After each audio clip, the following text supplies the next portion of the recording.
All right, you're all set to go. Thank you, Christina. Good morning, everyone. Good morning to members of the House CNA committee. Good morning to everyone who's viewing.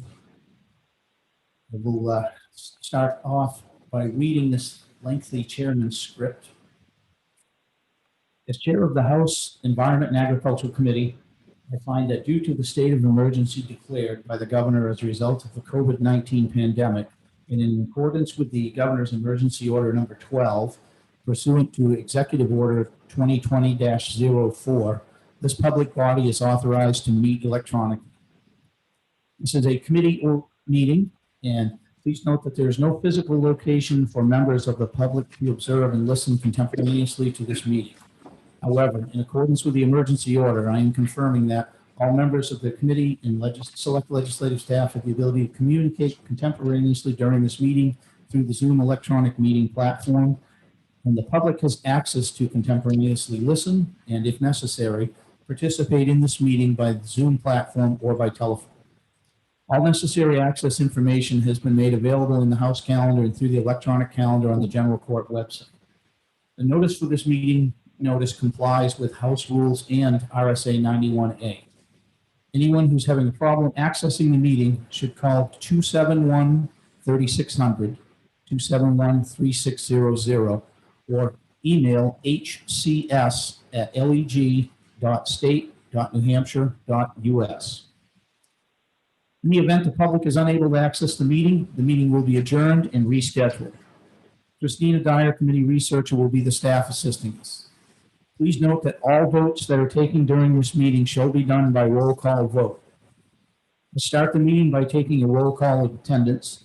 When each member states their presence, please also state whether there is anyone in the room with you during this meeting, which is required under the right to know law. I will ask the clerk to please call the roll. Representative Aaron, present in the committee room. Representative Comstock, present in the committee room. Representative Verbo.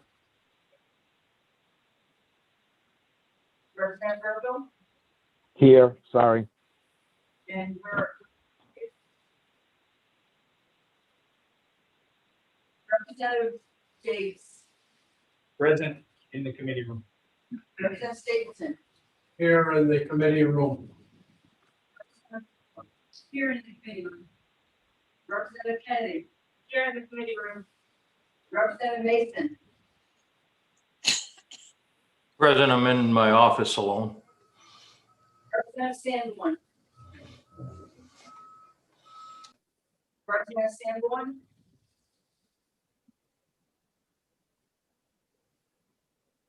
Representative Bixby.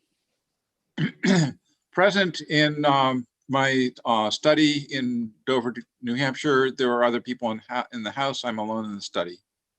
Representative Sofakidis. Representative Sofakidis. I'm present and I'm alone at home in Nashua, New Hampshire. Representative Bolden. I'm present in the committee room with several other members. Representative Duxy. I'm present, alone in my office, but my husband is in the house. Representative Murray. Hi, present. I'm alone in my home in Amherst. Representative Bontinsky. Present, I'm here in my house alone in Keene. Representative Kaplan. Representative Kaplan. Representative Highlands. Present in my home office in Francistown, New Hampshire. My husband is in the home. Thank you. Representative Rice.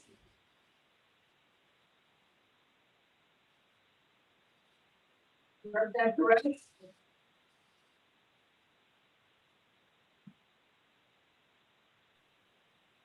Rice. Present, I'm here in my house in Milford alone. Mr. Chair. I am present, and I am in the committee room with various members of the committee. We did have Rep. Sanborn on. I think we've lost her now. I'm missing Representative Sanborn, Representative Kaplan. Representative Sanborn seems, she's unmuted now. I'm here. And alone. Okay, great. And Representative Kaplan notified me that he won't be able to join us until about 11:30. If, Mr. Chairman? Yes, go ahead. if Yeah. if I could be notified so I can mark him as present for the hearing, so that's fine. Representative Earl, did you have a question? Yeah, I'm sorry. I forgot to mention, I'm in my office, which is an open laboratory, and there'll be people coming and going throughout the day. Thank you, Representative. Okay, we have some bills this morning, and we're also going to do some exec session in amongst the bills as we have time. I'll remind everyone that in order to participate in the vote, you have to have your camera on so that I can verify that it is you voting. If anyone is having any issues or concerns with that, please let us know ASAP so we can try and find a way to rectify that. Thank you. All right, our first bill is going to be House Bill 250, which I am the sponsor, so I'm going to turn the meeting over to Vice Chairman Aaron and let her take it from here.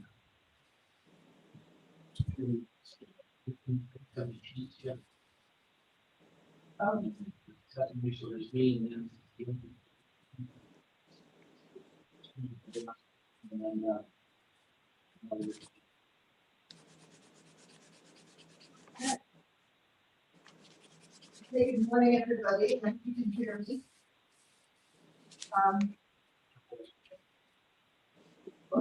Okay. So this morning's hearing, we are going to begin with House Bill 250. I'd like to open the hearing. It's an act relative to vendors. Sponsor of this bill is Representative Crum. And with that, I will yield the microphone to him.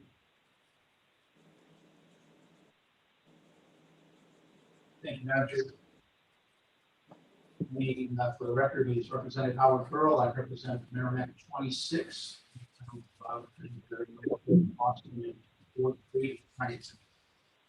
Also care of housing. I'm here today to introduce House Bill 250. This is a will make some changes in the vendor definition updated in House Bill 4 back in 2018. I do have an amendment that the committee should have come down to take they were supposed to bring them down. I have the incorrect amendment here. There's one minor change. So if you don't have the correct paper copies there, I'll give you this one to use. There's just one minor change that I'll need to know. Are they there, Representative? 250, yes. This is the bill. Oh, that's just the bill. Okay. Does anybody have a copy of the amendment or access to it? Just one quick question. Are we talking about Amendment 0210H? Yes, we are. Okay. So I didn't, there was one minor error in the original amendment, which was 1968. So I'm going to give these to anyone in the room, and I'll just correct the error. There is supposed to have been copies coming down and talk to us research to anybody in the room need a copy of this bill?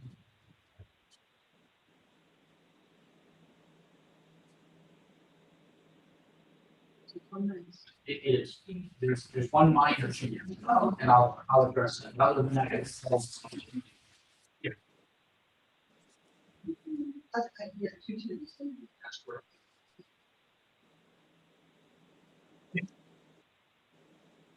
So what happens in section 1 of the bill is we're making an amendment to the vendor definition that was changed from 50 down to 25 in House Bill 4. And that has become problematic for many of the breeders because they're struggling to get 3 litters of dogs a year and stay under that 25 threshold. It's very low for them to achieve. So what this amendment proposes to do is move that number up to 30 for dogs. And this is the one difference between the amendment instead of 35 for cats. I originally had moved it to 30 for cats.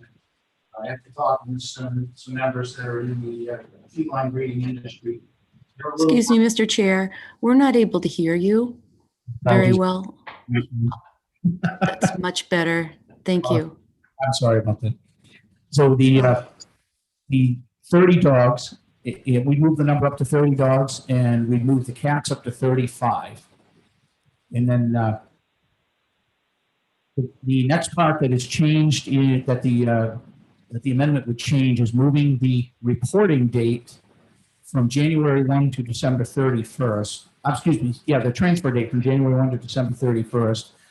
And it would keep the registration date at the current July 1 to June 30th. This was done on the request of the commissioner because he's having issues with those two dates happening at the same time. So he is going to come on and testify after me, and I'll let him discuss the reasoning for that. The second part of the bill deals with an exemption that would allow a breeder who has not qualified to be a pet vendor for the last 4 12-month periods or 4 years to apply for an exemption if they found themselves in a situation where they had 2 litters that say they had 8 animals or 9 animals, and then all of a sudden the third litter they were breeding, they thought they'd be safely under the number, and all of a sudden they have a litter of 50. You know, types of things do happen. And so this would give them an opportunity to apply for an exemption, because theoretically what would happen is if they exceed that threshold, they would then have to qualify as a pet vendor, and they're looking to transfer these animals, you know, roughly these dogs per se, let's use that for an example, in roughly 8 to 10 weeks. And it would be near impossible for them to get through all the hoops to become a pet vendor. So this would allow them an opportunity to go to the commissioner and ask for this exemption and say, you know, we have this situation that occurred, and we realize we're going to be over, and we meet the criteria. There's 2 specific criteria, and I'll read number 1. Person has transferred fewer than 30 dogs or 35 cats annually in the previous 4 12 months period, beginning January 1 through December 31st. The second is the person has not been required to register as a pet vendor in the previous 4 12 months period, beginning January 1 through the following December 31st. So those are important. Those are 2 important points, because this is a pretty narrow exemption, and they have to make sure that they have not exceeded, you know, and been qualified to be a pet vendor, or they would not be able to seek this exemption. The next thing that happens is the commissioner shall make a determination on such exemption within 15 days of its submission. Such exemption shall expire on December 31st following its issuance. Again, another point. This isn't allowed to be, it's meant to be a management tool for the breeder. It's meant to, if they get into a situation that they have found themselves in where they had this exceptionally high litter, that they could apply for this once every 4 years. And by it expiring, it does not allow them to continue on into the next year. They go back to the original rules. Point C is a person exempt from licensure as a pet vendor under this paragraph may transfer no more than 15 dogs or 15 cats in addition to the 30 dog or 35 cat limit in subparagraph A within the period and his or her exemption is valid. So we've not only given very narrow reasons of, you know, we've narrowed the exceptions as to why they can get, I mean, the criteria of why they can get the exception. There is also a threshold limit on the top that they cannot exceed. The last portion, action 3 of the bill, is dealing with a zoning issue that has occurred during the language that was put in the 2018. So one of the things that's occurring is there was a zoning requirement that was placed in. Previously to that zoning requirement, any animals, any pet vendor that was transferring 50 or more animals had to comply with some zoning. This moved it down to 25.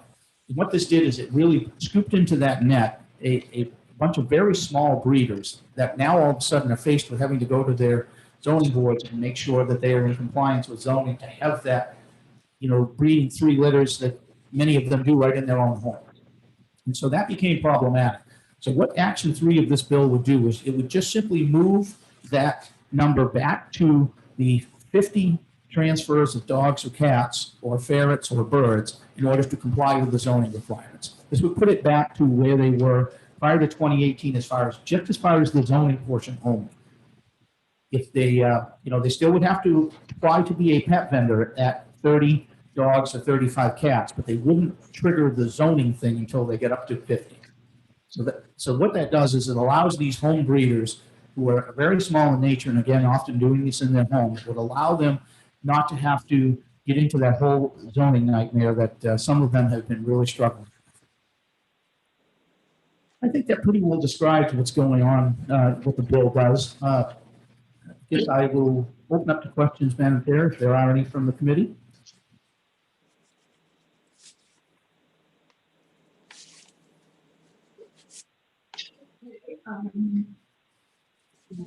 I have a question from Representative Murray.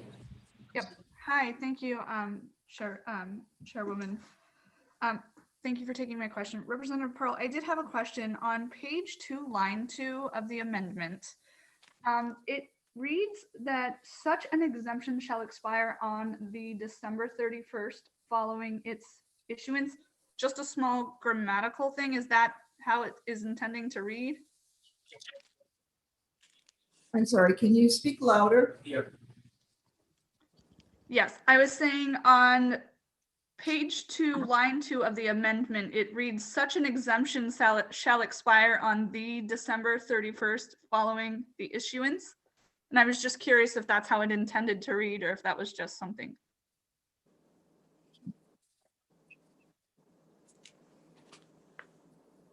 I guess it could be changed. I mean, it may be technically grammatically wrong, but that is the way that OLS recommended it read.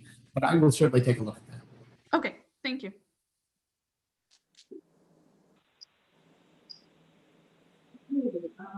Let's see, who else do we have?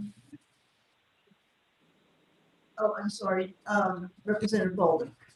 Thank you, Madam Chair, and thank you for taking my question. Do you know whether anyone has gone over the 25 dogs or 25 cats since these numbers went from 50 to 25? Yes, I would ask you to direct that question to the commissioner when he testifies. I believe so, but he'll have more accurate information than I will. Sure. Here's my follow-up. If that is the case, would this not help them for another 4 years then, or would there be a way we can kind of massage the language to make it positive? I think that's kind of the. So if this passes as written, if they've had to qualify or they have been registered as a pet vendor, then they will have 4 years before they can seek the exemption.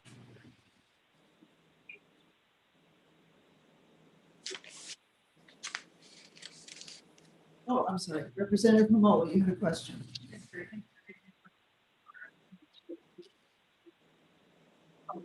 You cited a number of cats different than written. Did you say because this isn't really the most accurate, or you were saying 35? I thought I heard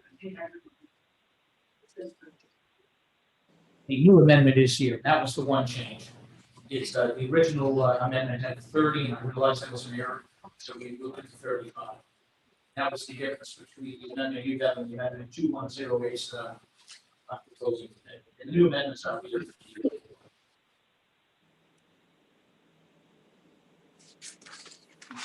Representative Detsy. Yes, I just want to make the comment that when the speakers in the committee room move even slightly away from the microphone, we can't hear you. You become very garbled. So although I could understand Representative Pearl's answers, I couldn't understand the question. So I don't know if there's a way to rectify it, but from my perspective, it appears that when you move your face away from the microphone, it becomes garbled. Thank you, Representative. We've got multi-directional mics for the remainder of the folks here, and we'll have to have them move closer to them when they're asking questions. Thank you for raising that. Representative Comtois. Thank you, Madam. Is it possible for Representative to repeat this question because. Sure, Representative Bolden, you've been requested to ask your question again so everyone can hear. Yes.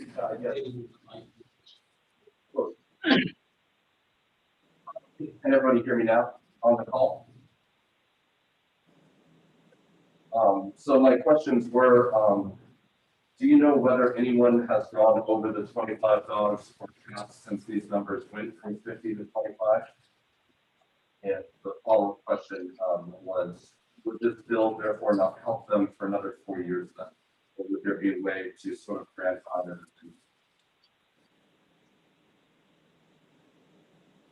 Was everybody able to hear that? Please raise your hand if you did. First part of the question is, Want to answer that again, Representative Pearl? Sure, if you'd like me to. So on the first part of the question, I had asked that he defer that to the commissioner as he's going to testify next, and he'll have better info on that than I do. And the second part of the question is, as written, if the person seeking the exception had qualified to be a pet vendor or had registered to be a pet vendor, then it would be 4 years before they could seek the exception. Okay, thank you very much. Now I believe that Commissioner Jasper has some comments or questions.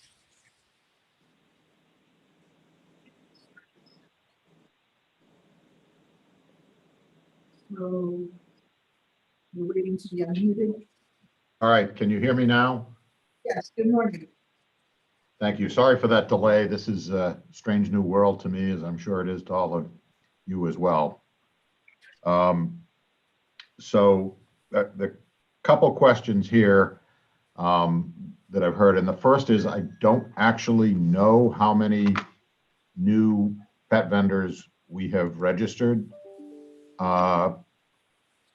Yes. Wait a minute. I've got an email back from the state veterinarian.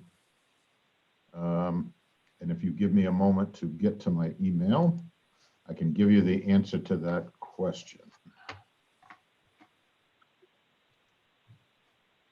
Yeah.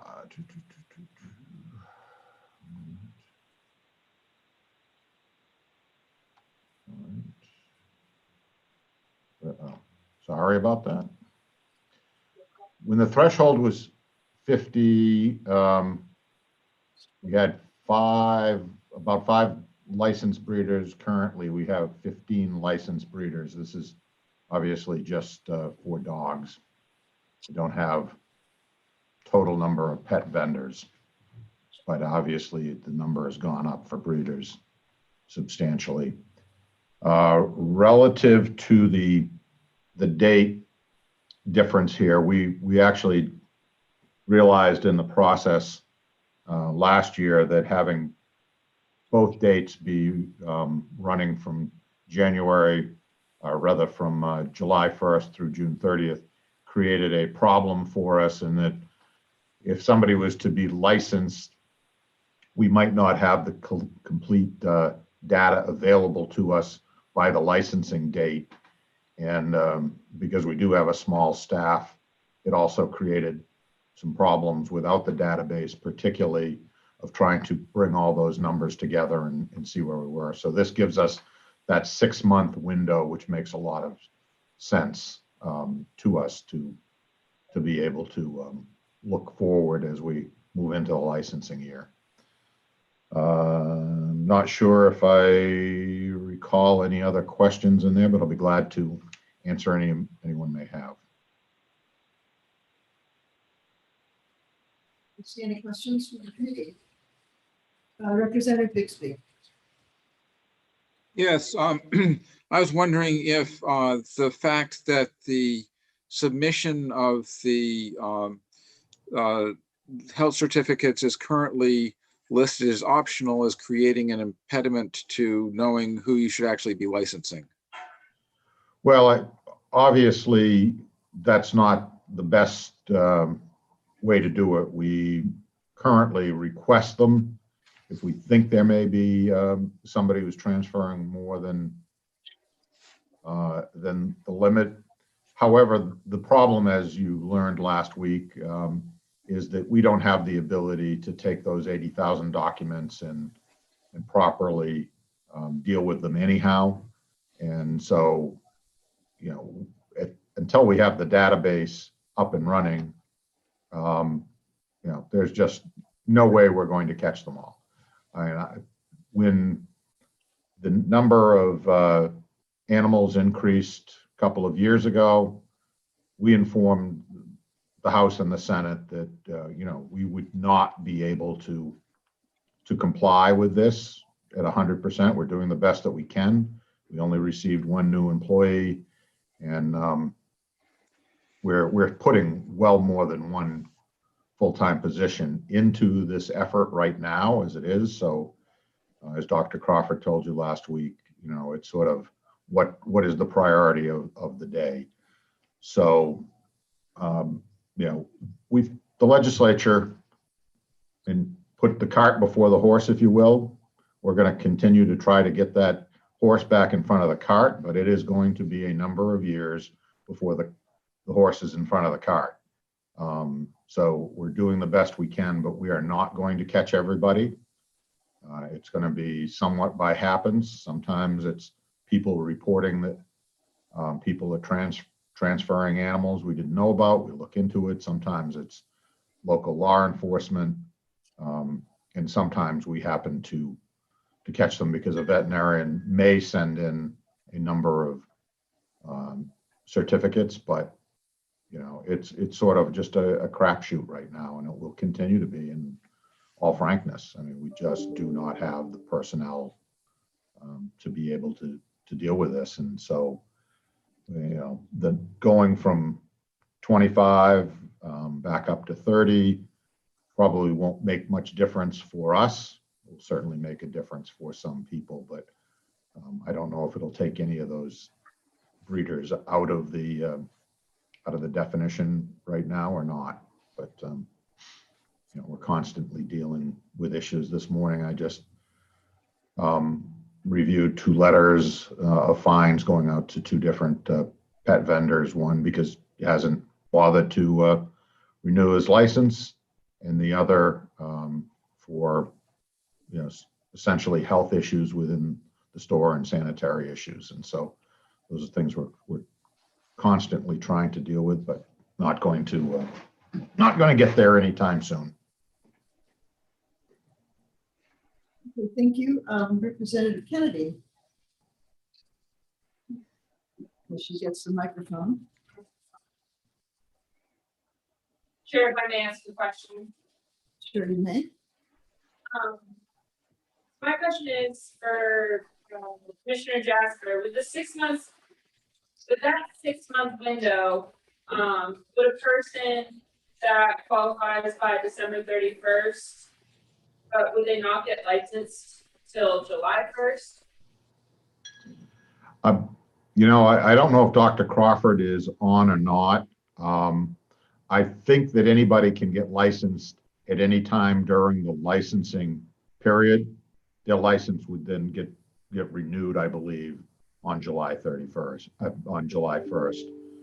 So I don't think that creates any type of a problem. I think we license people as they ask to be licensed. We don't make, somebody came in August, we didn't say, too bad you've missed the window. I think it would just be a matter of their license would run for, you know, 10 or 11 months instead of a full year on that first year. Thank you. Commissioner Jasper, Mr. Crawford is on. Would you like him to answer that at this time? I would like him to, just to make sure that I didn't give you some bad information. Okay. Go ahead, Mr. Crawford. Dr. Crawford, I'm sorry. No worries. Can you hear me? I got a couple thumbs up. Commissioner's correct. I get sort of a, yes, the commissioner is correct. You can get licensed at any point during the year. You don't have to wait for a new license. I'm sorry, would you repeat that? We didn't hear you that well. Sure, I'm trying to get closer to my computer here. So the commissioner was correct. You can get licensed, anyone can get licensed at any point during the licensing year. There's not an obligation, and we don't make people wait until a new licensing year to get licensed. So someone who applied in December could get licensed in December, and then that license would be good through the June 30th expiration of that licensing year. Thank you very much for that. Okay. Next, I guess we have Angela Ferrari from Dogs who would like to testify.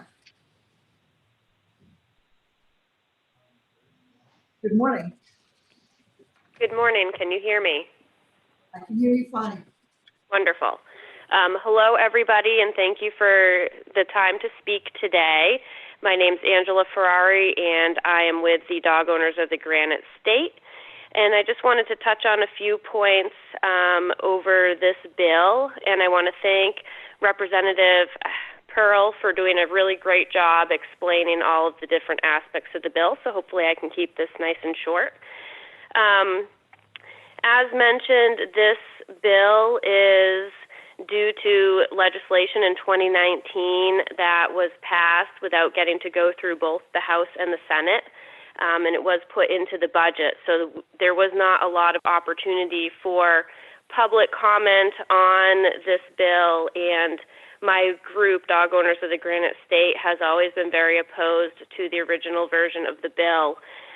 We feel HB 250 takes steps in the right direction to address many of the issues that we had with the original bill. Primarily, it was the reduction in the threshold by 50% from what was originally in law prior to that 2019 bill, which is a big jump from being licensed for breeders of dogs and cats. A little bit of history on litter sizes for some of you who maybe haven't been on the committee in prior years. A dog can have anywhere from one puppy to upwards of 12 being more consistent on the large end, but there have been cases of 15 to 20 puppies in a single litter. So this speaks a little bit to the exemption that was mentioned, where a breeder may have a couple standard size litters, think that they have the ability to have one more litter without going over that threshold, and have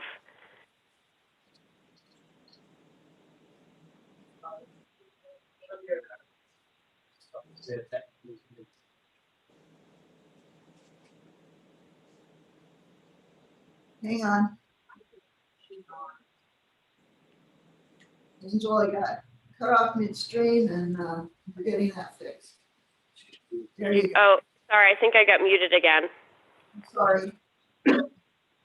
Not sure what the last piece you heard was, but essentially I was just saying that final litter could really put them over the threshold and require them to become licensed as a pet vendor.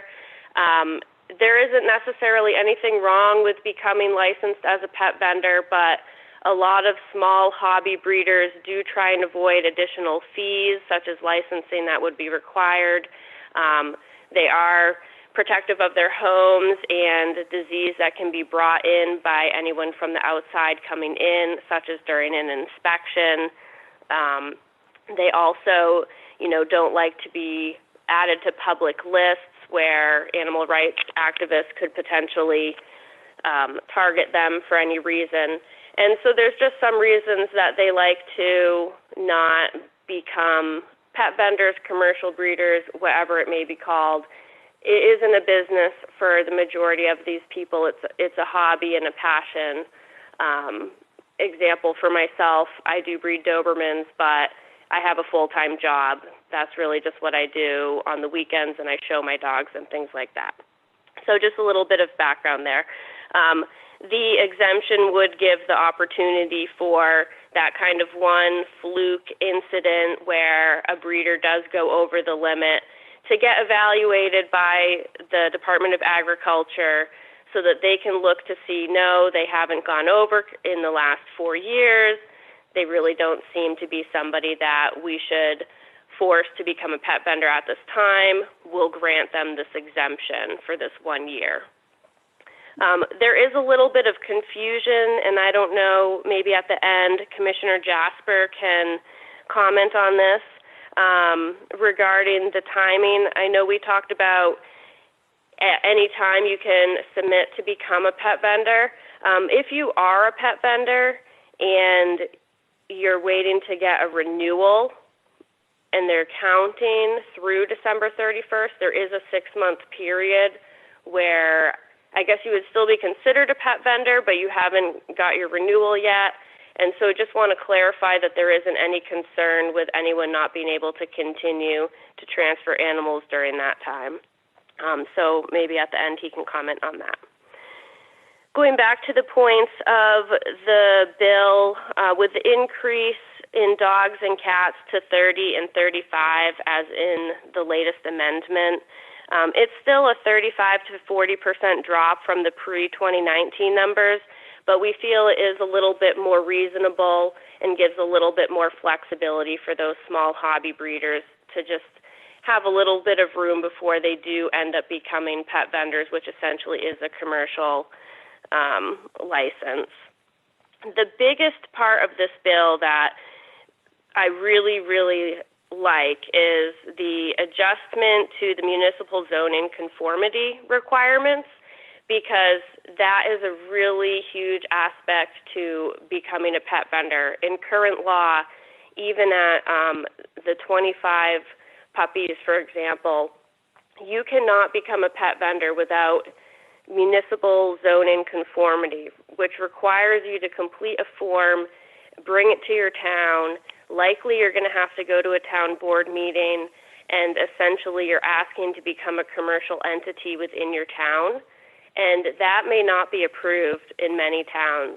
Not only that, the people, your abutters around you have to often provide approval as well. And when it sounds like you want to become a pet vendor or a commercial kennel type entity, that is very concerning to a lot of people, because it sounds like you're going to have hundreds of dogs barking and become something that you're not, when they don't even realize that for many years you've been practicing this hobby from your home, your residence. So we have actually had a number of people in our community who have been unable to attain that zoning conformity from their town, and that makes them unable to obtain the pet vendor license, which means they're not able to continue to have puppies to transfer and continue their hobby. So essentially, the license application really is resulting in some violations of due process for those who, have been doing this out of their residence all this time. By increasing the threshold for the zoning conformity back to our pre-2019 numbers of the 50 transfers, it really just gives a little bit of flexibility to those who want to continue to operate out of their homes. And I want everyone to keep in mind that these puppies that are being raised in homes, and kittens as well, those are animals that are growing up in such a wonderful environment who our New Hampshire residents can buy to bring into their homes. And I don't think it's something that we want to lose. Those are really special breeders and preservationists of breeds who are raising puppies in that type of environment versus those who are coming from, kennels, and they're not having that home experience. So I think it's really important that we help those type of breeders continue to do what they're doing so that we can continue to have those health tested, genetic tested, working trait tested animals available to our residents, and not push them out of existence by really tight laws. So HB 250 helps us go in the right direction to fix some of the problems that came up in 2019. And last year, this committee did favorably vote ought to pass on a similar version of this bill that just wasn't able to make its way further due to the COVID pandemic. So I hope you will all consider doing that again this year. And I would be happy to take any questions. Thank you. Ms. Ferrari, and we have a question from Representative Bixby. Sure. Yes, thank you. Thank you, Madam Chair, for taking my question. Thank you, Ms. Ferrari. I was wondering if you could explain why transferring animals is important for a breeder. Thank you for the question. I would be happy to. I'll use myself as an example. The reason that I even breed any of my dogs is because I'm trying to always produce an animal better health, better temperament, better working ability for whatever it is that I may be doing with my dogs, so that I can continue to produce the Doberman for the people who love that breed as much as I do. The other reason I do it is because I do like to compete in conformation shows with my dogs. I have people who do agility, scent work, different activities with their dogs.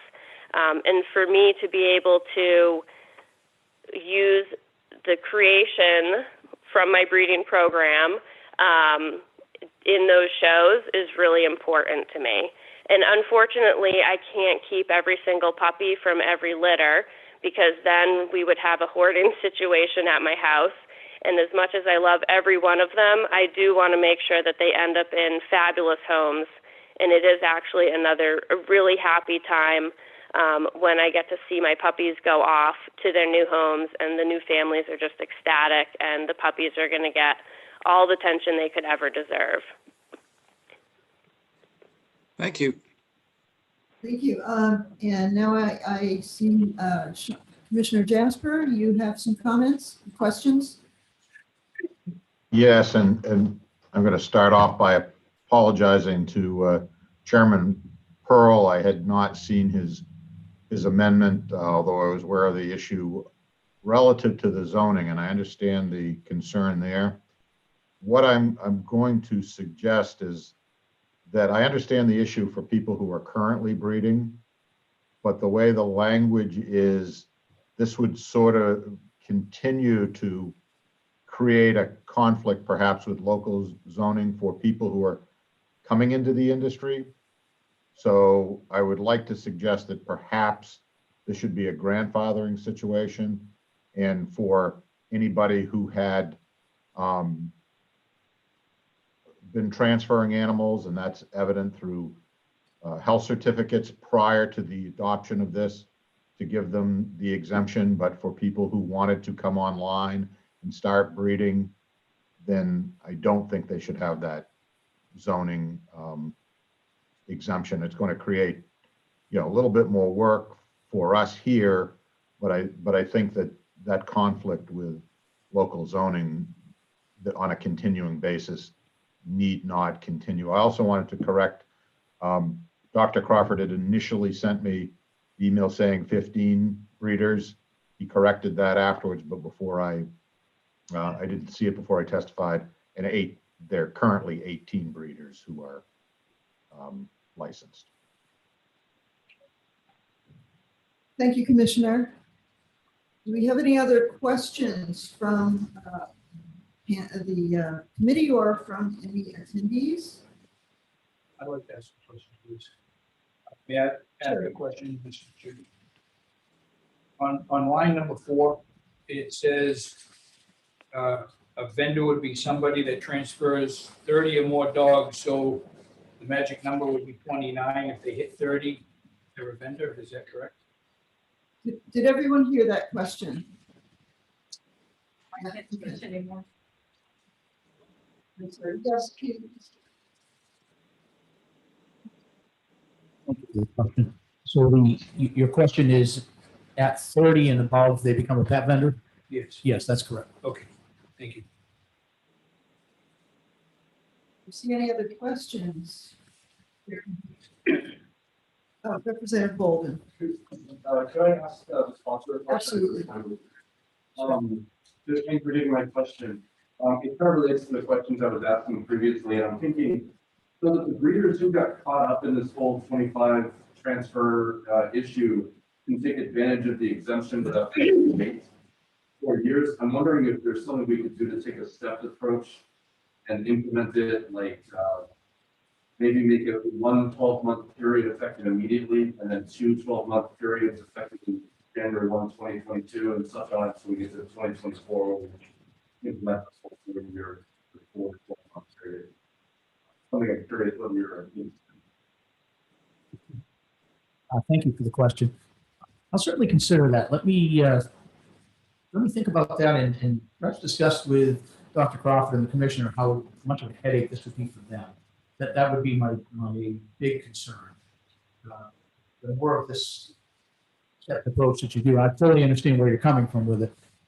I'm just not positive that it would be able to be implemented without a lot of headaches. So let me have that conversation with them. This bill won't be coming up for exec for a couple of weeks, so we've got a little bit of time that we can make tweaks to it as necessary. Thank you for the question. I appreciate the idea.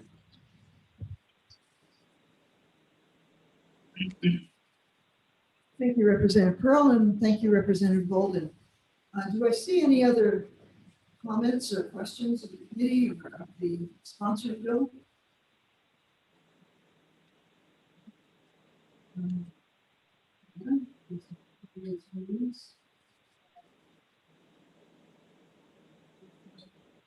Yes, I see Nancy Holmes has her hand up.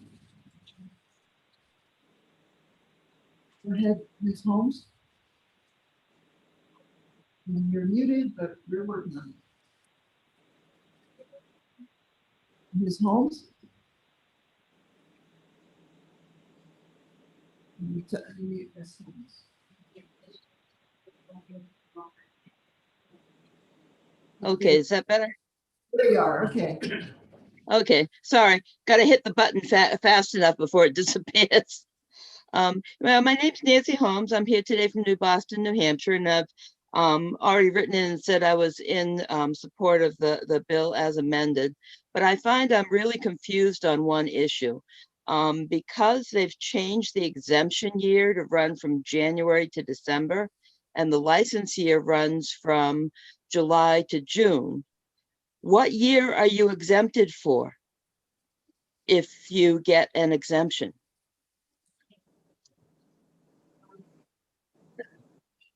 Would you like to answer that, Commissioner Jasper?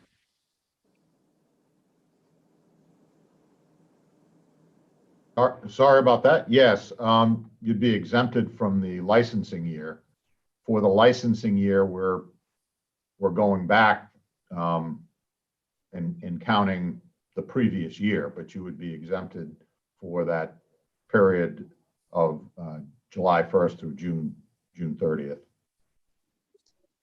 Of the previous year or the current year? I mean, the previous year or the next year? I have a really hard, I'm sorry, excuse me. I have a really hard time with the fact that you can't figure out if you need to be licensed until you've produced the puppies. And so it's really hard for me to understand which year you're getting licensed for, never mind which year you'd get an exemption for. All right, let me try again, if I may. Thank you. So in this, let's pretend it's law right now, just so I get my years straight.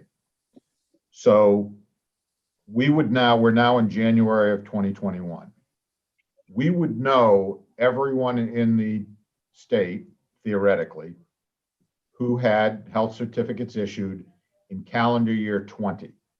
So that would tell us that all of those people would need to be licensed from July 1st, 2021 through June 30th, 2022. So that would give them and us plenty of time to deal with the exemption, because at that time, some point in January, we would be able to inform everyone that they would need to be licensed in the coming July. And if they had a reason they wanted to be exempt, they would have time to make their case, submit the application for an exemption. We would be able to look at that and make our determination and exempt them at that point, or not exempt them, for July 1st of 21 to June 30th of 22. So it actually gives everybody a lot more time Makes a lot more sense to do it that way than trying to scramble at the last minute. Okay, I'm sorry. I just must be really dense because I don't follow this. Puppies are normally born spring and fall. So you're saying that the number of puppies born between July and December would require you to be licensed for that year. But if you didn't meet the criteria, but you did come spring, now I'm still totally No. lost. Well, the number of puppies will be counted from January 1st through December 31st. Okay. And that will allow you to look forward to see if you will need to be licensed as of July 1st of the following year. Okay. So it gives you plenty of time to get your ducks in a row to be able to be licensed. And we will be, particularly once we have the database, we'll be in a situation to let everyone know, hey, in the coming months, you need to either apply for an exemption or become a licensed pet vendor. I think that makes more sense than having everybody behind the 8 ball, including us. Okay, thank you so much for the explanation.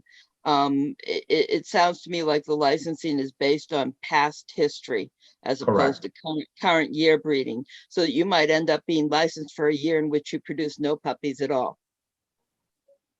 That would be the purpose of having the exemption. Saying, hey, we went over, but we don't plan on having any in the coming year. And we wouldn't require somebody to be licensed if they said, we're not going to be producing any puppies in 22. That's a perfectly reasonable ask at that point. Okay, super. Thank you so much for being patient with me. I figure if I didn't understand it, a lot of people didn't. Okay, thank you, Ms. Holmes. I have a question from Representative Bolden. Thank you, Madam Chair. This is kind of a question for the commissioner, or really it's about the commissioner's comment. Sure.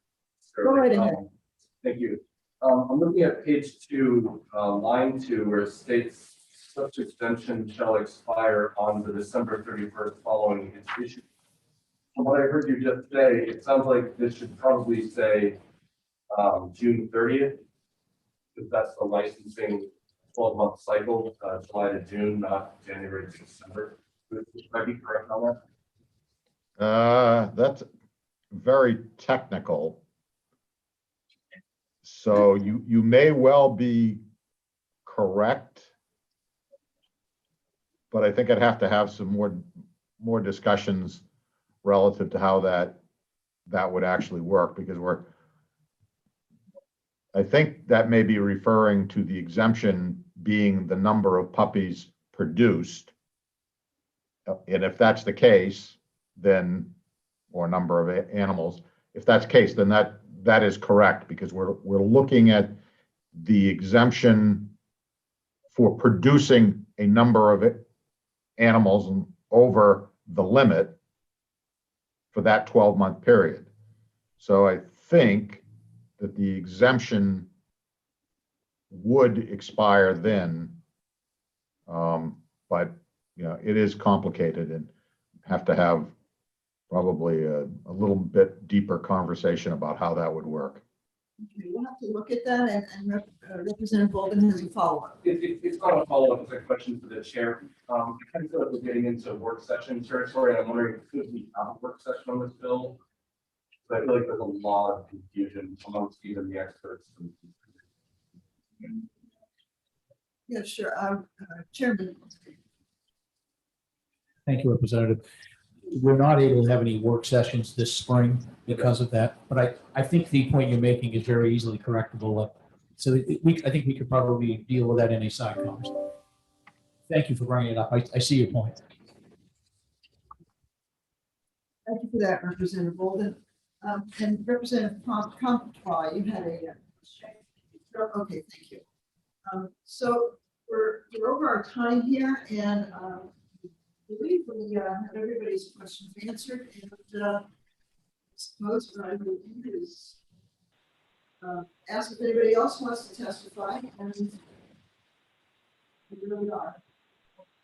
Seeing no hands, I would say that this hearing is, sorry, oh yes, according to the blue sheet, we had 55 persons who supported this, one opposed. And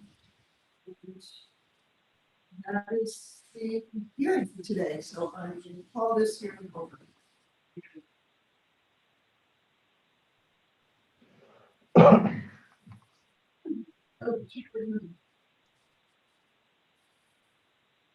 Okay, so we're going to move along now to page 249. And I'm going to get my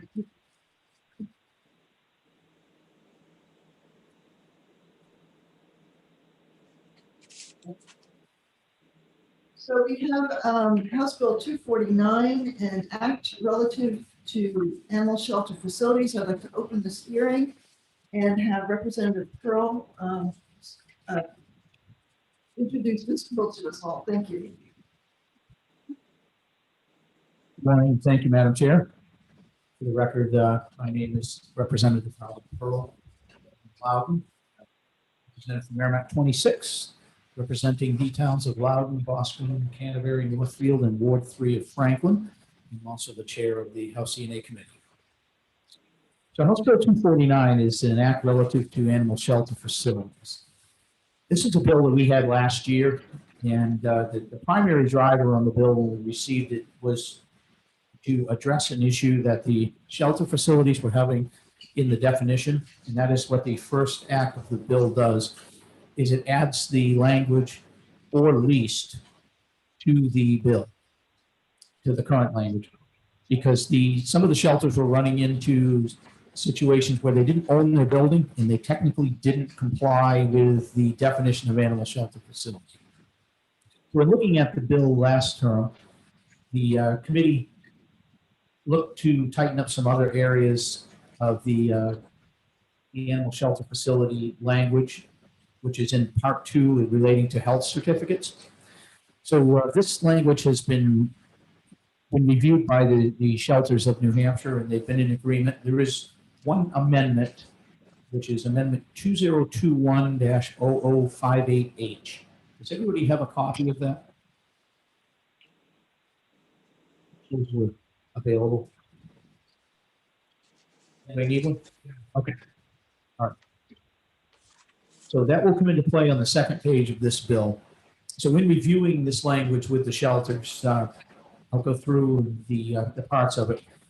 Basically, this takes some language that was in rules and codifies it, which is on the back page, but on the section 5A and B, are language that the House E&A Committee reviewed last year, and we just wanted to add these in to tighten up identifying characteristics that shelters had to look for when they brought an animal in. The whole goal was to make sure that if the animal is lost or stolen and it ends up in a shelter, that we can get it back to the rightful owner as quickly and as easily as possible. So that's basically what this bill is doing, and it works in different areas of 437 and 436. And it talks about identifying tattoos and also about making sure that proof of rabies vaccinations are done if they're not able to know whether they've had one before. Section C and D are just renaming A and B. Section E is the new language, and if you refer to the amendment that I discussed, 0058H, it was a small issue that the shelters had with the language that I had proposed, and so they asked if we could change it to the language that is in the amendment. This makes it able for them to comply with looking at the microchip industry registries, for a second owner. The final section F, it was requested by the shelter industry to put in. This language was currently in rules, and they wanted to make sure that it was in statute so that it was clearer for the shelters to follow. So that was added at their request. That is pretty much a summary of the bill. I'm going to turn it over, I guess, and open it up for any questions.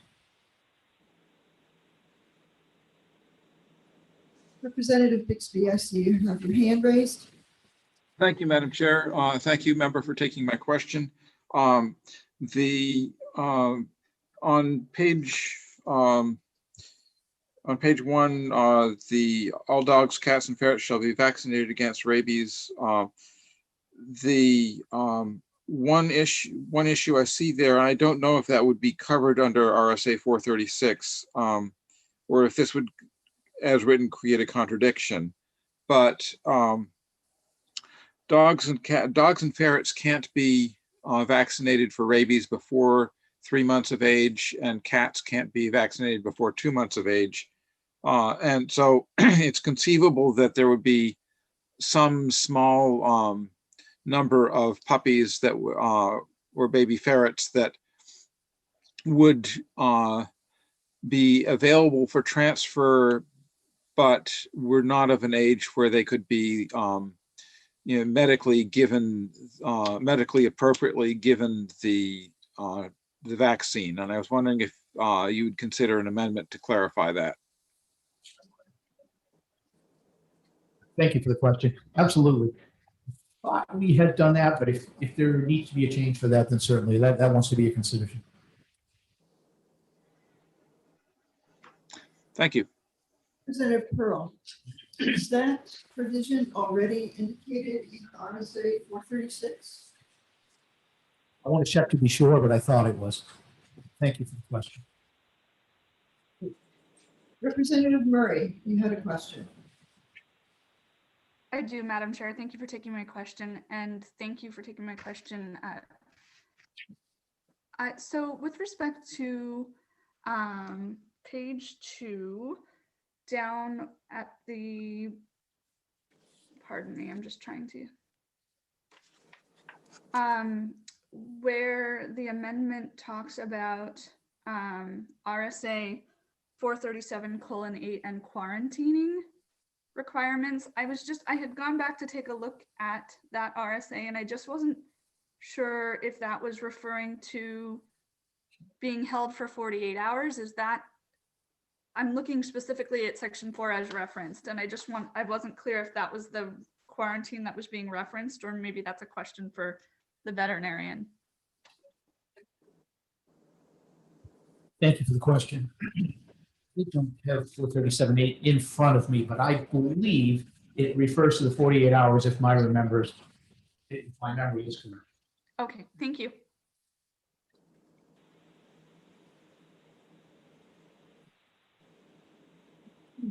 Let's see, any other questions? I don't see any hands raised. We did have Angela Ferrari, who wanted to testify on this bill.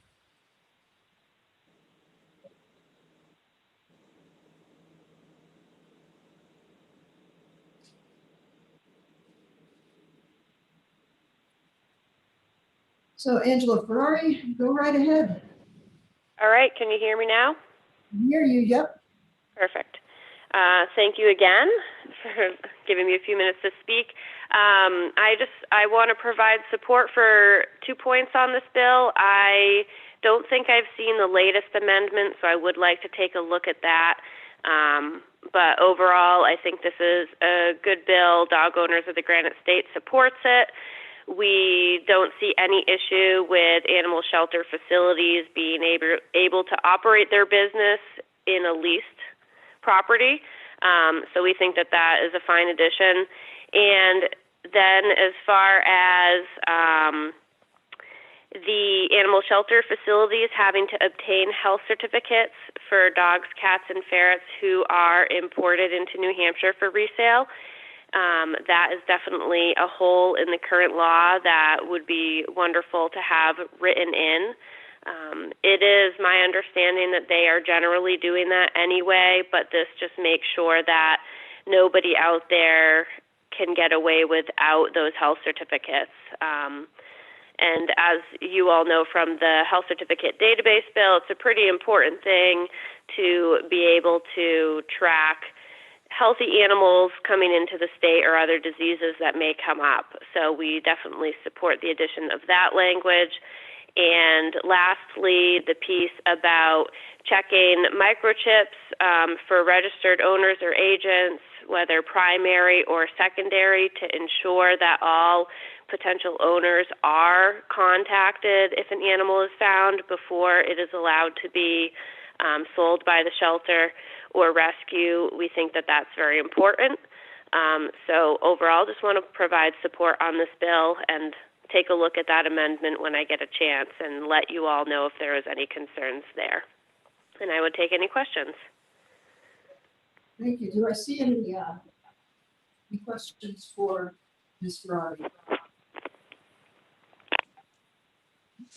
Seeing none, thank you so much for your testimony today. And is there anybody else who has a question or would like to testify on behalf of this bill? Seeing none, I just would report here for the blue sheet that we have 43 supporting this bill with no opposed, no opposition. So we will therefore call this hearing over. Thank you. Thank you, Madam Chair. I'm going to take about a 10-minute recess so that the members can stretch their legs. And we're going to come back and we're going to do a few bills for exec. So we'll, let's see, it's 10:12. Let's reconvene at 10:25 and we'll do some executive bills. Thank you.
Really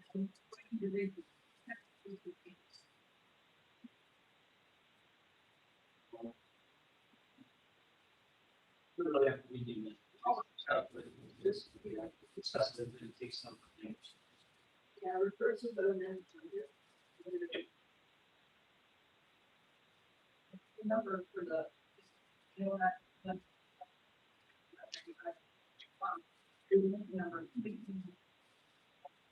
01908. That'd be.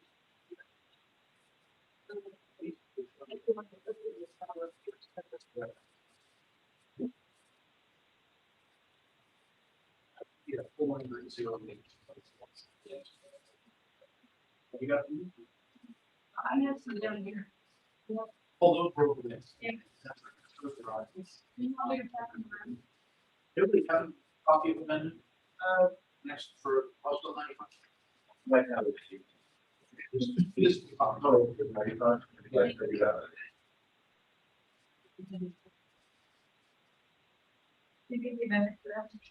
I don't. Yeah.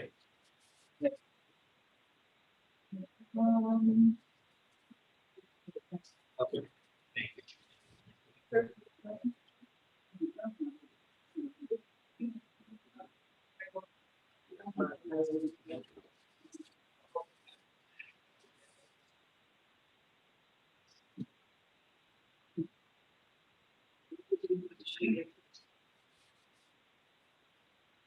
All right, welcome back, everybody.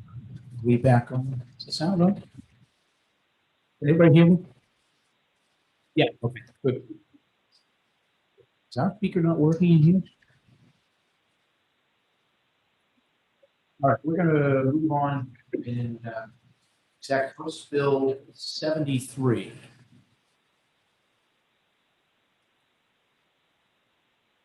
Recognize Representative Aaron for a motion. I apologize for interrupting Representative Pearl, but it is important that if all members are going to vote, that they need to be on screen during the vote. Oh, thank you, Christine. I meant to bring that back up. So, yes, when we get to the roll call portion, I'm going to need everyone to have their camera on that is not in the room, and that I can see when they vote. Okay, I'm going to recognize Representative Aaron for a motion on House Bill 73. To move that House Bill 73 ought to pass on this bill. Thank you, Representative, and I recognize you to speak to your motion.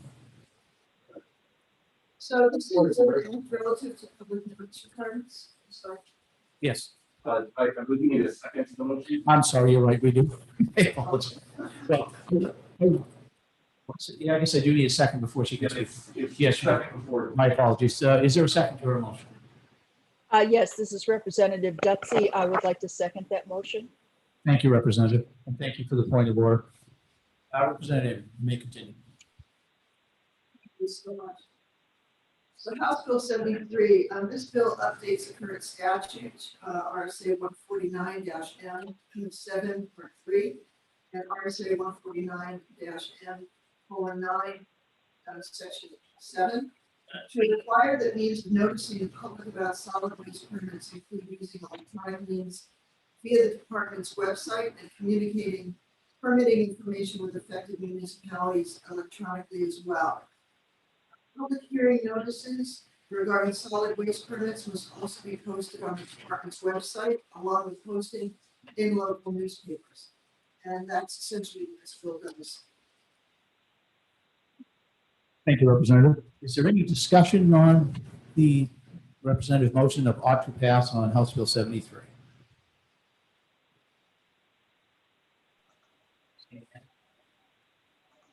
All right, seeing none, I'm going. Do we have one? Representative Bixby, did you have some discussion? Yes, I just wanted to point out that this is a really obvious improvement to the DES administrative capabilities, and it seems like it's kind of a no-brainer. So bring us into the 21st century. Thank you. Thank you, Representative. Any further discussion? Seeing none, I'll ask the clerk to call the roll. Representative Aaron. Yes. Representative Tomswalk. Yes. Representative Dorville. Is that Verbo? Dorville, yes. Yes. Representative Davis. Yes. Representative Stapleton. Yes. Representative Momola. Yes. Representative Kennedy. Yes. Representative Mason. Yes. Representative Sanborn. Representative Sanborn.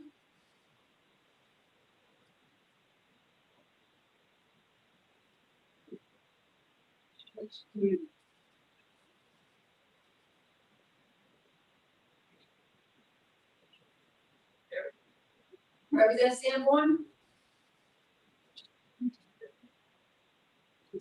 She muted again. Representative Sanborn, can you unmute? How's that? Yes. Go ahead. Thank you. Representative Bixby. Yes. Representative Ketis. Yes. Representative Bolden. Yes. Representative Duffy. Yes. Representative Murray. Yes. Representative Von Blinsky. Yes. Representative Kaplan. Representative Highland. Yes. Representative Perez. Yes. Yeah, Mr. Chair. Yes. 18-0. 18-0. 18-0. Right. Without any objection, I will place this on the consent calendar. Everyone okay with that? All right, seeing none.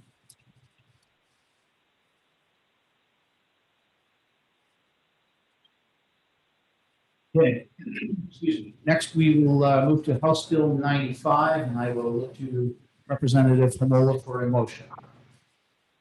Thank you. I make a motion to move the amendment to 295, amendment number 2021-0190H. Do we have a second? Yes, this is Representative Von Plinsky. I second. All right, thank you, Representative. Representative Hamola, you are recognized to speak to your motion. Amend the language to RSA 184, 84, section 5 as inserted. The amendment change actually changes the wording that we had in the original 95 to 95. It eliminates the wording in quotation or any other product containing raw milk. Quote, retaining the word or before the word keeper. And it also eliminates the words, quote, and frozen desserts, quote, and includes the word and, the word hyphen and for yogurt instead of. Thank you, Representative. Is there any discussion on Amendment 0190H?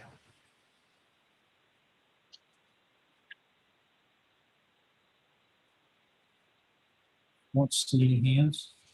I will ask the clerk to call the roll. This is on the amendment, on Amendment 0190H. Representative Aaron. Yes. Representative Comfort. Yes. Representative Verbo. Yes. Representative Davis. Yes. Representative Stapleton. Yes. Representative Momola. Kennedy. Yes. Representative Mason. Representative Mason. Who are you? You're cutting out. Representative Mason. Yes. Representative Sanborn. Yes. Representative Bixby. Yes. Representative Salvakitis. Yes. Representative Bolden. Yes. Representative Duffy. Yes. Representative Murray. Yes. Representative Von Plinsky. Yes. Representative Kaplan. Representative Highland. Yes. Representative Perez. Yes. Mr. Chair. Yes. Amendment passes 18-0. I look to Representative Mola for a motion. Make a motion to move HB 95 onto pass amendment. All right, do we have a second for the motion? Yes, this is Representative Von Plinsky again. I second. Thank you, Representative. So the motion on the floor is to move HB 95 with amendment, OTPA with amendment 2021-0190H. Is there any discussion? Mr. Chair, can I just make a comment? Yes. It was my understanding that when we voted that everybody had to be present on the screen. And I noticed that some people are not. Are they in the committee room perhaps? Yes, thank you, Representative. That's a great question. You have to be present either on screen or in the committee room. That's correct. And the members, I've verified that the members that are not on screen that have voted are in the committee room. Thank you. Great question. Any discussion on the OTPA motion on HB 95? No, All right. uh, Representative Bixby, did you have a question? Yeah, I just wanted to make a comment that this is a bill that we had last term, and Representative O'Connor, who was previously the chair and the ranking member of the committee, did a lot of work on this bill to get it to the point where it is. And I just like to sort of thank him in absentia for having got us to the point where we are now. So I just wanted to make that note on the bill. Thank you, Representative Bixby. I will absolutely second those comments. Representative O'Connor did a fine job as chair when he was here, and we certainly will miss him on some of these topics. Any further conversation, comments, questions?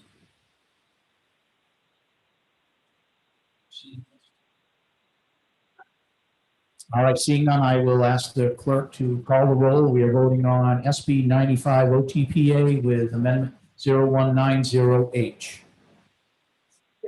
Yeah. HB. Guys, SB. I'm sorry. I guess I moved to the Senate. How about HB 95 with amendment 2021-0190H? Representative Aaron. Yes. Representative Contois. Yes. Representative Verbo. Yes. Representative Davis. Yes. Representative Stapleton. Yes. Representative Homola. Yes. Representative Kennedy. Yes. Representative Mason. Yes. Representative Sanborn. Yes. Representative Bixby. Yes. Ms. Alkidis. Yes. Holman. Yes. Representative Duffy. Yes. Representative Murray. Yes. Representative Von Plinsky. Yes. Representative Kaplan. Representative Highland. Yes. Representative Perez. Yes. Motion passes 18-0. I would like to vote. Mr. Chair, I'm sorry. Yes. Okay. There you go. All right. 18, the motion passes 18-0. Without objection, I'd like to put this on the consent calendar. It is an FN bill, but because the fiscal load is under $10,000, we're able to put it on the consent calendar. Did you have a point of order? It was a question for the chair, and it was just asked you to clarify the rule about putting exactly. All right, thank you.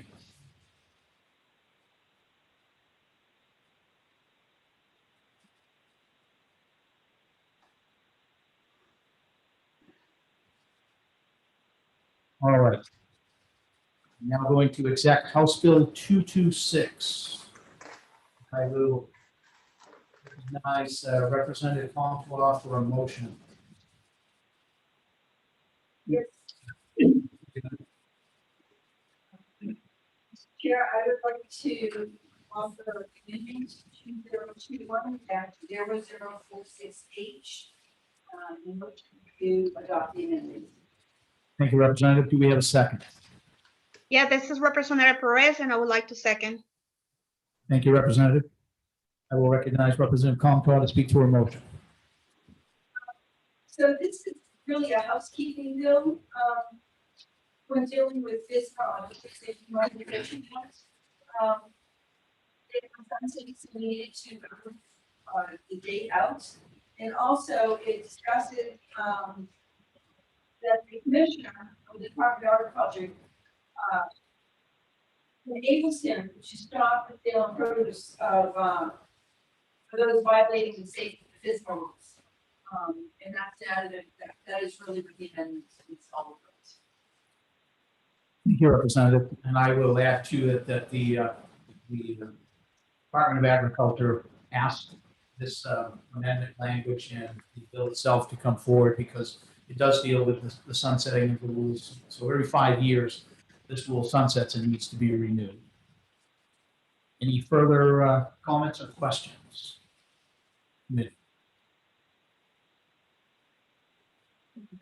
Representative Sofakidis, did you have a question? I saw you raise your hand.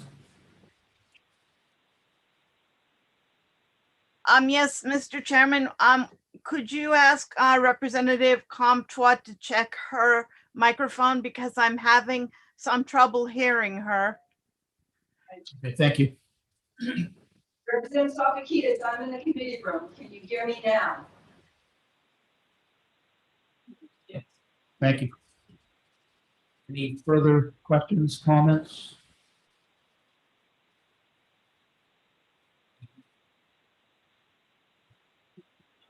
All right, seeing none, I'll ask the clerk to call the roll call vote on amendments number 2021-00468. Representative Aaron? Yes. Representative Comtois, yes. Representative Gerbil? Yes. Yes. Representative Davis? Yes. Representative Stapleton? Yes. Representative Mola? Yes. Representative Kennedy? Yes. Representative Mason? Yes. Representative Sanborn? Yes. Representative Bixby? Yes. Representative Sofakidis? Yes. Representative Dusty? Yes. Representative Murray? Yes. Representative Von Flinsky? Yes. Representative Kaplan? Here. Representative Highland? Yes. Representative Perez? Yes. Mr. Chair? Yes. 18-0. All right, so the amendment passes 18-0. I will recognize Representative Comtois for a motion.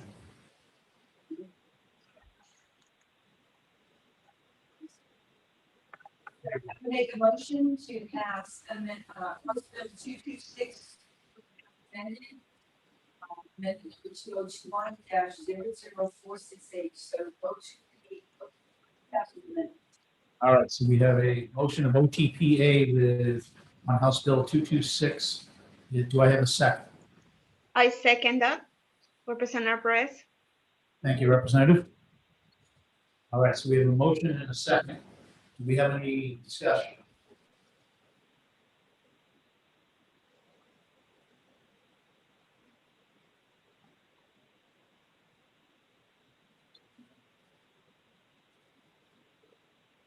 All right, seeing none, I will ask the clerk to call the roll on House Bill 226, OTPA, with amendment number 2021-00468. Representative Aaron? Yes. Representative Comtois? Yes. Representative Yes. Representative Davis? Yes. Representative Stapleton? Yes. Representative Mola? Yes. Representative Kennedy? Yes. Representative Mason? Yes. Representative Sanborn? Yes. Representative Bixby? Yes. Representative Sofakidis? Yes. Holden? Yes. Representative Dusty? Yes. Representative Murray? Yes. Representative Von Flinsky? Yes. Representative Highland? Yes. Perez?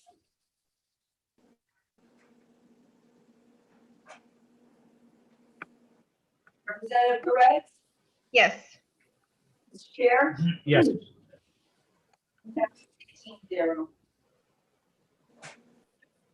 Without any objection, I will place this on the consent.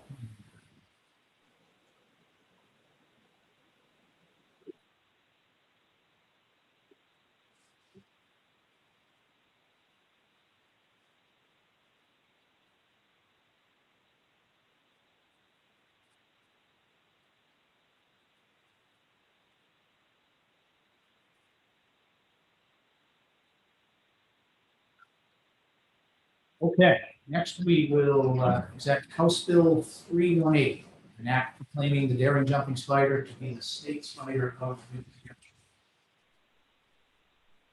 I will recognize Representative Murray for a motion. Yes, thank you. Thank you, Mr. Chair, for recognizing me. I'd like to make a motion of OTP for House Bill 318, an act relative to proclaiming the daring jumping spider to be the state spider of New Hampshire. Do we have a second? Representative Mola seconds. Representative Murray, you are recognized to speak to your motion. Thank you. In a year where children have been met with many challenges, their efforts to be adaptable in bringing our attention to the attributes of the spider and its importance to New Hampshire's ecosystem is commendable. So I urge ought to pass. Thank you, Representative. Any further discussion? Mr. Chair, I would like to, this is a State Representative Perez. I don't have a question, but I would like to say, I second what Megan said. During this difficult time, I really appreciate all the hard work that our teachers and students put into Bill 318. I would like to ask people to pass this. Thank you. Thank you, Representative. Any further discussion? Representative Aaron. Yes, thank you. Also echo that. I think our teachers and our students have been doing an amazing job. The students at the Hollis School did a wonderful presentation. We learned a lot, and I think it is absolutely worthy of the legislature to pass this bill. So I am happy to support this. Thank you, Representative. Further discussion? Comments? Well, I would also like to thank the third grade class. Some of these state bills are, are sometimes kind of mundane, but these folks did a wonderful job. These kids definitely stepped up, showed that they did their homework. They presented very well, articulated their information that they presented, and I would just applaud them. And I would applaud their teacher, Mrs. Happy, too. You've done a great job in bringing these kids forward and teaching them the process. And I wish we were in normal conditions so they could have the full effect of coming to the House of Representatives and being in the gallery and being recognized, because it's quite an honor. We'll certainly be happy to move this bill forward out of our committee. All right, seeing no other comments, I'm going to ask the clerk to call the roll. Representative Aaron. Yes. Representative Humphrey, yes. Representative Verbo. Representative Verbo. Sorry, yes. Representative Davis. Yes. Representative Stapleton. Yes. Representative Mola. Yes. Representative Kennedy. Yes. Representative Mason. Yes. Representative Sanborn. Yes. Representative Bixby. Yes. Representative Keating. Yes. Representative Bolden. Yes. Representative Duffy. Yes. Representative Murray. Yes. Representative Bonfinsky. Yes. Representative Highland. Yes. Representative Perez. Yes. Chair. Yes. Motion passes 18-0. So I will ask the committee. We can put this on consent. What is the will of the committee? Do we want this to be on consent, or do we want to put it on the House floor, so to speak, and whatever presents itself to be, and have a little discussion on it? What is the will of the committee? I see Representative Bixby's hand up. Yeah. So I think that there actually needs to be opposition in order to have a discussion on the House floor. And since we voted it unanimously, I don't think that the clerk will let us discuss it on the House floor. Thank you, Representative Bixby. Any further input? Yes, Representative Aaron. Yes, well, I think that since we are unanimous in this, we probably do not need to have a debate on the floor, especially in this time where we will have some work ahead of us, and we want to get our sessions done in an expedient manner. So I think the students at Hollis. Thank you, Representative. Any further conversation? Representative Stapleton, yes. I believe that consent is appropriate and mention could be made in a PI briefly. Well, Representative, if it goes on the consent calendar, there'll be no PI. It's all done in one vote. I'm still for consent. Okay, thank you. Representative Bolden. A question for the chair. Would it be possible to put it on the regular calendar on no debate just so there's a vote, or? I believe it is possible to do that. I'll put that as another option. We would have to talk about it. Certainly. Representative Dutsey? No, I didn't quite hear what that said. I think I'm repeating it. So it would be possible to bring them back at some point when we can meet in Reps Hall and maybe do an award or a commendation or something? I don't think we could bring them back, but we could certainly put it on the calendar, and it, if the speaker chose to, he could do a mention as he called the bill. Okay. Representative Safakidis. Thank you, Mr. Chair. I just want to put it out there that we know that there's certain representatives that are always against this kind of bill, and not to overlook the chance that it might be taken off consent by one of those people. Thank you. Representative Bixby? Yeah, so another approach, if we wanted to do some recognition, would be to do a unanimous consent address and just, spend a couple, 2 or 3 minutes mentioning how well these kids did in their presentation, and that would get it out to the full House without having to have an argument or a mock argument or anything like that. Any further comments? Representative Aaron? I would offer that we put it on the consent calendar and perhaps draft a letter from our committee to the school, to the teacher and students, letting them know how the bill was handled.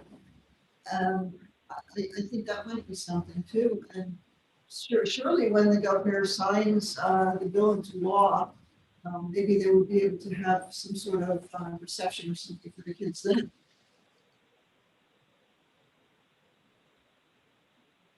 I like the sound of all of what we're giving, so I guess it sounds like we should put the bill on the consent calendar. And Representative Bixby, if you'd like to do unanimous consent, perhaps that's something yourself and another committee member or whatever we could look at. So would everybody be in agreement with that? Yeah. All right. Then I will place it on the consent calendar.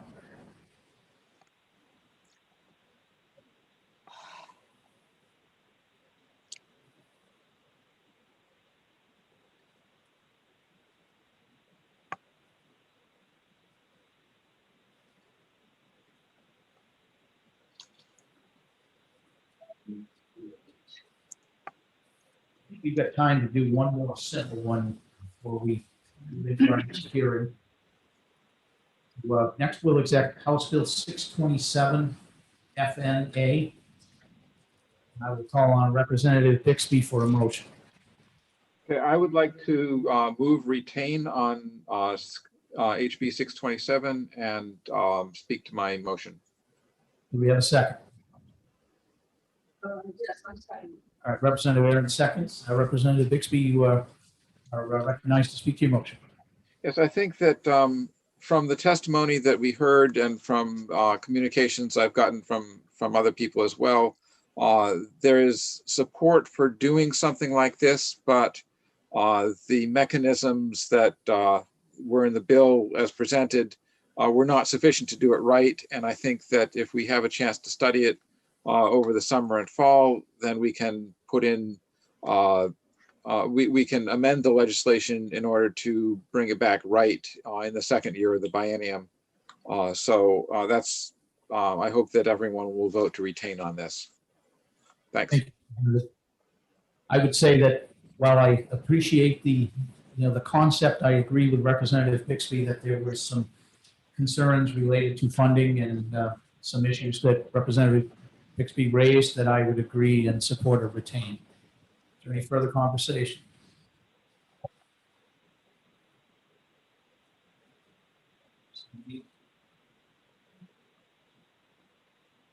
All right, seeing none, I will ask the clerk to call the roll on House Bill 627 FNA, the motion of retain. Representative Aaron. Yes. Representative Comfort. Yes. Representative Burkeville. Yes. Representative Davis. Yes. Representative Stapleton. Yes. Representative Mola. Yes. Representative Kennedy. Yes. Representative Mason. Yes. Representative Sanborn. Representative Sanborn. Yes. Representative Bixby. Yes. Representative Zalakidis. Yes. Representative Bolden. Yes. Representative Dotsie. Yes. Representative Murray. Yes. Representative Bonapinski. Yes. Representative Highland. Yes. Representative Perez. Yes. Mr. Chair, Yes. motion passes 18-0. All right, so we will retain this as a committee and a chance to look at it in the fall. I don't believe we have enough time to accept any further bills prior to our scheduled 11 a.m. hearing. So we're going to take about a 4-minute break and we'll return to hear the next bill at 11 a.m.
Okay, I'm gonna call the committee back into order, and I'm going to turn the chair over to the vice chair to introduce the next bill.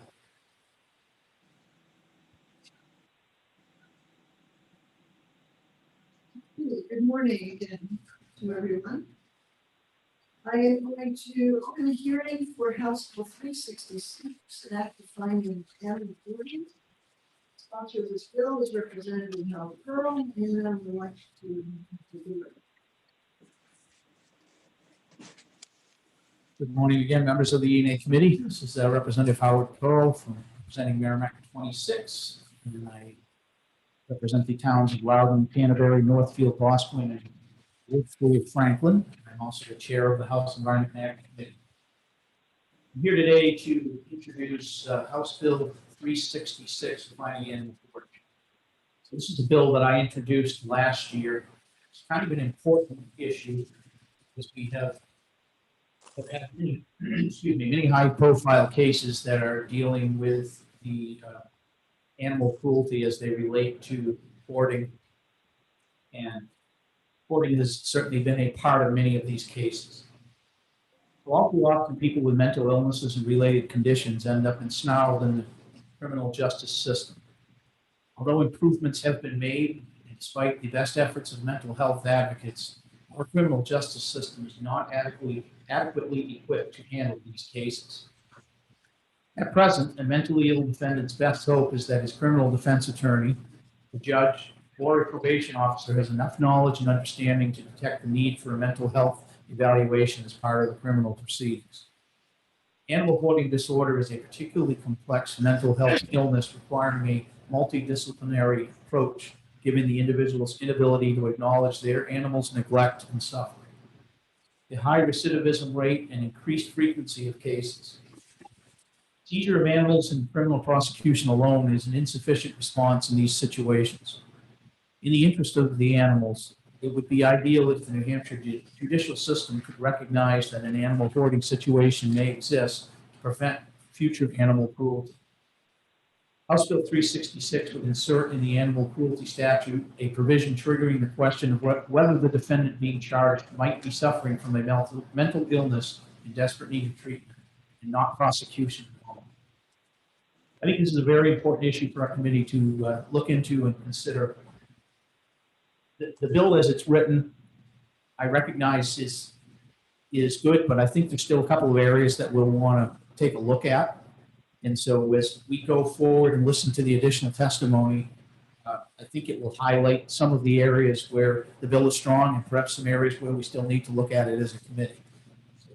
With that, I'm going to end my testimony, and I'll be happy to accept any questions, with the caveat that we have two people that are going to testify behind me that have a lot more knowledge in this area than myself. So if you have real technical questions, I would encourage you to hold and ask them. Okay. Representative Bixby.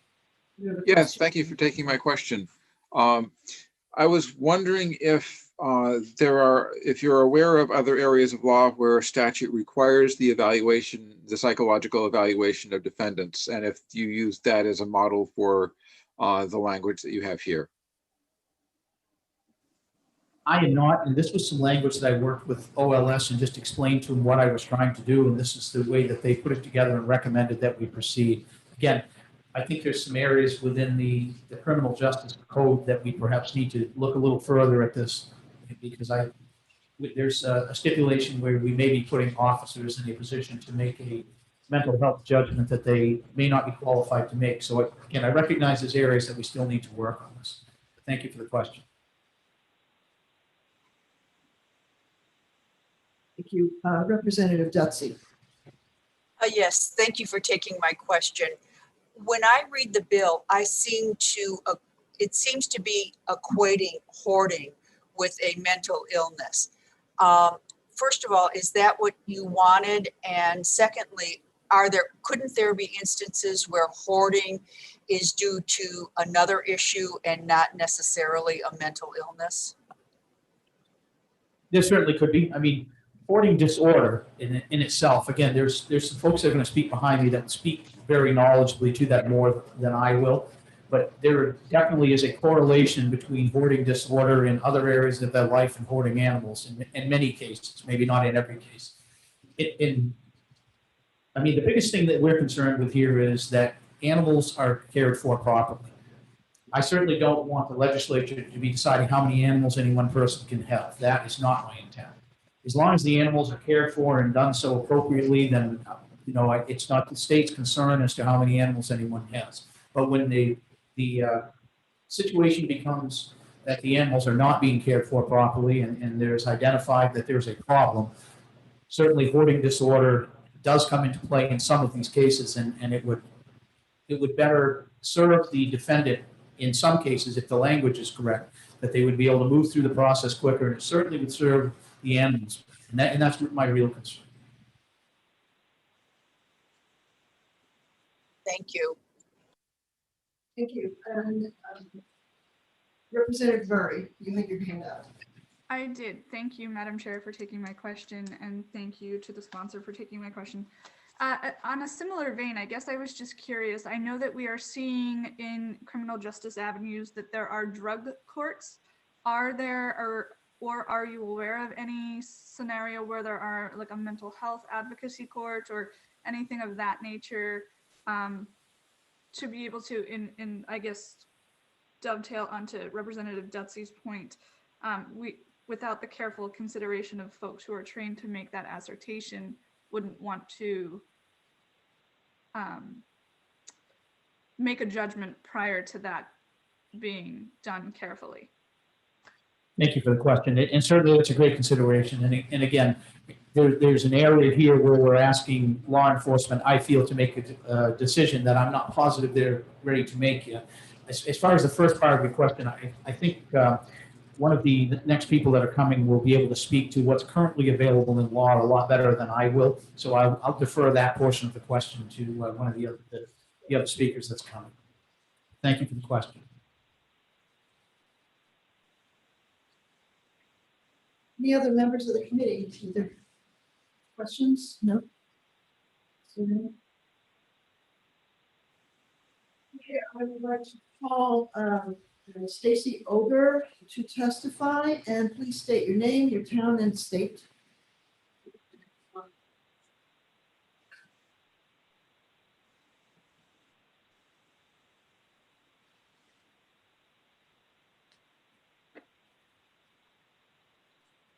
Good morning, everyone. Morning. Sorry, it looks like my Zoom just had me log out and log back in. I'm just taking the, there, I can join you by video as well. Good morning. Thanks for the opportunity to speak with all of you. And I'm grateful that Chairman Pearl has refiled this bill for your consideration. My name's Stacy Ober. I am the government relations contact for the American Kennel Club. And this bill was filed last year, released by the committee and approved by the House last March. I just want to acknowledge that the American Kennel Club works to ensure that the rights of responsible owners and breeders are protected, but also that anyone, regardless of the number of dogs they own, who treats a dog negligently or cruelly is held responsible for those actions. This bill is about those occasions where an individual's neglect or cruel treatment of animals is not the result of criminal intent or activity, but instead is a symptom of a mental illness known as animal hoarding disorder.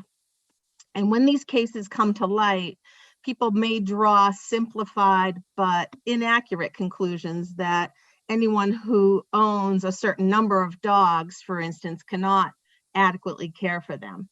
And this can result in proposals that either limit or restrict dog ownership, but in the end does nothing to address the underlying mental illness that caused the serious health and safety problems for both people and pets.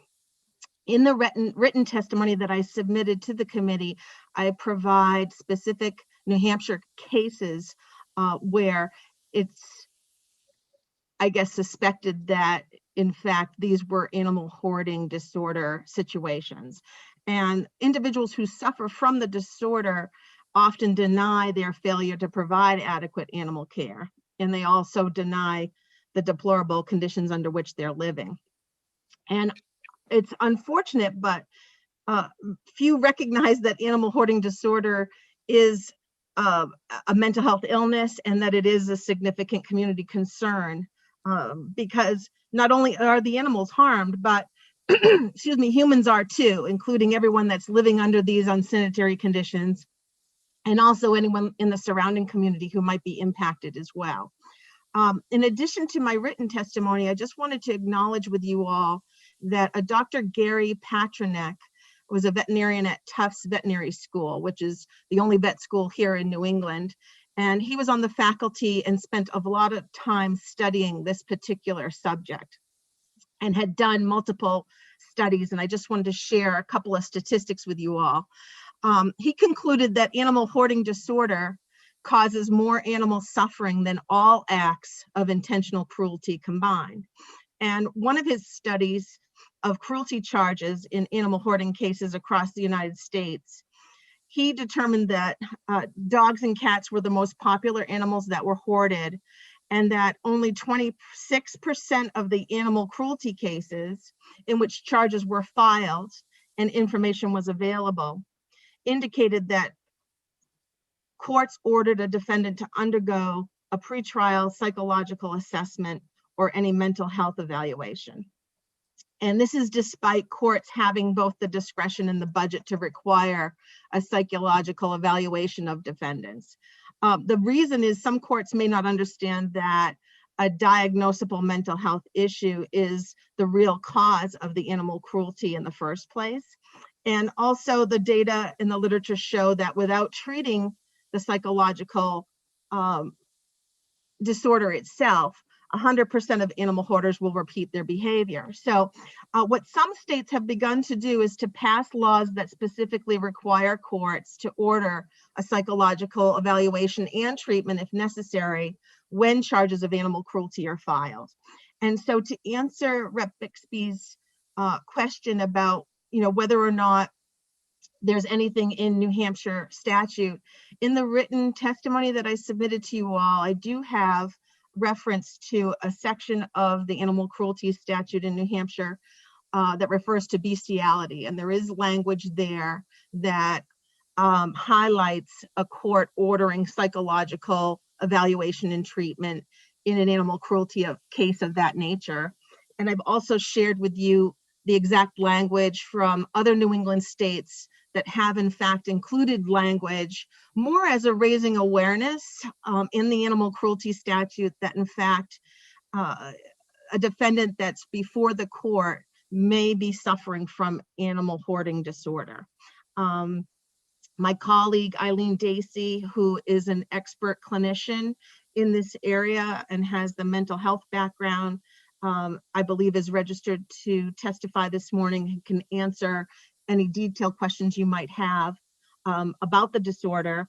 But the bill in and of itself, it's our hope, would more or less raise the flag for the criminal justice system that a defendant who's brought before the court may in fact be in need of a psychological evaluation and perhaps treatment, so we can avoid this repeat pattern of collecting animals by someone who's left untreated in the community.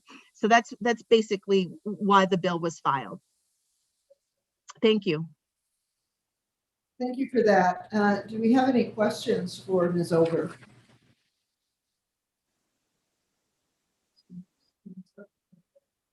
I don't see any questions, so thank you very much for your testimony. And then I would like to.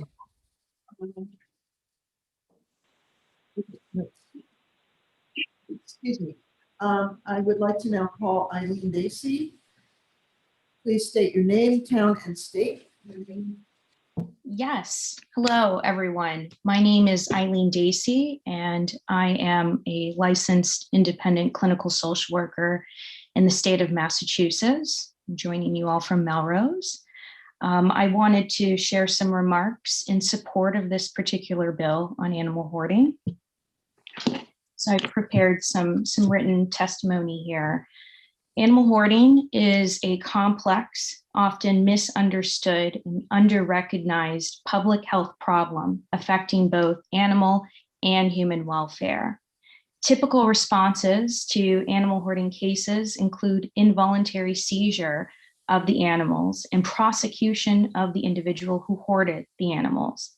This approach can yield up to 100% of recidivism in animal hoarding cases due to professionals only focusing on the symptom of the issue, which is the accumulated animals. This approach fails to recognize that the collection of animals is congruent with a diagnosable mental health disorder. Without methodical and carefully orchestrated psychotherapeutic approach, the individual will continue their animal hoarding behavior at a much more rapid rate. So meaning accumulating more animals, including strays. Therefore, prohibiting the person from adopting or buying new pets is also an ineffective approach.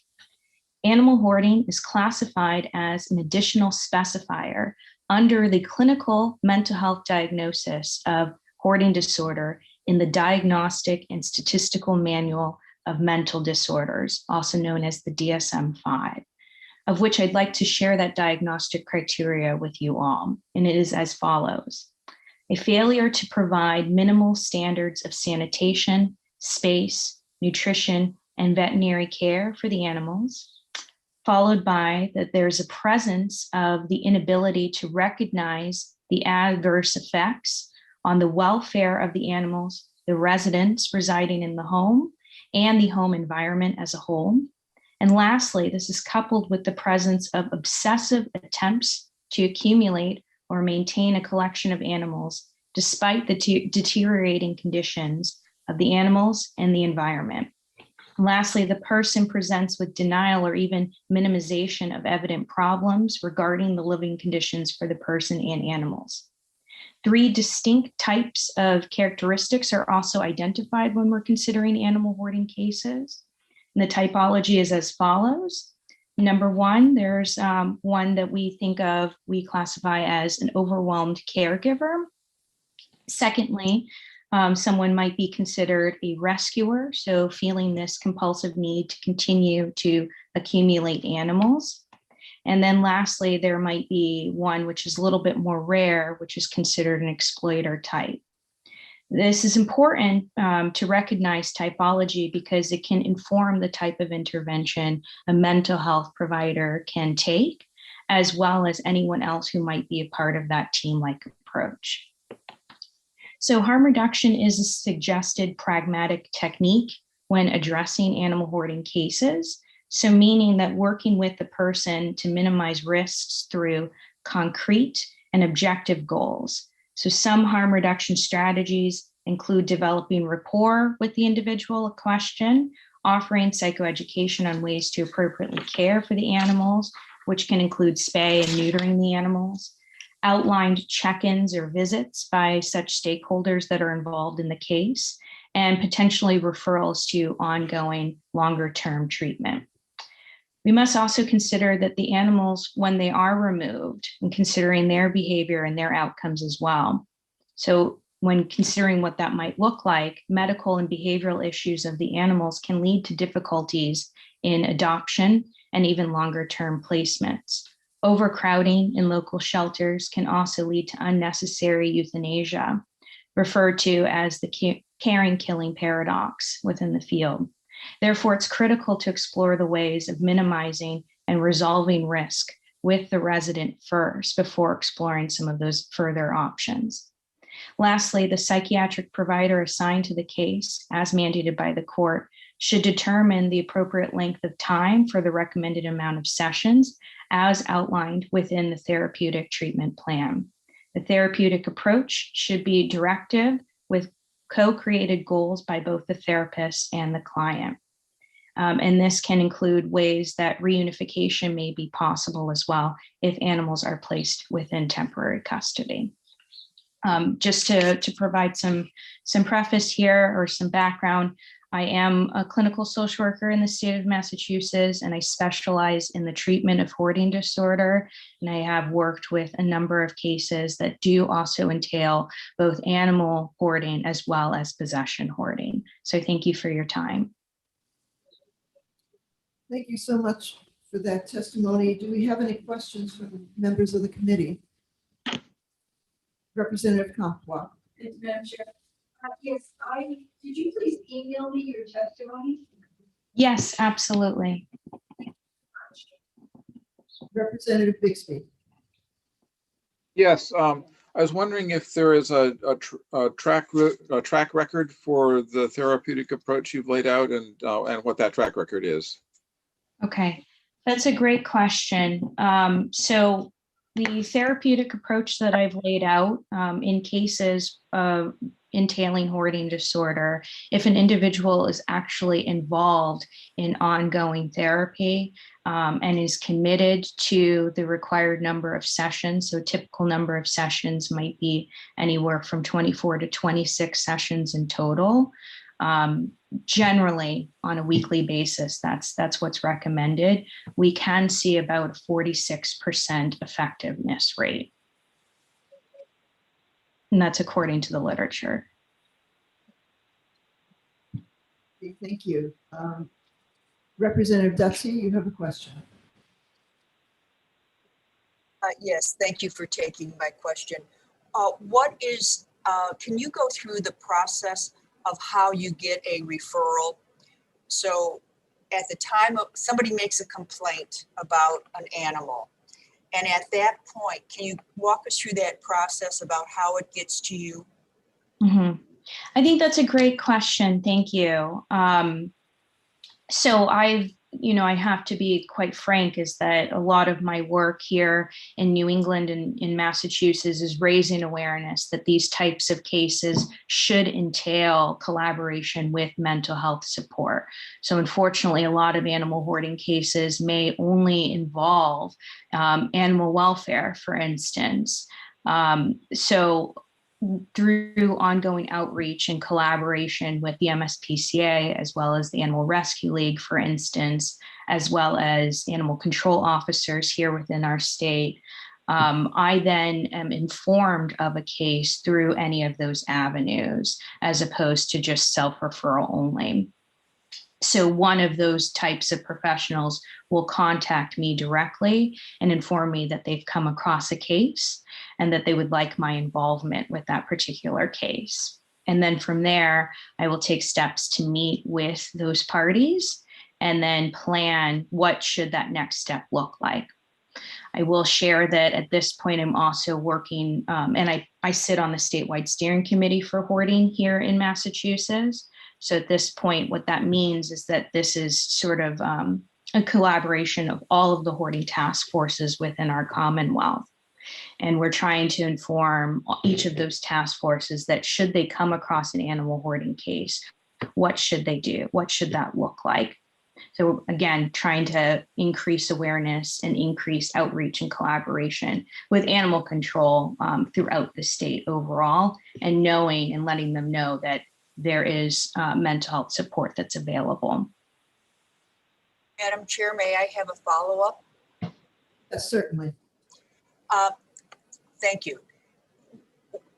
Where does the court come into this process, or does it not at this point? Okay. So at this point, the cases that I've worked on have been managed within the community prior to getting to the court. for instance.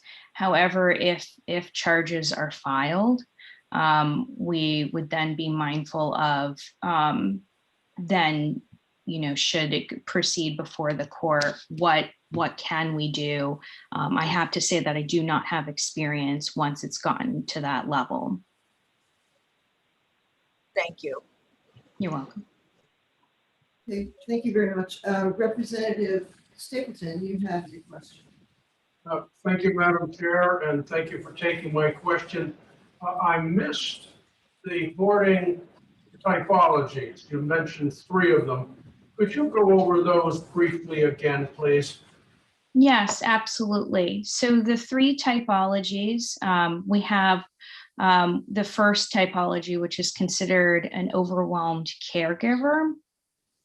So that means that perhaps, I'll give an example, that as someone has aged, for instance, their circumstances, whether it's physical, cognitive, or even financial, have changed the way in which they can continue to care for the animals. So perhaps the number of animals they had at one point was within reason, and over time, it then became out of their control.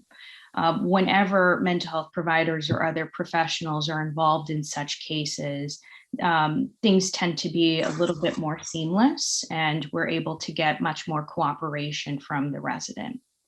The second typology is considered what we would deem a rescuer. So someone who we can see a little bit more of that compulsive-like act that is really prevalent within this particular disorder. So an impulsive need or urge to continue to accumulate animals, even if there are really adverse effects within the environment. So deteriorating conditions of the environment, deteriorating conditions of the animals within the space, or even potentially deceased animals.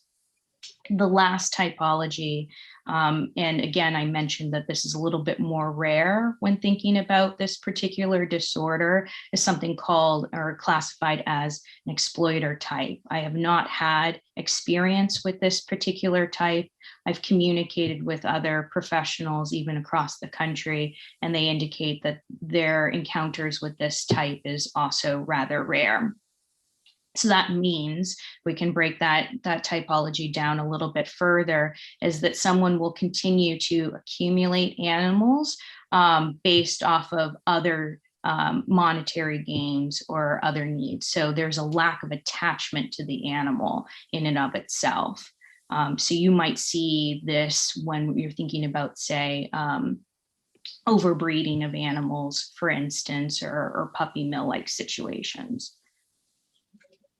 Thank you very much. You're welcome.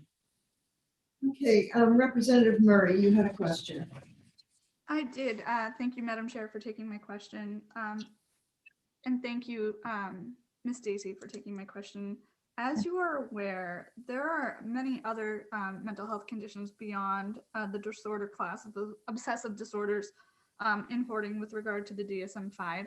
And what is your assessment of the ability for folks who are first responding, whether it's, as you said, in the community, whether it's a law enforcement officer or an animal rights officer coming out to take a look, to be able to know what to do once they might suspect that there is a mental health issue there? Mm-hmm. Okay, great question. And you're keen to pick up on that as well. So to provide background, hoarding disorder does fall under the obsessive compulsive disorder, or OCD, and related disorder spectrum. So there's a lot of similarities, a lot of overlap, and even some differences. And of those with hoarding disorder, about 92% of those will also present with another existing comorbidity, meaning another mental health diagnosis, whether it's diagnosed or undiagnosed. When providers are first encountering a case, so a lot of my professional experience has been training law enforcement across Massachusetts as part of their preliminary mental health engagement and training with individuals within the community, is being able to take an opportunity to assess the situation and also find an opportunity to develop any type of rapport with the resident. And so what I mean by assess the situation is first taking a look at what risks might be evident within the space, as well as risk for the individual and risk for the animals as well. And then reacting based off of those imminent risks, if there are imminent risks that are there. So whether that means, okay, there are concerns, but we can step away from the situation and then plan for follow-up. But over the course of that time before follow-up occurs, does that also mean filing a report or a file to, say, Adult Protective Services or Child Protective Services? So if we're thinking about dependent individuals within the home, or even if the resident is elderly themselves and there are grave concerns within the space. I hope that answers your question. No, it does. Thank you for taking Okay. my question. You're welcome. Thank you for that. And Representative Highland, you had a question. Thank you, Madam Chair, for taking my question. So my question has to do with, I guess it's not necessarily a question, but more of, would you recommend, what would you recommend as a follow-up procedure this person or these cases go through? Kind of what we've been talking about, maybe they do go through a court system, and as per how it reads, there is an evaluation, an evaluation might be recommended. And there's a mental health professional that goes through what that treatment process would look like, as we've already been through some of that. As far as the court system or the municipality, or I guess what would you recommend as a follow-up procedure? Because I feel like maybe that might need, in my opinion, might need some discussion. Thank you. Okay. All right. Thank you, Representative Highland. My recommendation, my strong recommendation is engagement with therapeutic support. So whether that's through the court system or within the community. Okay. So if it's within the court system, then a referral to an actual psychological evaluation to determine, first and foremost, is this actually animal hoarding, right? Is that what the person is presenting with? So identifying what that presenting problem is then informs the course of treatment. And then if it is animal hoarding, right, is actually then thinking about a referral to ongoing treatment and going through that entire process. The same process would occur within the community as well. But within the community, there then needs to be a little bit more of a discussion of what that means for the person to actually engage. So if it's just law enforcement, for instance, having that conversation with a resident, hey, I think I need you to connect with a counselor, the person might state, no, I'm not interested. But if law enforcement came out to the residents in collaboration with a mental health supporter, such as myself, a mental health provider could then have that conversation around what this would actually mean. What would that look like to actually get connected with therapy, and to think about the ways in which perhaps maintaining care for the animals has been problematic in their own lives. How can we enhance that together? So then it becomes a little bit more of a didactic and collaborative conversation. And therefore that yields a higher chance that the person's actually going to want to participate in therapy. Thank you. You're welcome. Okay, actually, I have a question. I'm interested to know if you are aware of a network of therapists in New Hampshire that specifically deal with animal hoarding issues. Okay, great question. Thank you. I am not aware of any particular specialist or therapist that has great specialty in treating hoarding disorder or animal hoarding behavior within New Hampshire.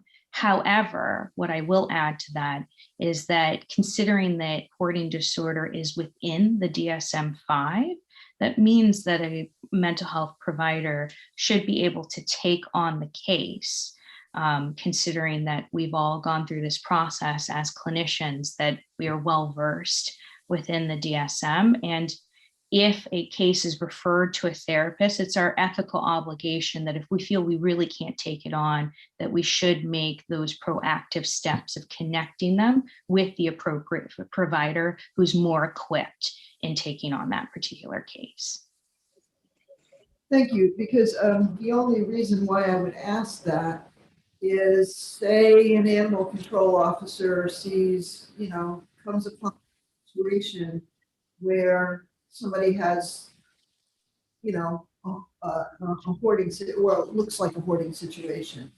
So I wonder, is there like a list of special therapists that then they would contact once the animals are confiscated, or, I'm trying to figure how the whole process would play out. Mm-hmm. I think that would require further conversation, exploration, and the development probably of some sort of a compiled list or resource directory. So something of that nature exists here in Massachusetts. And it would be beneficial if that were mirrored also within New Hampshire. Thank you so much. I see Representative Bixby, your hand is still up. Did you still have a question? Yes, I actually have a separate question. So I was wondering if there is an issue, well, how is the monetary end of access to mental health dealt with? Because I don't know that that there is any sort of mechanism readily available for paying for these sorts of services, particularly when the person involved might not be aware or believing that they actually need it. Okay. That's a complicated question, considering that, again, hoarding disorder is within the DSM-5. That means that a mental health provider can actually bill for the services under their health insurance plan. Medicare, Medicaid, even commercial private insurance plans as well. If an individual is not quite interested in engaging in services, I think that yields a different conversation, right? So that means that the case will likely not then get opened for ongoing treatment. A lot of outreach mechanisms do exist throughout our country. So such as whether those are senior centers or council on agings, often will have an outreach social worker that's embedded within that type of an agency who may get involved in hoarding cases. And then their services or their time is then covered under their agency. So I use that as an example because of the agency that I worked for. My time was covered under my agency, and therefore I was able to engage and participate with law enforcement with no cost to the individual. Some agencies, such as, and I'll use MSPCA or Animal Rescue League again as an example, had access to grant funds as another alternative, right? So that if an individual was uninsured, for instance, that perhaps they could contract my services so that I could then get engaged and help the individual, whether it was short-term or even some sort of a longer-term process. So I just wanted to provide you with some options to consider because there could be some possibilities for the state of New Hampshire to explore. Okay, thank you for that. And I see still Representative Dutsey. You have your hand up. Oops. You're muted. Huh? Okay, no, I hit the wrong button. Sorry. Thank you for taking my question. I want to make a comment first, and then I want to ask you a question. The first comment is, in my first life, I was a psychiatric social worker, and I worked at the Greater Manchester Mental Health Center. So throughout the state of New Hampshire, we do have mental health centers, and I agree with you. A social worker would be trained, or their background would easily allow them to work in this field because they normally would work with people who have issues with denial or obsessive compulsive disorders. So it's just basically a subset of that. So I think from what we have in place in our mental health community, we would be able to assess and treat these people. So that's number one. Number two is, how many cases do you actively have opened, and how many cases of hoarding do you typically see in a year? Okay. Thank you. My entire specialty as a clinician is working with cases that entail hoarding disorder. So each of my cases that I have open currently are actually cases where the individual is presenting with hoarding behavior. I have at this time, trying to think about my caseload, is about maybe 35 individuals. Okay, I may see perhaps up to 100 within any given year.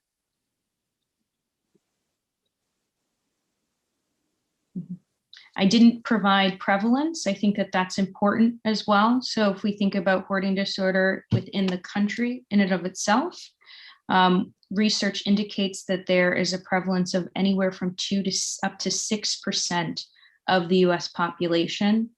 That makes hoarding disorder actually the most common mental health issue within our country.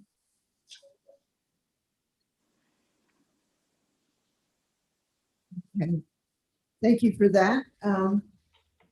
I see hands up from Representative Kennedy. Thank you, Madam Chair.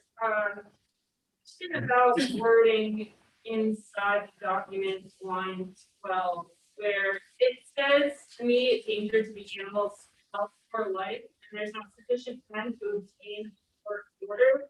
Could you also possibly add somewhere that the caregiver's health is being dangerous, since we are talking about a mental disorder, and where it's been the facility itself might not be clean enough? I mean, it's potato, but could it possibly be added in there? I don't know if it makes you too worried.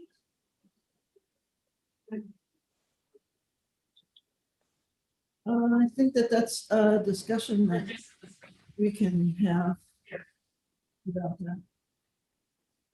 All right. And Representative Highland, you had your hand up. Thank you. Most of my questions have been answered since you all have asked awesome questions, but I do have a question about, you said that Massachusetts has a system for contacting therapists specifically for hoarding, or maybe within the mental health system there. I would like to know more about that, but also I have a question about municipality involvement that we talked about with follow-up. Would you recommend shelter involvement as far as providing information, like an information resource, or some sort of municipal resources for putting information out to the public somehow? I mean, I just see the breakdown of finding help, I guess, is where my question is coming from. Thank you. And thank you, Madam Chair, for the question. Okay, thank you, Representative Highland. So the resource directory that currently exists in the state of Massachusetts, again, was developed and continues to be maintained by the statewide steering committee on hoarding. And so there is an actual site that anyone can access and locate resources, whether that means it's just mental health support for hoarding, or even if an individual is looking for biohazard cleanup or hoarding remediation. And so the whole gamut is sort of there. But if we take it a step further, there are, of course, other national sites that individuals can access when they're looking for a therapist in particular who specializes in the treatment of hoarding disorder. So for some examples might be looking at Psychology Today, for instance, right? And then there are filters, right, where you say this is the city that the individual lives in, This is the presenting problem, which would be hoarding. And then this is the insurance that the person has. And then it'll filter to show a listing of the therapists within that area that can respond. Then the IOCDF website is also a national website that individuals can access. So again, that goes back to my point of hoarding disorder falling under the OCD and related disorder spectrum. And so that also has an up-to-date list as well. In terms of your question around municipality involvement or other resources, even potentially shelters within the area, I think that, again, there probably should be some detailed conversation around and even some outreach if at all necessary. So talking within, say, any of the animal welfare or rescue organizations across the state, who can they reach out to should they come across a particular instance? And then that the same goes for shelters as well. I think that then there should be conversation around what does that compiled list really consist of? Who are the therapists that people can reach out to and where, and what should that look like? So I know that that's a little vague, but. Thank you. May I ask a follow-up question? Sure. Madam, thank you. You said that the US had about a 2 to 6% hoarding. So what do you know I guess you don't know the New Hampshire number. Do you know the Massachusetts number? I'm trying to get a feel for what our state might have, but obviously I need to do my research on that. But if you have the Mass number, that would be great. Thank you. You're welcome, Representative Hyland. I do not have the actual Massachusetts number, and therefore I do not have the actual New Hampshire number. And because those numbers, they would need to be tested, they would need to be published within literature. We can't just break down that percentage into geographic locations, or that would just be false information. That would be a fallacy. Thank you for your time. You're welcome.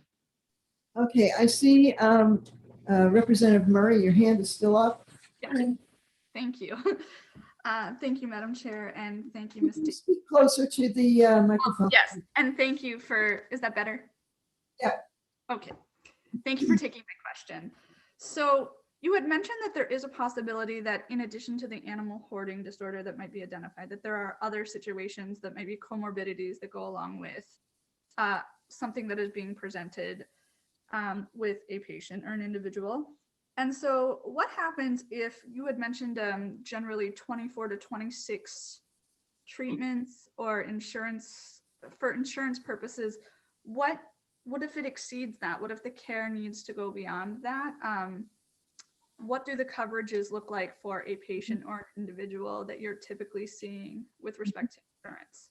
Okay, so in that situation, Representative Murray, if these sessions need to exceed the recommended treatment plan, for instance, further insurance authorization would need to be pursued, and a therapist would pursue that. Follow up, if I may. Sure, go right ahead. And generally, how long does it take at least in your circumstance, to get a patient to treatment or care for provider care? How long is it to find an opening available or something of that nature? Okay. Great question. Again, thank you, Representative Murray. In my circumstances or in my experience, I haven't seen a lot of lag time. So if I'm able to be there physically myself and have a conversation with the person, or even if I know that the case might need to be referred out just because for geographic reasons, it just makes more sense to connect them with a therapist that's closer to where they reside. In my experience, it's been anywhere from up to a month in total maximum of getting them connected with a therapist and getting them enrolled in therapy.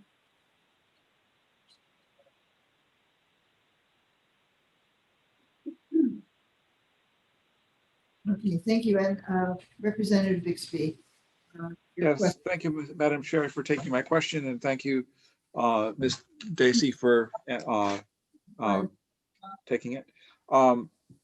So one of the things that we see in these hoarding cases is when it gets beyond a certain point is real sort of public horror and outrage at the conditions that the animals are facing, and often rather than a will on the part of the public to look for a cure, but a desire to look for punishment. And I was wondering how that plays into the practical aspects of trying to get treatment for these people. Yes, Representative Bixby. Unfortunately, I think that we've all heard of those sort of horror stories, if you will. And of course, not every case entails that type of severity. I, of course, want to recommend that within the community, providers are as proactive as possible to ensure that a case doesn't reach that level of magnitude, if that is possible in any way, shape, or form. I can understand that the public would then want to pursue more punitive measures, want to look for punishment within those circumstances, because we are thinking about animals and we're thinking about their welfare, right? But we also need to be mindful, of course, that this is a mental health concern as well. And thinking just within punitive measures is only going to yield to recidivism. And if recidivism exists, that means that the person's just going to continue their behavior. Again, they're going to accumulate more animals, and we're going to see the same cycle occur over and over and over again. So thinking about full treatment and not just focusing on prohibition or just the symptoms of the problem, which might be for seizures of all of the animals, for instance, but thinking about getting the person help and whatever help is actually defined for that case, I think we're going to see a different outcome. At least in my experience, I've seen different outcomes as well as the experiences of some of my colleagues nationwide. Okay, thank you very much, Ms. Dacey. And I just wanted to show that we are coming up on a hard break at 12 o'clock. And I do know that Ms. Ober still has her hand up, so I would like to give her an opportunity just for a brief moment to say what she would like to say. And then if we have any further discussion, we're going to have to take that to another time. So go ahead, Ms. Ober. Thank you. I appreciate all of you taking the time to hear the details about this problem and some proposed solutions to address it. I did want to share that I had a conversation probably 2 months ago with a judge down in Baltimore, Maryland, who sits on a mental health court. And she had a serious animal hoarding case that came before her, and it prompted her.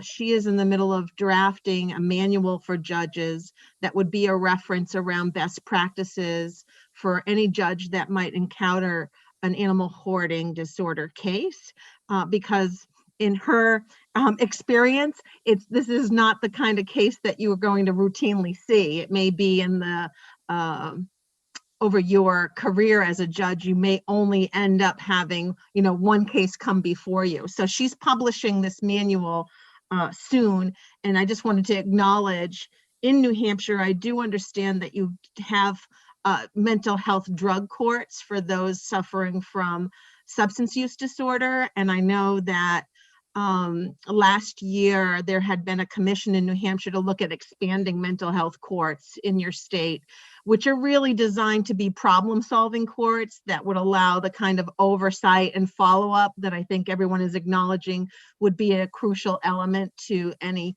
approach in treating somebody with this disorder. But perhaps it is developmental, and first enacting some language like House Bill 366 to again raise awareness and help educate the judges in New Hampshire and the criminal justice system that in fact this may be a result of animal hoarding disorder, that has created these charges coming forward, and to best respond. Thank you. Well, thank you so very much for those additional comments and information. And I am going to call this hearing closed since we are on this hard break. So thank you, everyone. All right, I want to thank everyone who testified on the bill. So we're going to be in recess until 12, and I'll just remind, until 1. And I just want to remind everyone on the committee that if you get your committee recommendations in to me in the next 24 hours or so, if you were the one that made the motion to move a bill forward. If you need assistance with that, certainly feel free to reach out to me. All right, we're going to take a break, and we will see you back at 1 p.m. to hear House Bill 177. Thank you.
Good afternoon, it being 1 p.m. to all opening hearing on House Bill 177. Prohibiting siting of a landfill near a state. Call up Representative Tucker as the prime sponsor to introduce the bill.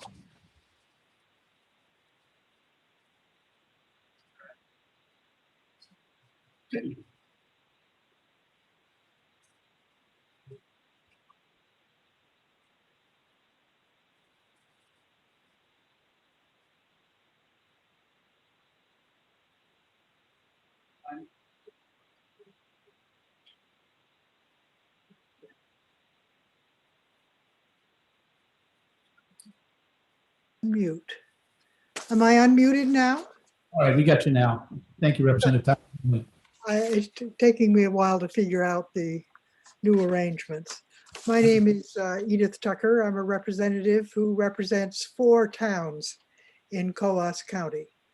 The largest is the town of Whitefield that has about 2,500 people. I also represent Jefferson, Carroll, which includes Bretton Woods and Twin Mountain, and my own little town of 300 of Randolph. So Whitefield is my largest town that I represent, and I paid close attention last year when their town meeting in 2020 on a petitioned warrant article number 40 voted handily to be opposed to having a landfill in their town near Forest Lake State Park. And when I was asked later by people enthusiastic about prohibiting a landfill within 2 miles of state parks in New Hampshire to be the prime sponsor, I was more than happy to agree to do that.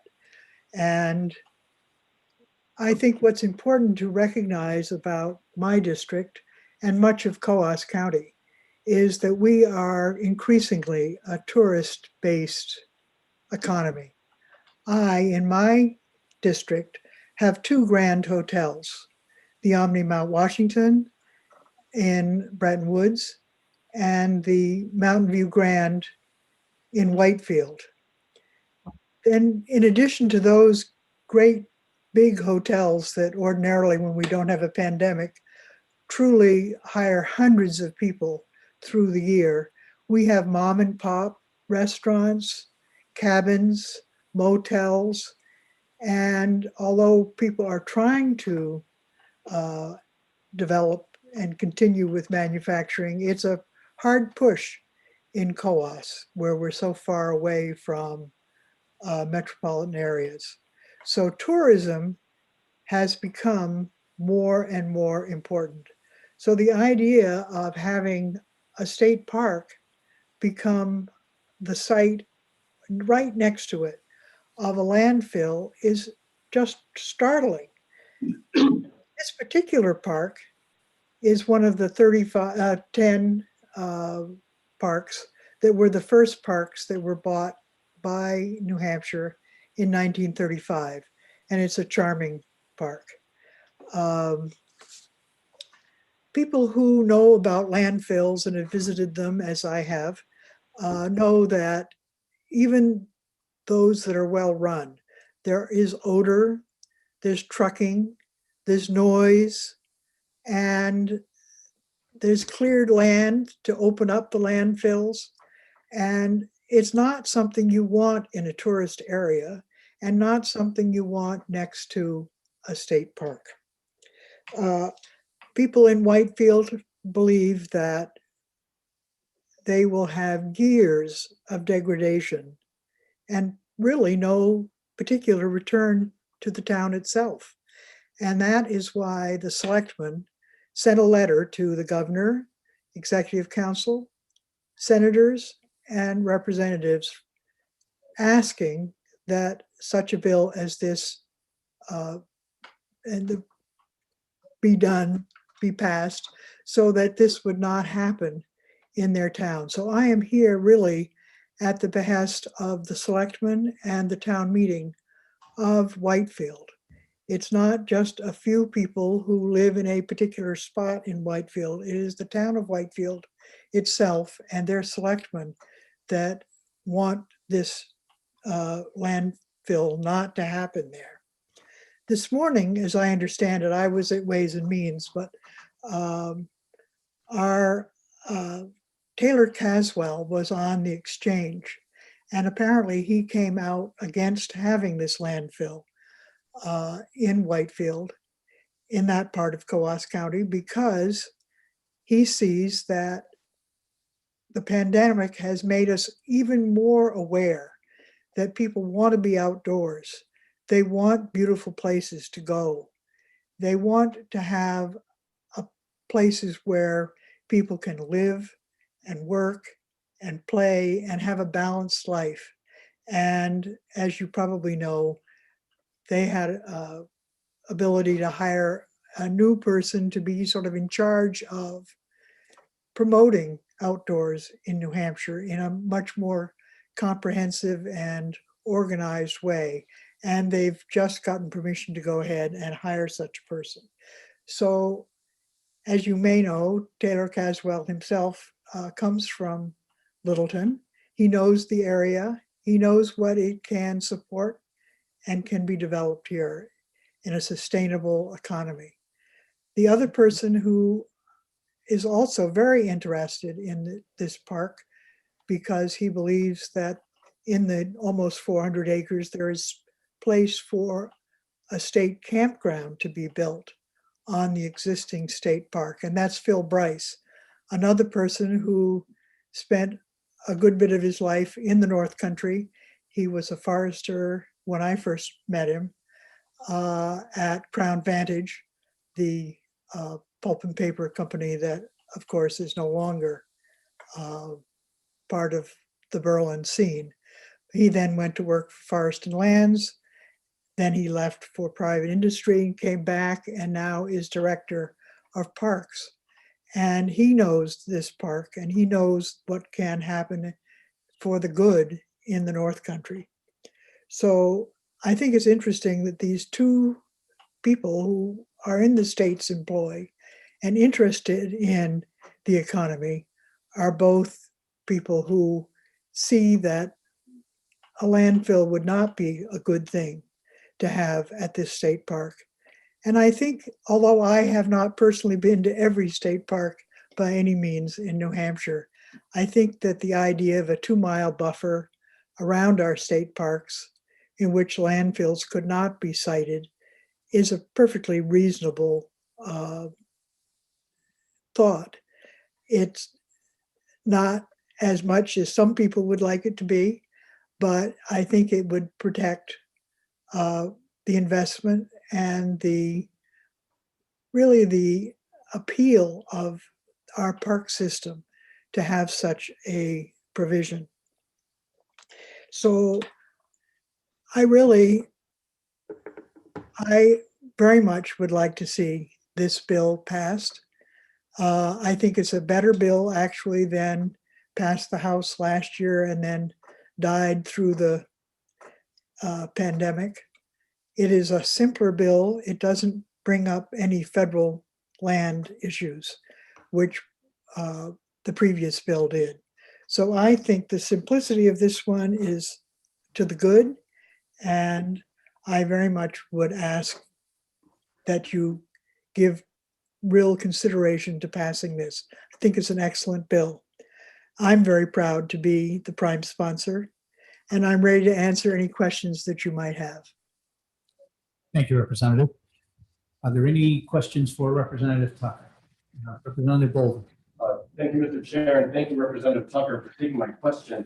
You talked a little bit about how state parks in New Hampshire tends to bring in a lot of tourism. My state park of choice is White Lake in Tamworth, and every time I go there, I notice that a lot of, that more than half the cars in the parking lot have Massachusetts license plates. Why do you think people from Massachusetts are willing to drive 2 or even 3 hours up to license in the North Country especially? What, I didn't hear the question. I heard that you have a park in Tamworth and you see a lot of Massachusetts plates. I'm having a little trouble actually hearing the question. Representative, would you be able to repeat that? Yeah, can you hear me any better now, Representative Tucker? I think so. Okay. Maybe pull the mic a little bit closer. If I just hear the actual question that you're asking. Yeah, I've noticed that a lot of residents of Massachusetts are willing to drive 2 or 3 hours up to our parks in the North Country, and I'm wondering why you think that is that they're willing to drive so far to those parks. Well, I think one of the reasons is that the parks, the state parks are not really overdeveloped state parks. Not that there aren't very nice campgrounds, nice trails, but they're pretty simple. And I think that's what people are looking for now. It's a desire to go back in time. I was not a year-round resident for many, many years in Randolph. My family came here in the summers. My grandfather mapped the White Mountains for the Appalachian Mountain Club, Lewis F. Cutter. And the family's been coming from around the world to New Hampshire in the summers and still does. I think that New Hampshire has kept a simplicity about its parks that are very, very appealing. And Forest Lake is one of those parks. It's very simple park. I think the idea of a campground there is excellent. And I'm sure that if he has his way, Director Bryce will make sure that someday it happens. Yeah. Thank you for taking my follow-up. I imagine that these people tend to spend the weekend or maybe even a whole week when they visit these parks because they're driving so far. And to stay in local hotels in the North Country, and they spend probably significant amounts of money going out to eat and so on. I know a lot of people that are going to testify today are concerned about small New Hampshire businesses. Could you articulate at all the economic toll that small businesses in an area like Dalton or Whitefield would take if tourists stopped coming to a particular area because it developed maybe a bad reputation due to, let's say, a pervasive foul odor? Well, I think that I think that the restaurants like Grandma's Kitchen in Whitefield, which is having a tough time during the pandemic, but it's a delightful restaurant where everything is home, cooked from scratch in the kitchen, and the prices are right. It's a cross section of people, locals and tourists who stop. And those little businesses where people have an entrepreneurial chance really add to the feeling that you're moving back in time. On the other hand, the other end of the spectrum where the Mountain View Grand has conventions and weddings, the Omni Mount Washington, they will have 4 and 5 weddings going in different sections of the hotel at once. I've been a reporter up here and I've covered a lot of events, and the primary season is fun in the summer before the primaries. And so people like the fact that there's high cost, great luxury, really a beautiful setting. And for things like weddings and reunions, there are things like the Mount Washington Cog Railway or the Auto Road. There's a lot to do that is, some of them are walking in the woods that cost nothing, or a parking fee if it's a national forest. And others are there's simple and there's costly. And I think people like that juxtaposition. And it interests me that I'm sorry that I was at Ways and Means and didn't get to hear Commissioner Caswell talk about his thoughts for developing our economy more into the outdoors. But I do think that's something that one of the few things that we can say that has happened that because of the pandemic that was good, and that is that people became more aware that they need to be outdoors, they need nature, and that supports really this bill. And but it's a tremendous amount of tourism in Coos. Sad to see the mills go. Those were a way of life and terrific jobs, but those particular kind of jobs are not going to come back. All right, thank you, Representative. Representative Aaron is recognized. Thank you. Thank you for your bill today. I do have a question though. Mentioned that there are a significant number of hotels and we have a lot Bring the microphone right close to your mouth, please. Can you hear me now? Yeah, just speak right into it. Put it. Yeah, okay, I'll try. Oh, yeah, that's good. So you mentioned that, we have a significant number of hotels, some of them rather large, and we also have, so many tourists that come up to the North Country on a regular basis. They stay the weekend and whatnot. Do you have an idea how much trash is produced by the tourists or by the hotels in the North Country? They do have, there is trash. And fortunately, two of the towns that I represent are members of the Androscoggin Valley Regional Refuse Disposal District. I always forget. So Berlin, Dummer, Errol, Gorham, Jefferson, Milan, Northumberland, Randolph, and Stark are in a consortium of towns that run a major landfill in the unincorporated place of Success.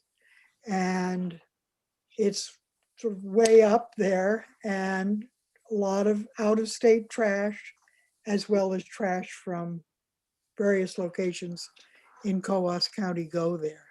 And it has enough space to be permitted for a long time in the future.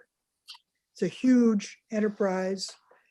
In order to have manufacturing, because we still do have one paper mill in Gorham, and I think people still hope that there will be manufacturing in the future, you do need to have landfills. I think we all regret that we don't do more recycling and reuse and reduction of materials, but there is a very substantial landfill in Coos County in Success, and it's run by the city of Berlin and all these little towns. Each town member or city has one vote. So it's really kind of an example of how municipalities got together to do a commercial but not for profit landfill. Thank you, Representative. Representative Bolden, you have another question?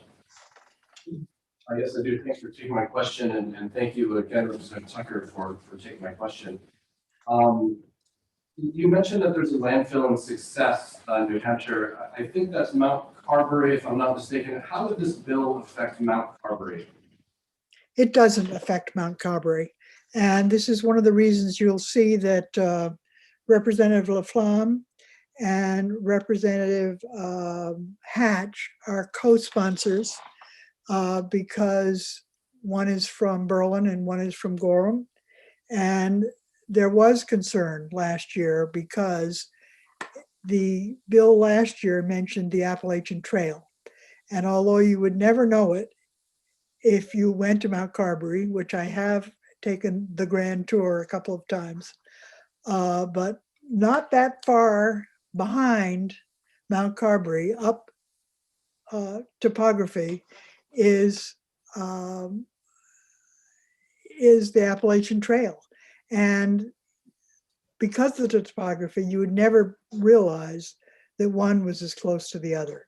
And people who worry about permitting for the future were concerned about last year's bill.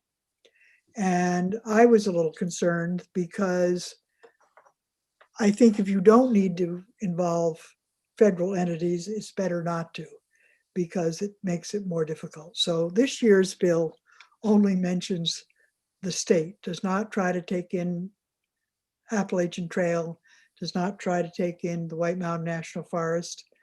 That makes a lot more complicated arrangements. Thank you, Representative. Any other questions for Representative Tucker? I see one. All right, Representative Mr. Ver. Chairman.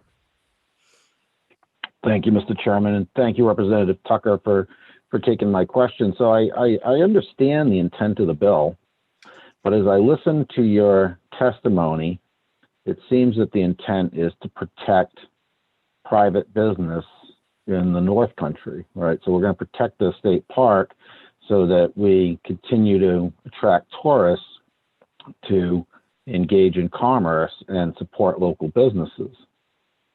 So I guess the question is, why doesn't the bill include protections for existing private businesses in the North Country? So if I owned and operated a hotel or a motel in the North Country and a landfill got permitted next door to my business, I'm sympathetic to your argument that could be detrimental, if not disastrous, to my business. So why is there no protection in the bill for local businesses or even private homeowners? Well, I think that traditionally, those kinds of protections have come through zoning or land regulation ordinances. Dalton has not chosen until recently to go that particular route.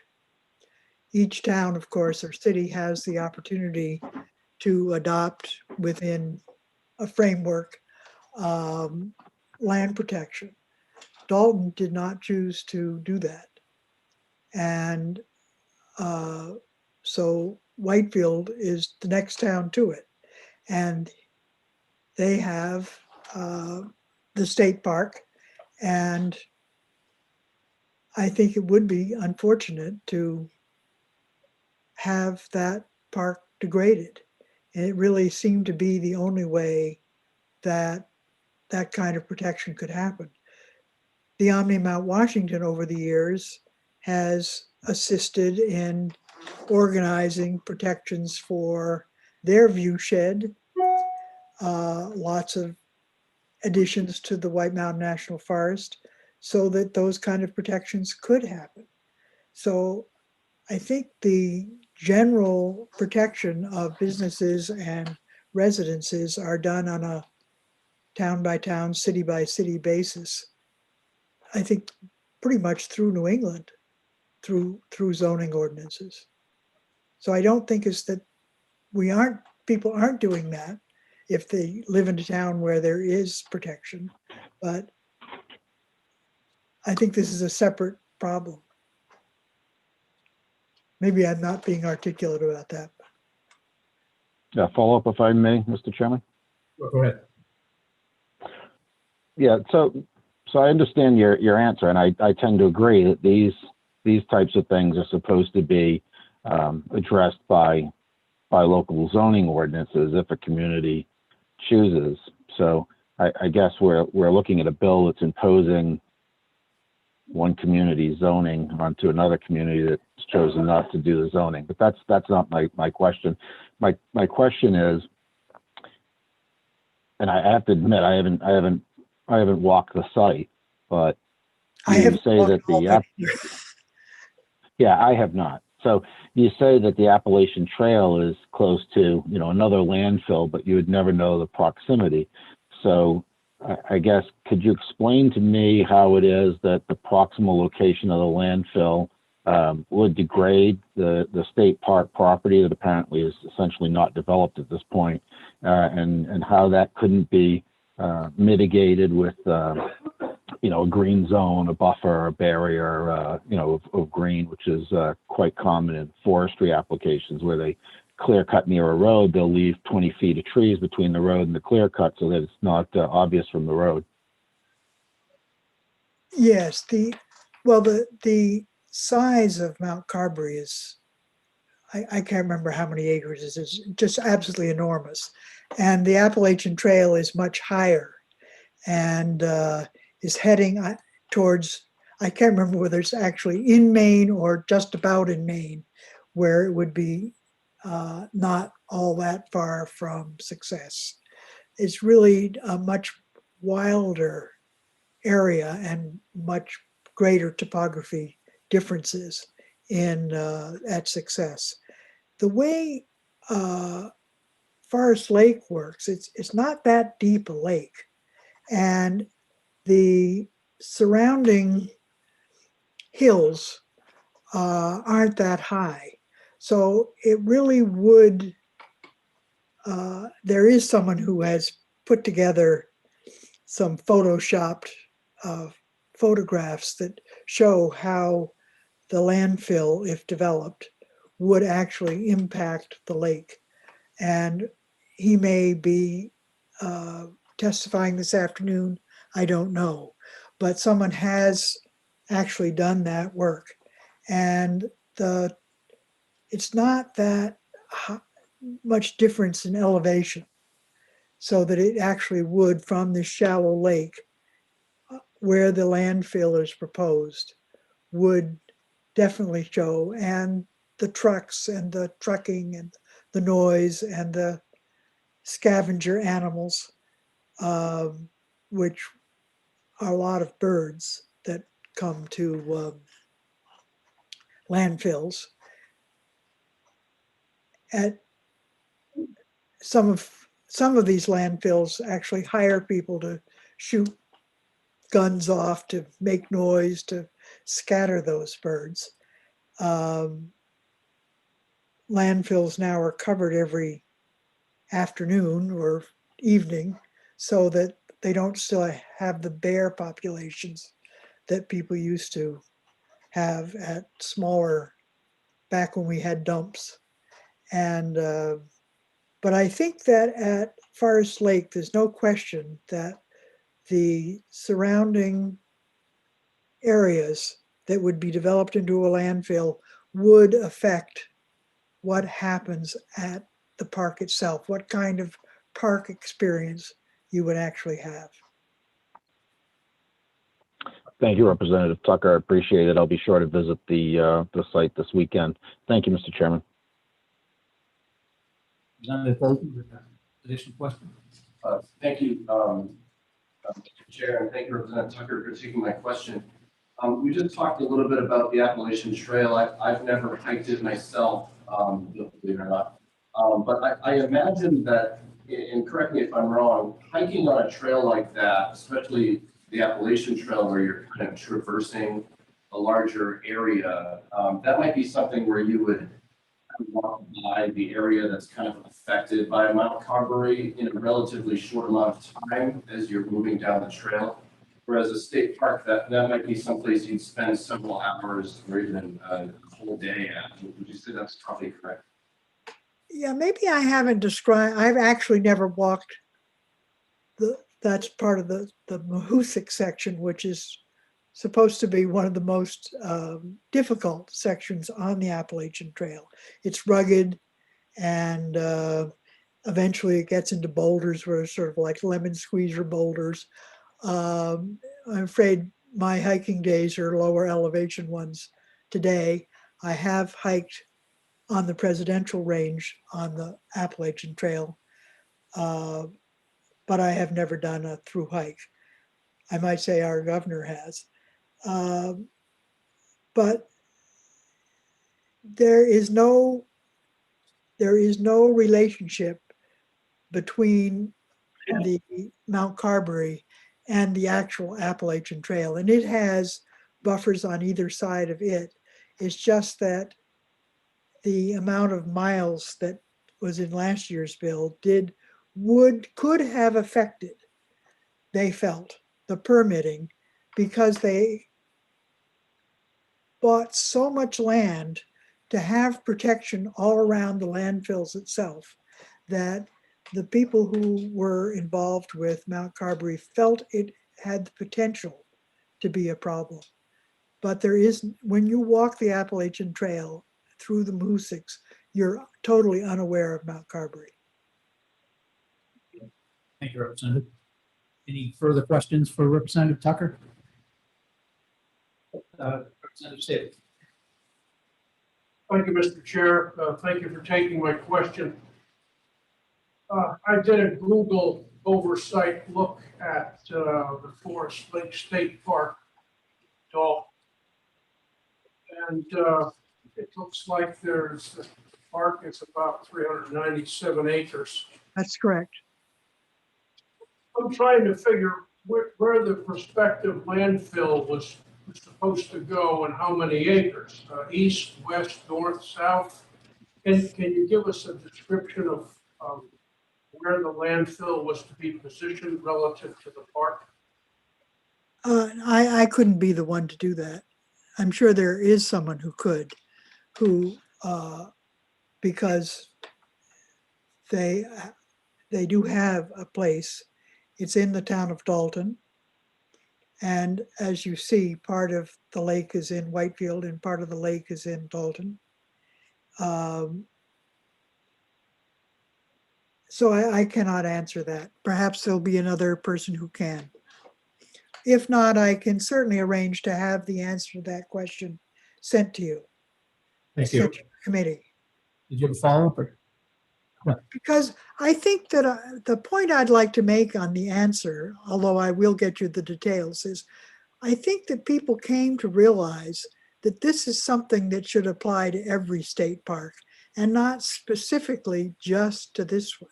That the idea that of all the places you could have a landfill in New Hampshire, you would have it next to a state park where people have invested capital in and then infrastructure for recreational purposes just doesn't really make sense. And so although I've seen the maps, I'm not able to describe it properly. But I think that we need to move past just Forest Lake and think about other parks that we know and love. There's one in Gorham that I walk in, Moose Brook State Park. And, you know, there are a lot of parks around that I think would want this protection. Thank you, Representative. Any additional questions for Representative Tucker? You've been very generous with your time. Thank you, Representative. We appreciate your testimony. Thank you very much for having me. All right, so we have 25 additional speakers signed up and about 2.5 more hours roughly that I've allotted for the hearing. So I think what we're going to have to do is ask everyone to try and limit themselves to a voluntary 3-minute time on their speech. I'm going to leave it voluntary right this minute, and we'll get through a few speakers and see how well you all do. If we're not doing well adhering to it, I'm going to have to make it a mandatory 3 minutes because we're going to be running really long if we don't. So let's all try and be respectful of everyone's time and the fact that there's several more people coming behind you. So what I'll ask of everyone that I bring up, I just need to state your name. I'll introduce your name. Just state where you're calling from, the state that you live in, so that we can, the committee can know where you're coming from. I'll do my best to go through the list. I'm trying to pick through and kind of go every other person as I can. I put a couple of folks up in the first 3 or 4 slots that I know are gonna present a lot of good technical information that I think will help the committee to ask better questions of the people that testify behind. So next I'm gonna call Tim White from Sanborn Head and Associates.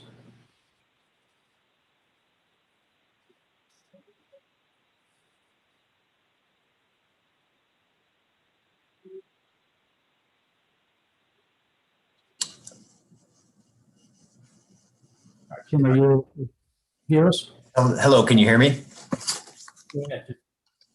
Hello, my name is Tim White. I'm calling from Vermont. And I would want to thank the committee for the opportunity to provide information to them regarding the proposed Granite State Landfill project as it relates to House Bill 177. I'm a hydrogeologist with Sanborn Head and Associates, and we're an engineering and geosciences consulting firm based in Concord.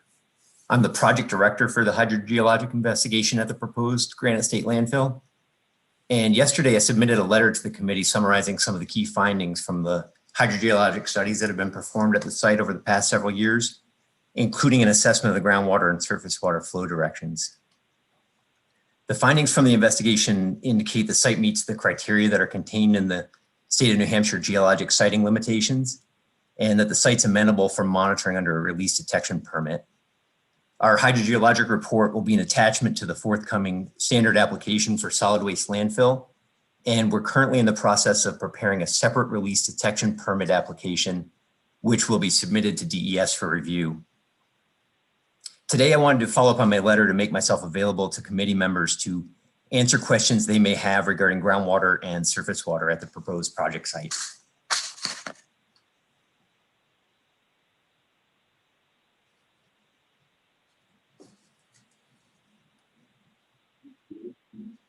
Did we lose you? Tim, did we lose you? No, I'm still here. I just wanted to make myself available if committee members had questions regarding groundwater and surface water at the proposed project site. I'm sorry, I guess I was writing and it sounded like we lost you. Does the committee, any in the committee have questions for Mr. White? Representative Stapleton. Thank you, Mr. Chair. Thank you for taking my question. My question to the previous speaker was how many acres the proposed landfill is to be adjacent to the Forest Lake State Park, and how is it situated relative to the park and the lake? Is it northeast, south, or west? Can you give us some idea? Yes, I think some of the speakers following me can give some additional details. As it's proposed, the proposed landfill is approximately 137 acres, and it's situated west of Forest Lake State Park and Forest Lake. Go ahead. Situated west, that's helpful. How far west would you say relative to Forest Lake as a focal point? Would the line, the demarcation line be between the park and the adjacent landfill? So the between the proposed site and Forest Lake, there's a topographic ridge that forms a surface water divide between the two. And water east of that divide flows towards Forest Lake, and west of that divide flows towards Alder Brook, which is a tributary to the Ammonoosuc River. And so the landfill is west of that surface water divide. I believe it's approximately a half a mile. And I think we can confirm that that distance with some of the design engineers today that'll be speaking. Thank you. Thank you. Representative Aaron? Yes, thank you for taking my question. I am looking at the topographic map that you sent along with you. It appears to me that the groundwater flow is away from Forest Lake and away from the state park. So because of that topographic ridge. So in your professional opinion, do you foresee any way in which groundwater would be contaminated going to Forest Lake or to the state park? So that's a good question. The topographic divide that forms surface water divide has a related and underlying groundwater divide along those topographically higher areas. And so the same, just like surface water is divided, groundwater is also divided and flows east of that divide flows to Forest Lake, west of the divide it flows to Alder Brook. And so groundwater cannot go above and over that divide. It has to flow from higher elevation groundwater to lower elevation groundwater. It can't flow in reverse. And in terms of contamination, the solid waste engineers will discuss this today, but the landfill will be designed with a double liner system to contain the waste and the associated leachate from the environment. Thank you. Any additional questions? Representative Verva. Thank you, Mr. Chairman, and thank you, Mr. White, for taking the question. So am I correct in assuming that this facility is north of Route 116, east of Mantis Hill Drive, and approximately west of Douglas Drive? Is it in that general plot of land where the landfill would be located? That is correct. It's actually accessed by Douglas Drive off of north of Route 116. Excellent. Thank you, Mr. White. Thank you, Mr. Chairman. Representative Bixby. Yes, thank you, Mr. Chair. Thank you for taking my question. So you've testified that it is unlikely that there are going to be groundwater or surface water impacts from a potential landfill there on Forest Lake itself. But does that mean that there would not be any sort of environmental impacts on Forest Lake, or is it just that particular aspect of hydrology that you don't see an impact for? The areas that I studied, groundwater and surface water, and we looked at this closely, including areas around the proposed landfill. So my focus is on groundwater and surface water, and that's correct. We see that the site is separated from the Forest Lake drainage basin for groundwater and surface water. Do you have a follow-up, or you all set, Representative Bixby? I'm all set, thanks. All right. Any other questions? Oh, Representative Verville. Thank you, Mr. Chairman. Thank you for taking the question, Mr. White. So I just want to make sure I'm clear based on what I've heard before and what I'm hearing now. So it's my understanding, looking at the maps, that the road access to the lake, any road access to that lake, is a separate road than would be the road used to access the landfill from Route 116. That's factually correct, right? That is correct. The site and the property where the landfill is proposed is accessed from Douglas Drive, and it's my understanding that does not connect vehicular access to Forest Lake, so that Forest Lake would be accessed by other roads. Thank you, Mr. White. Thank you, Mr. Chairman. Any additional questions?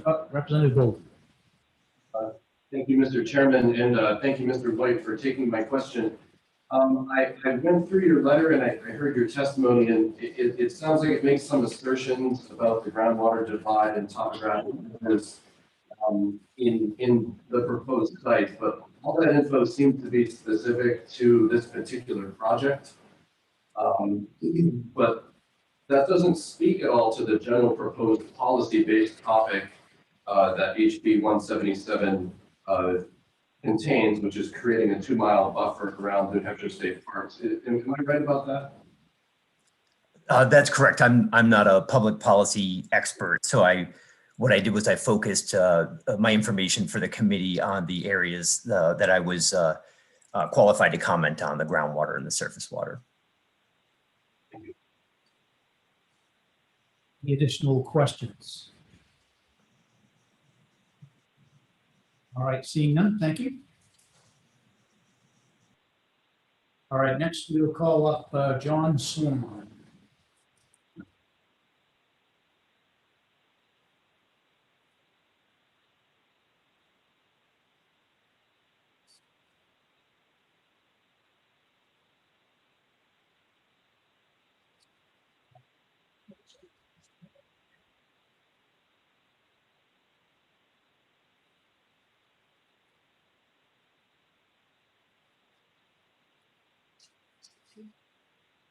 Mr. Swan, are you able to unmute?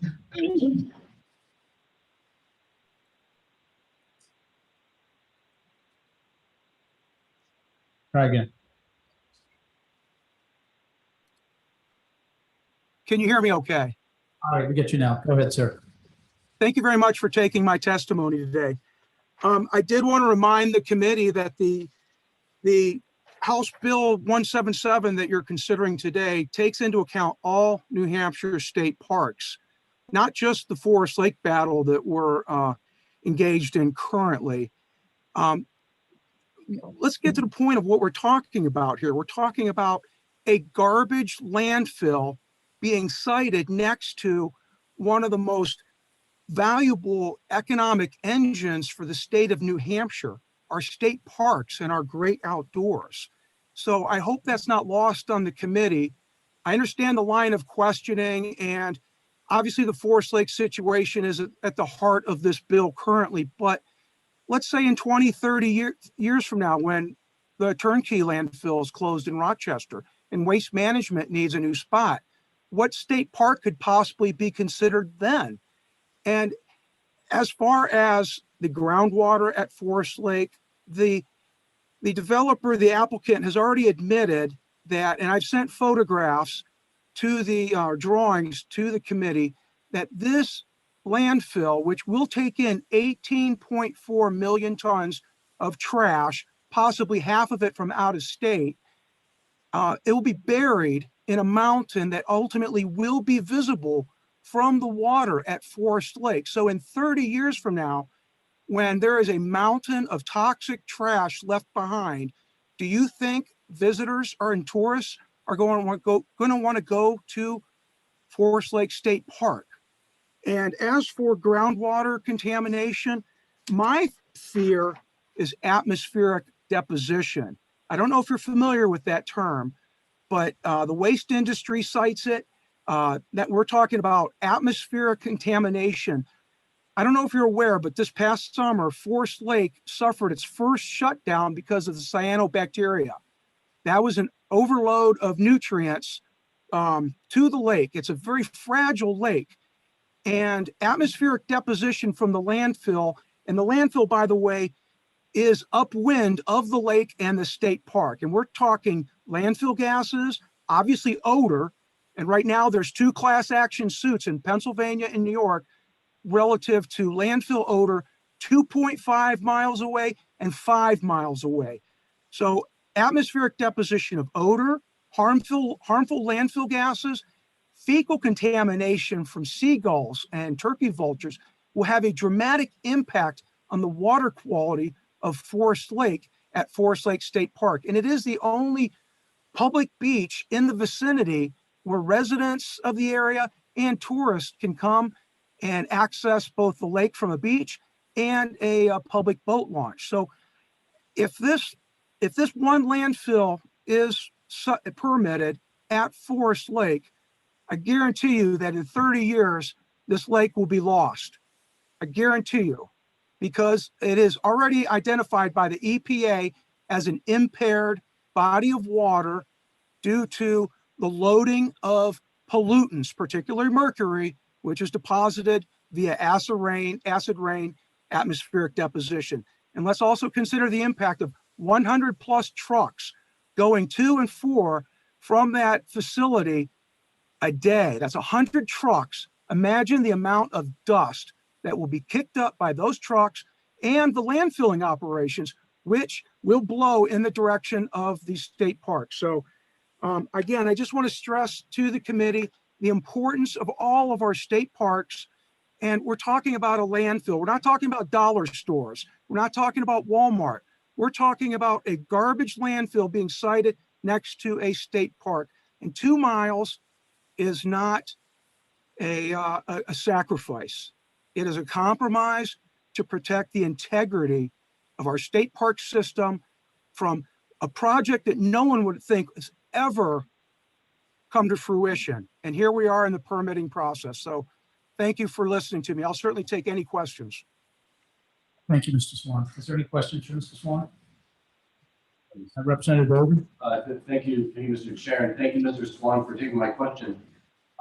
You mentioned seagulls. I've visited some hiking trails adjacent to the Turnkey landfill, and when I was there, I noticed what honestly had to be, I mean, absolutely countless seagulls. I obviously couldn't count them, but I would imagine thousands to tens of thousands of seagulls. Is that, they were swarming over the landfill, is that kind of what you're talking about? And if so, what kind of effect do you think that would have on Forest Lake? Well, thank you for the question. And I will say currently at Forest Lake State Park, we have been at war with a family of about 5 geese because they like to hang out at the public beach. So we have a coyote decoy set up to try and scare them away, because just the fact that those 5 geese are defecating in the water, we have had not shutdowns, but we have had concerns relative to a higher fecal count as a result. So imagine hundreds of seagulls coming, not only defecating, but at the same time, they're going to pose a significant threat to our very delicate and precious loon population at the lake. Thank you, sir. Representative Verville. Yes, thank you, Mr. Chairman. Thank you, Mr. Swan, for taking the question. I don't know if you have the answer, and if you don't, perhaps somebody that follows you may have the question. Do you have the number of non-local area visitors to Forest Lake State Park on an annual basis? I don't actually have those numbers because since it is a free park, we don't, there's no collecting of funds at the gate. I will tell you that during the 4th of July weekend, the parking lot, which is a very large parking lot, was packed. And I will say that about probably a half of the cars that were there were out of state. And I will also say that because of the COVID epidemic, the state parks did not open Forest Lake State Park. And we rounded up volunteers. We took care of the park. We opened it, cleaned the bathrooms, and we made sure it was open. But I will tell you, because of the COVID epidemic, we've seen that more and more people are flocking to the outdoors, and it would just be a travesty to lose one of our state parks because of a development project like this that could be a threat to any state park. So the value to our state economy from these natural beauties needs to be protected. Thank you. Follow up if I could, Mr. Chairman? Follow up, go ahead. Yes, thank you, Mr. Chairman. Thank you, Mr. Swan, for taking the follow-up. So I agree that the bill is written broadly to protect all state parks, but by virtually everybody's admission, the driver, the intent is to derail a project that is already in the permitting process. And so while I would be more sympathetic to a bill like this, if there wasn't an ongoing project that's already been begun. But I guess my question to you is, do you believe that it's fair to the people that have invested time, money to buy the real estate and are following the existing permitting project to change the rules mid-game on their investments and their business decisions? Actually, that's a great question. I'm glad you brought it up because first off, last year we presented House Bill 1319, and that was before any permits were submitted. Also, I'd like to point out, because I know zoning was brought up, the town of Dalton in July 30th, 2019, voted to enact emergency temporary zoning in an effort to stop this project. Zoning was very unpopular in Dalton, which embraces live free or die. but we passed it 154 to 129 in order to stop this landfill development that has been forced upon us because we had no zoning. They admit that in the process, in the meetings with New Hampshire DES, that Dalton had no zoning, which is one of the criteria for citing it there. And we voted to stop it. So in essence, right now, you, by helping us with this bill to protect New Hampshire state parks, you would also be following the will of the people of the town of Dalton who voted in emergency temporary zoning. And to this date, Casella Waste Systems, the applicant, has not submitted an application to the town to seek local approval for its development project. So if you ask me, the cart is before the horse relative to this project because local satisfaction has not been met. And we have been harassed by this developer because we're a small, poor rural town. But we saw overall that if this could happen in Dalton at Forest Lake State Park, it could happen at any of your beloved state parks in New Hampshire. And we have also taken forth efforts to look at ways to reduce waste and to, as you've said, recycle, reduce, reuse. And we realize that Mount Carberry in Success, New Hampshire, exists and has plenty of existing capacity for New Hampshire waste. So thank you. Thank you, Mr. Swan. Thank you, Mr. Chairman. Before I call the next one, Mr. Swan, I'll just remind you that we are a little tight on time, so let's just try and keep our answers brief and direct to the question. Thank you. I appreciate that. I apologize. I love Forest Lake State Park, and we moved to New Hampshire 6 years ago. We love this great state, and we want to protect it. Understood, sir. Representative Kaplan, did you have a question? Yes, thank you, Mr. Chairman, for taking my question, and thank you, Mr. Swanson. I don't think your questions are out of line. Your answers are out of line at all. I appreciate your passion. Mr. Swanson, I'm concerned about the rights of private landowners, specifically around the area of Forest Lake, and the fact that they've been using that lake as an amenity for generations in some cases. Can you go into more detail about the court cases you mentioned in Pennsylvania and New York about odor?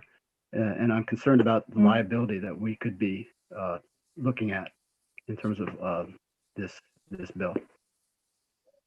Well, currently around the Forest Lake area, there's 136 homes or residences, all people who either live here or are second homes, but they are taxpayers.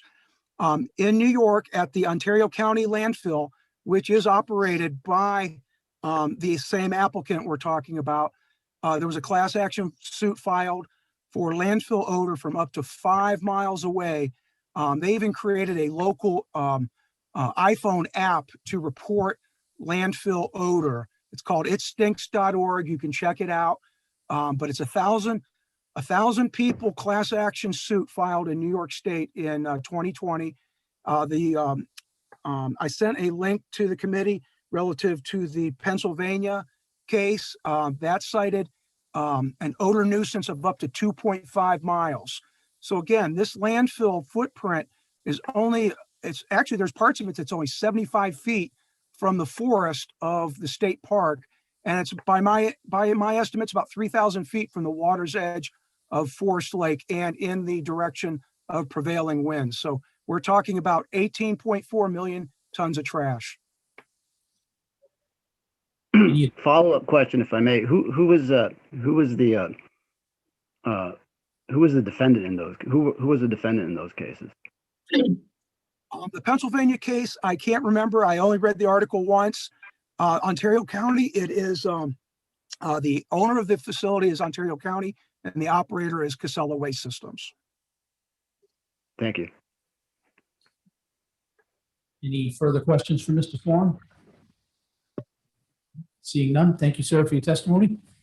Thank you. All right, next we will bring up Gould.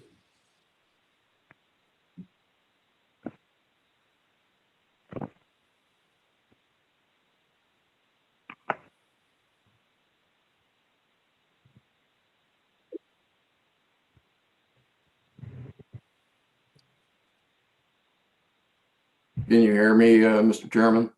Ken, Brian, go ahead. Okay. Thank you, Mr. Chairman, and good afternoon, members of the committee. My name is Brian Gould, and I am a lawyer with Cleveland Waters and Bass in Concord. I have had the privilege of representing the New Hampshire subsidiaries of Casella Waste Systems for close to 30 years. I'd like to begin with some sort of sobering statistics to put this bill into context. And these statistics are derived from some analysis we just performed for Casella in connection with the very voluminous application that will be filed in the next day or so to permit this facility with DES. DES's most recent projection for the next 20 years, beginning in 2022, is that the average per capita waste generation rate in New Hampshire will be 1.45 tons per year. That amounts to over 40 million tons of trash to manage over the next 20 years. Based on experiential data, DES assumes a 25% recycling rate, which means that over 30 million tons of waste will require disposal. Now, depending on how you measure it, New Hampshire has between 7.5 and 21.5 million tons of disposal capacity over the 20 years beginning in 2022. So even if all of the state's disposal capacity were dedicated to waste generated in New Hampshire, we are looking at a shortfall of between 9 million and 23 million tons over the same period. And note that what I said is if all of the New Hampshire capacity is used only to take New Hampshire waste. A prior speaker alluded to the fact, though, that waste from out of state is imported into the state. That is to the tune of about 1 million, it's over 1 million tons a year. About 80% of that goes to the turnkey landfill in Rochester. Taking those imports into account, that would increase the shortfall to over 20 million tons. Now, in accordance with statute, DES limits the amount of waste that commercial landfills, and there are 3, can accept each year. Every such landfill in the state is now taking its maximum annual amount. So if the capacity at the existing Bethlehem landfill is not replaced, the other facilities in the state cannot take up that slack, which means that the businesses, municipalities, and residents who now send their waste to Bethlehem will have to find an out-of-state facility to accept their waste. Even if they can do that, they will have to pay substantially more for disposal. I'd just like to remind this committee that in RSA 149M many years ago now, the legislature said the following, and I'm quoting, "It is responsible," meaning the legislature is responsible to provide for the solid waste management needs of the state and its citizens. That's in RSA 149M11(1)A. It has also found and declared in the same statute that, quote, "In order to provide for these needs, it must ensure that adequate capacity exists within the state to accommodate the solid waste generated within the borders of the state." Even under the most optimistic projections of the depletion of permitted capacity, New Hampshire will not have enough capacity to accommodate in-state waste generation beginning in 2030 at the latest. If the legislature has any hope of keeping its commitment to the people of New Hampshire, it is going to have to find ways to bring more disposal capacity online in the immediate future. House Bill 177 would represent a breach of that commitment. Just one other point briefly. House Bill 177 is also of doubtful constitutionality. Under the bill's language, a landfill may be placed within 2 miles of a state park if it is on land owned by the state or any municipality. If the land is owned by a private party, however, the same landfill, identical in every way, is prohibited.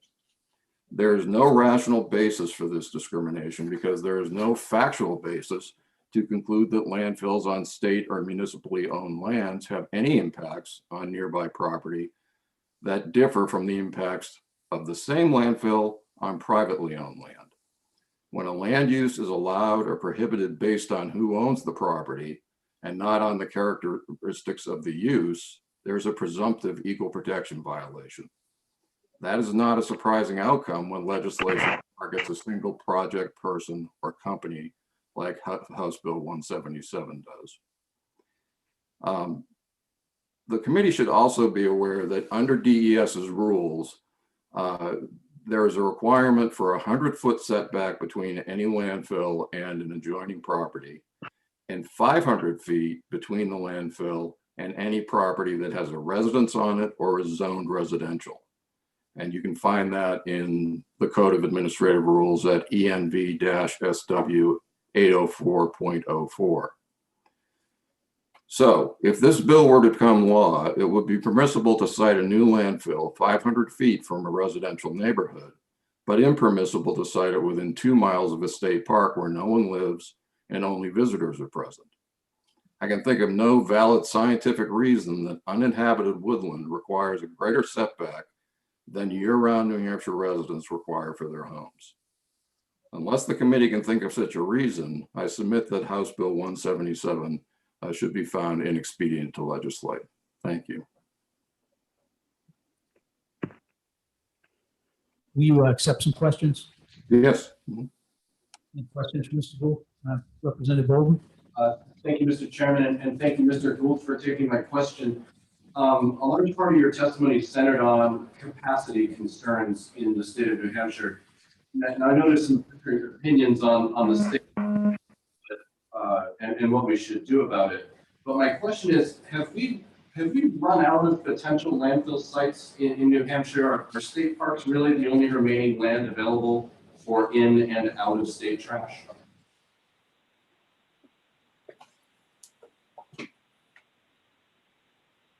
There is a very rigorous process that DES requires someone to follow to determine whether a site is in fact suitable.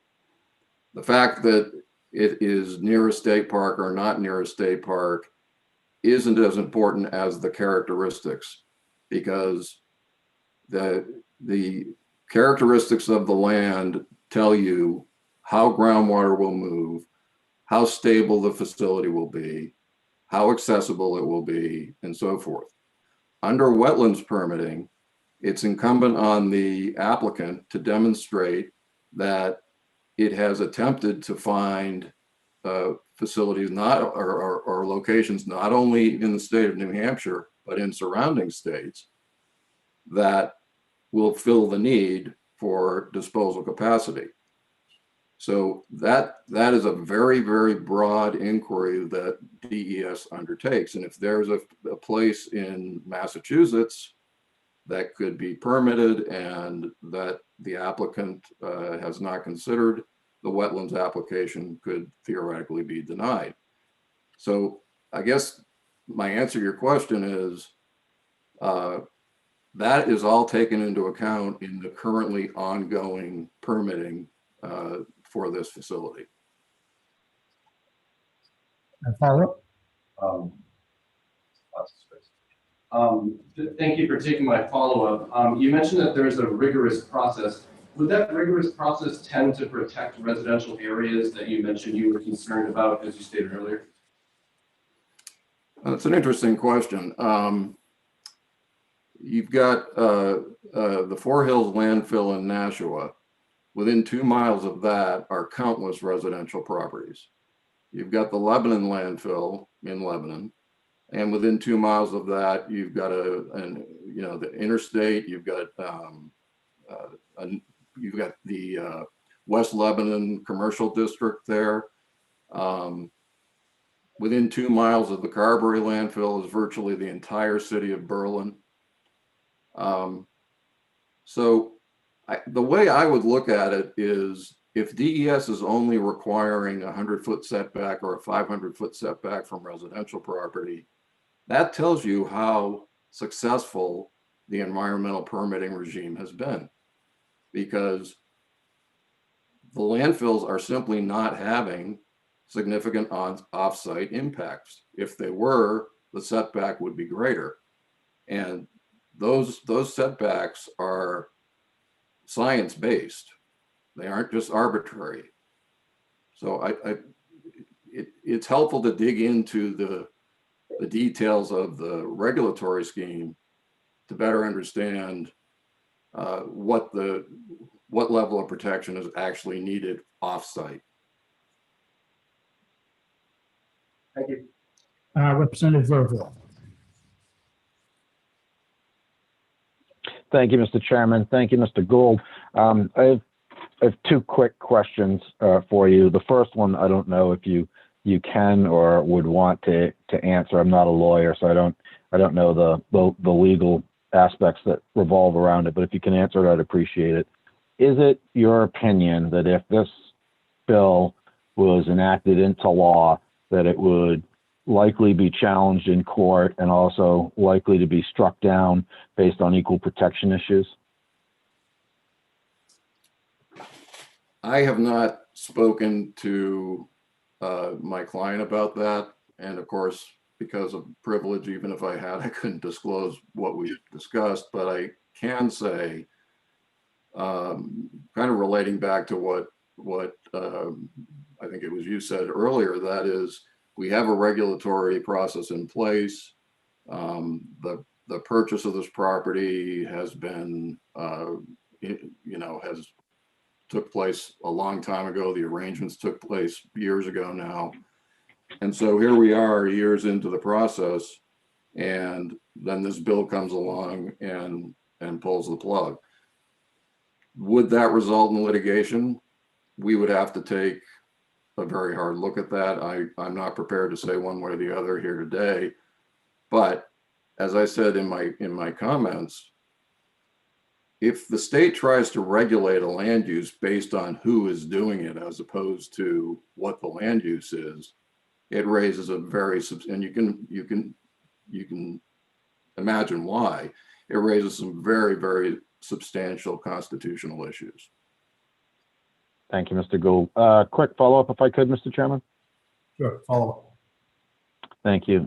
Thank you, Mr. Chairman. Thank you, Mr. Gould, for the second question. So I live in Deerfield, New Hampshire, and we have a closed landfill in our town, and that landfill is monitored extensively for groundwater contamination off the site, as well as off-gassing, up through the soils that were put down to cap that landfill. Is it safe to assume that this project has built into it all the modern and required monitoring of the surrounding area to make sure that if any leaching was to occur, it would be identified and corrected rapidly and before it became a major problem? Is that a relatively safe assessment? It is, and Mr. White, the hydrogeologist, referred to this in his comments. That is release detection wells. Once you've figured out which direction groundwater flows, they put one well, what's called up gradient, so on the high side of the flow area, and then a series of wells outside of the landfill down gradient. So you know what the groundwater is going in to the area where the line landfill is, and then you assess whether there are any contaminants in the groundwater below. And the assumption is that if there is contamination there that isn't in the up gradient well, that you have some kind of a release from the landfill.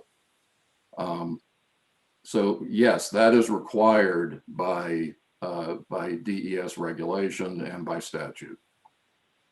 Thank you, Mr. Gould. Thank you, Mr. Chairman. Representative Sofakidis. Thank you, Mr. Chairman, and thank you, Mr. Gould, for taking my question. And I want to try to swing the discussion a little bit to the out-of-state garbage. And I'm from Nashua, and we have the Four Hills landfill. And because it's a private landfill owned by the city of Nashua, we do not accept out-of-state garbage.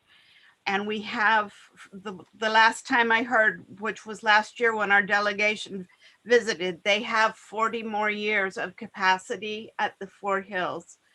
Now, what is the benefit to the state of New Hampshire to have out-of-state garbage brought here?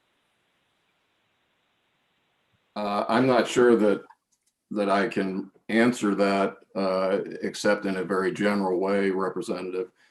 And that is that these facilities, because they are so carefully designed to ensure no release to the environment, are very, very expensive. Millions and millions of dollars go into construction of a single cell. And that has to be funded in some fashion. All of the private landfills, all of the commercial landfills in the state. So that would be Carberry, Turnkey, and NCES.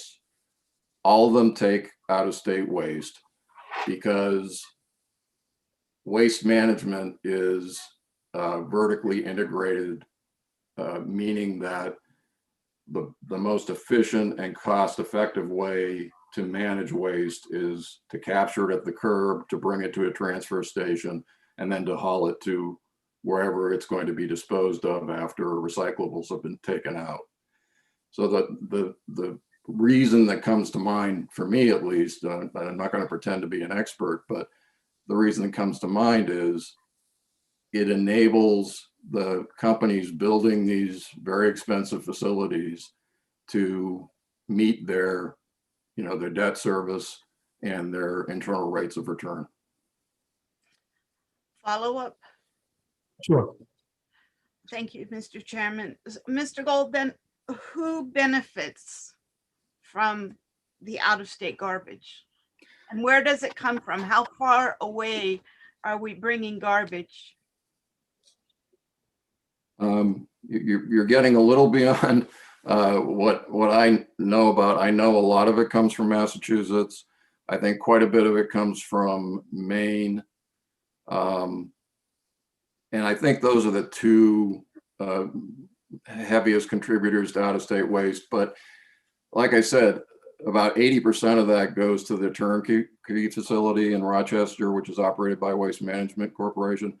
And I don't represent Waste Management, and I don't have an intimate knowledge of where those things come from. What I can just say on the Casella side is that where it's economically beneficial to the company and its customers to gather waste along certain routes, get them to transfer stations, and then efficiently get them to landfills or to MRFs, materials recovery facilities.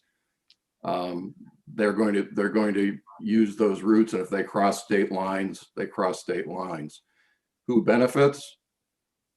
I think everybody in New Hampshire benefits from competition in the waste disposal industry and from keeping the cost as low as possible. Thank you. Representative Bixby.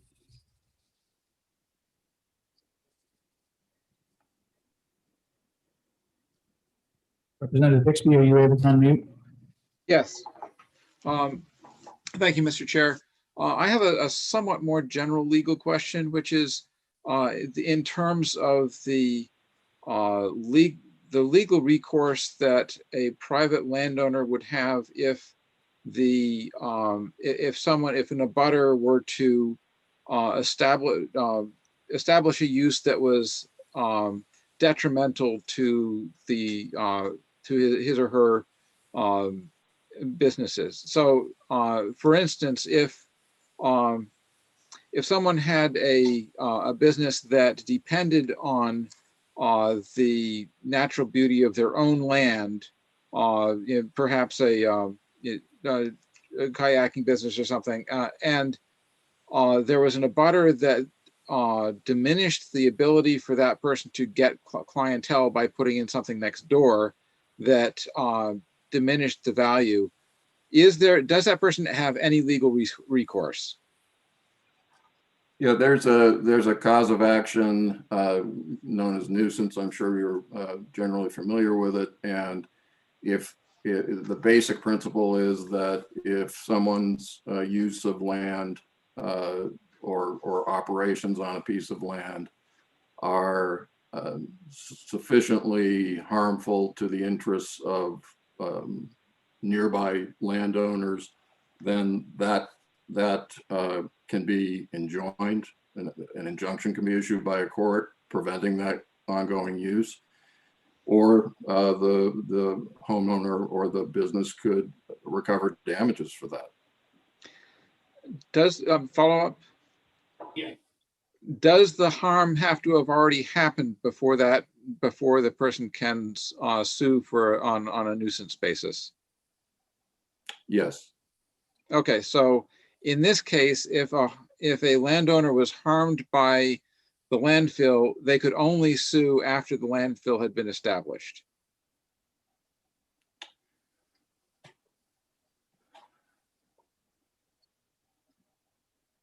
There would have to be harm from the use of the property to that landfill, I'm sorry, to that property owner.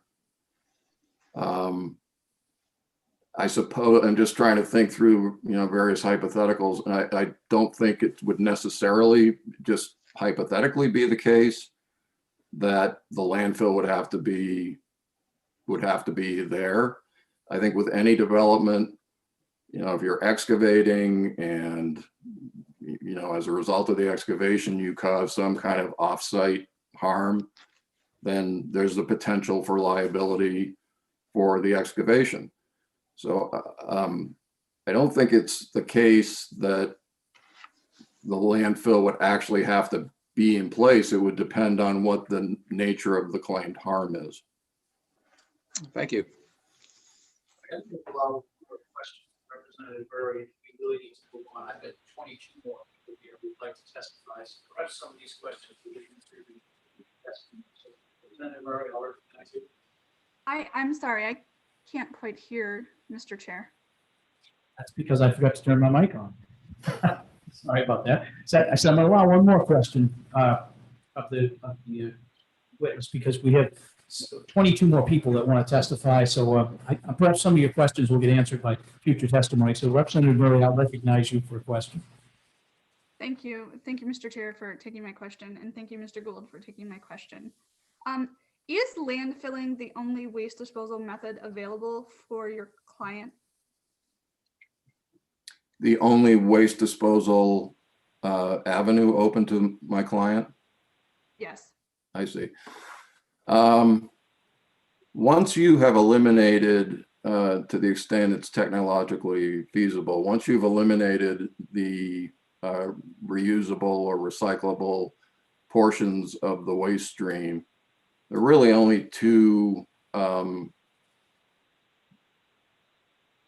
two technologies right now that are available. One is incineration in some form, and even that, the ash has to be landfilled or landfilling.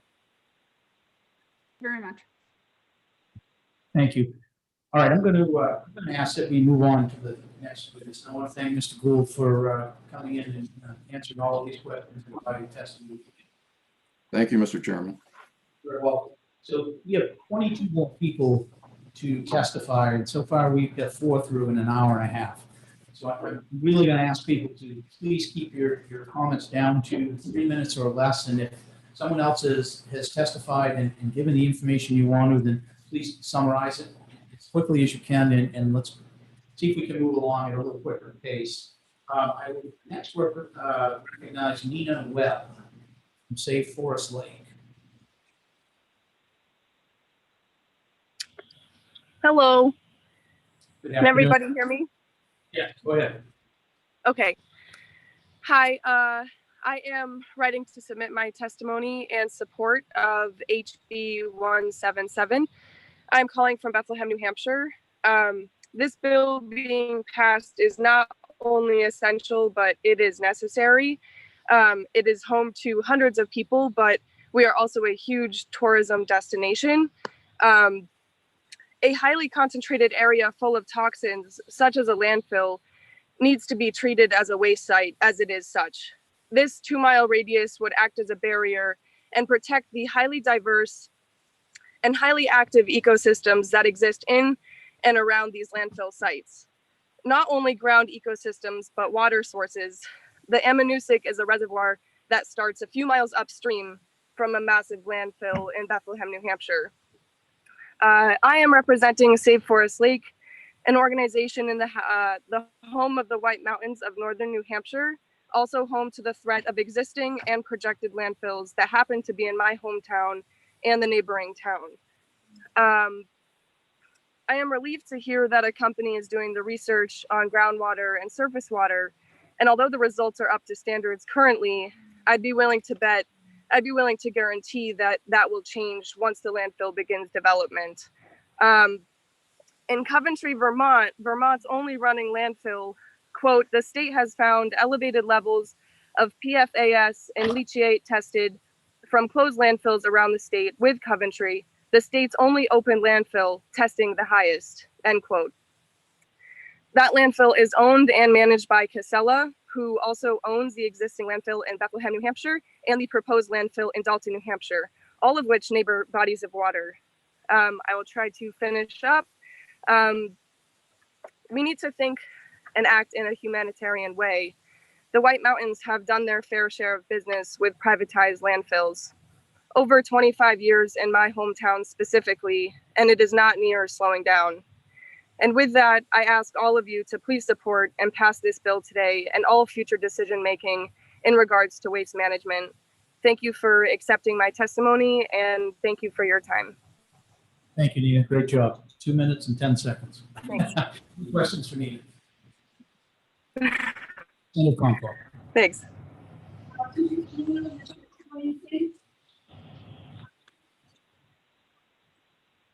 Nina, did you hear the question? Are you able to email your testimony to the clerk? Yes, yeah, I could email that. Would you mind giving me the email? Can you? I think the easiest thing to go on to newhampshire.gov and go on to our committee, and that way you can email your testimony to everybody on there, or the email committee, and everyone will get your testimony. Perfect. Okay, I can do that. Thank you. Any other questions for Nina?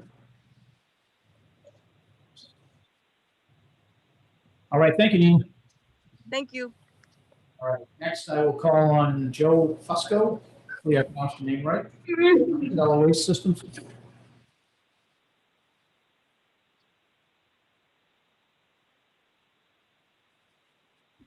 Can you hear me, Mr. Chairman? Yeah, go ahead.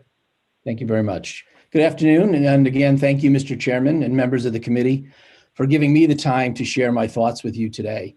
I am Joseph Fusco, a Vice President of Casella Waste Systems. We are a critical part of how society manages the life cycle of our natural and material resources, from recycling to renewal to disposal. We believe we have a social responsibility to carefully and reasonably think about, invest in, and develop the vital infrastructure, including landfills, that make modern life possible. We believe it is vital to develop this infrastructure under a rigorous policy and regulatory framework that prioritizes science and fact-based examination of many critical factors, including technology, safety, hydrogeology, and relentless engineering and operating standards.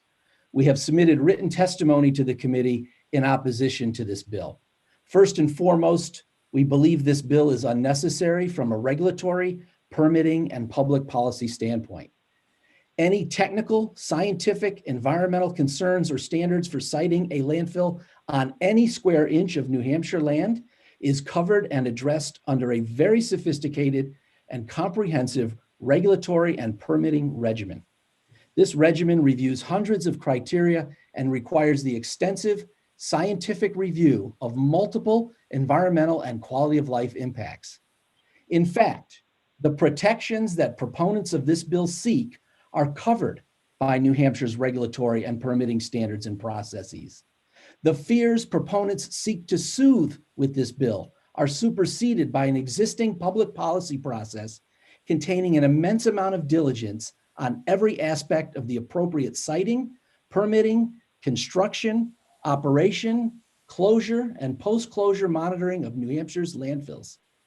The simplest argument against the bill is that it is unnecessary. It is not a scientific, fact-based approach to policymaking around the management of New Hampshire's environmental infrastructure. It is the inconsistent, hypocritical targeting of a specific industry, a specific company, and a specific project. It puts New Hampshire's waste disposal infrastructure at risk in the face of a capacity shortfall in the next 2 decades and threatens over $400 million in direct economic impact to the state. This legislation is not how you manage a vital public infrastructure. We urge the committee to oppose it.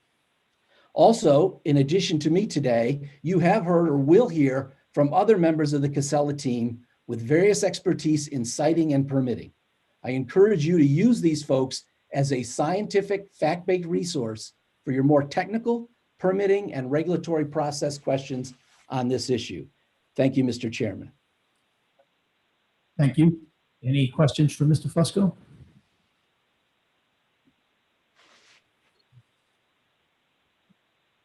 All right, looks like you're all set. Nice job right on the 3-minute mark.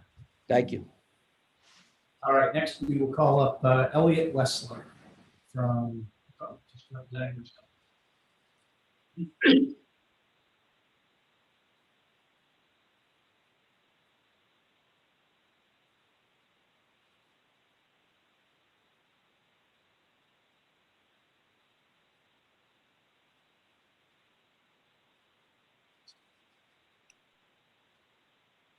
Chairman Pearl, can you hear me?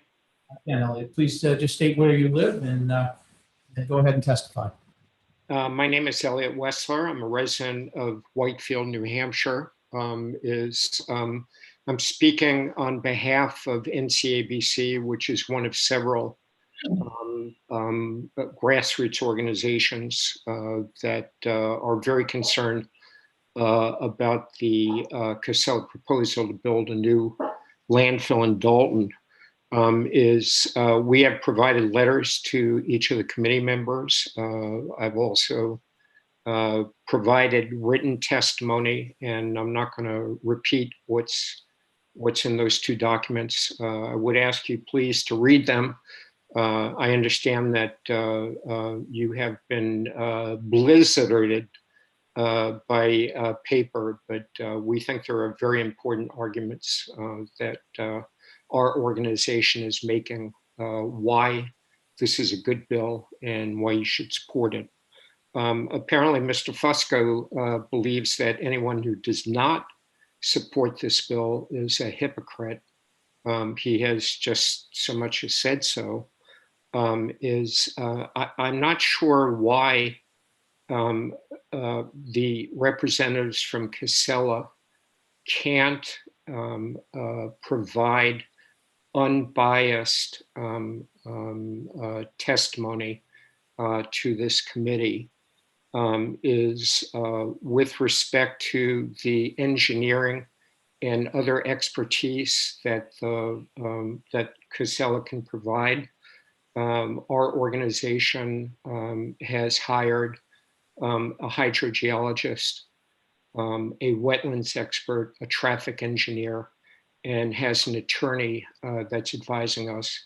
And I would say to you that I believe our experts are every bit as good and presumably less biased than the self-interested expert advice that you'll get from Casella.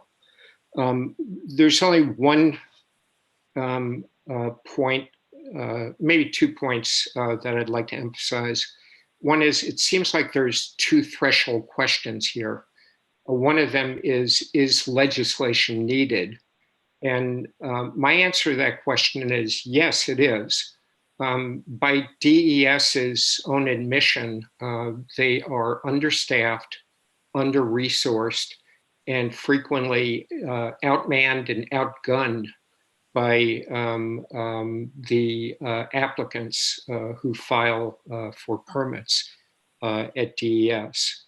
This legislation is, it seems to me, just pure common sense, is a 2-mile buffer so that a landfill, which is a very, very environmentally dangerous land use, should not be located next to a state park.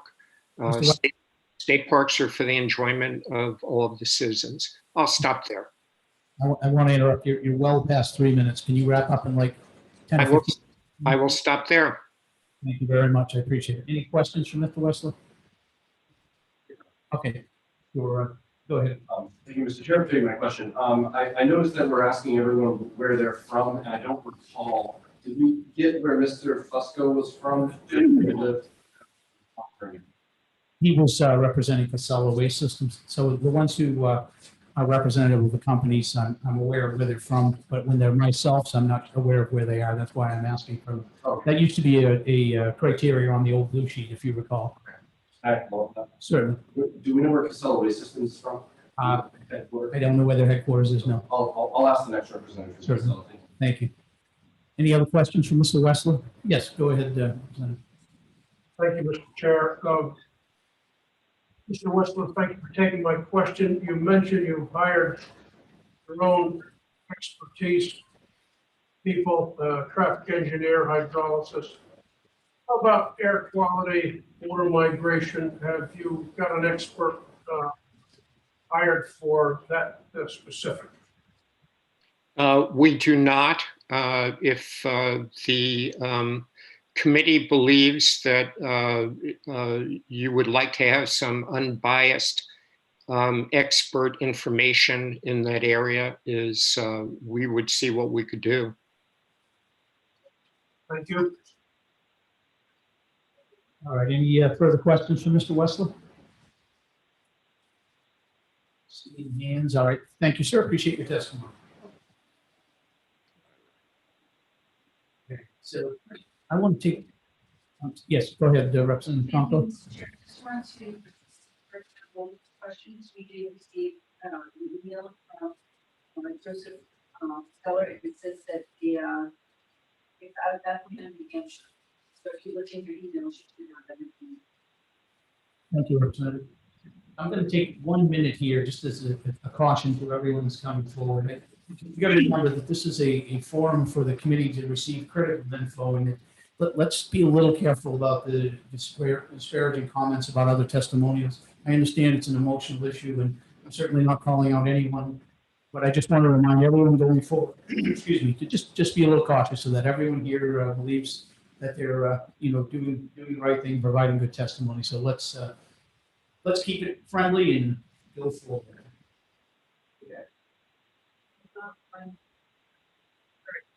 Greg Leahy, I have next, but are you on here, Greg, under a phone number or something? Can't find you by name. If you are, put your hand up, please.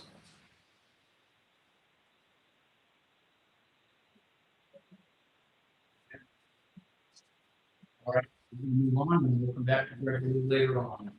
So next we have Chris Walker.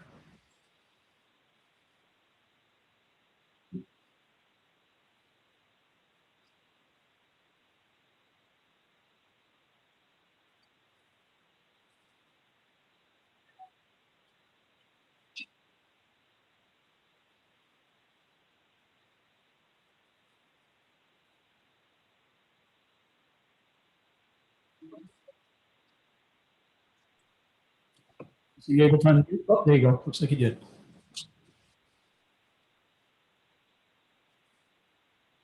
Oh, you see the Ross, Chris. Oh, I'm sorry. Is that for Chris Walker? Yes. Oh, apologies. It just went offline here. I'll try and keep my comments to less than 3 minutes. I certainly appreciate the opportunity here to speak to the House Environment and Agricultural Committee at the hearing today. So my name is Chris Walker. As I said, I'm a member of the public.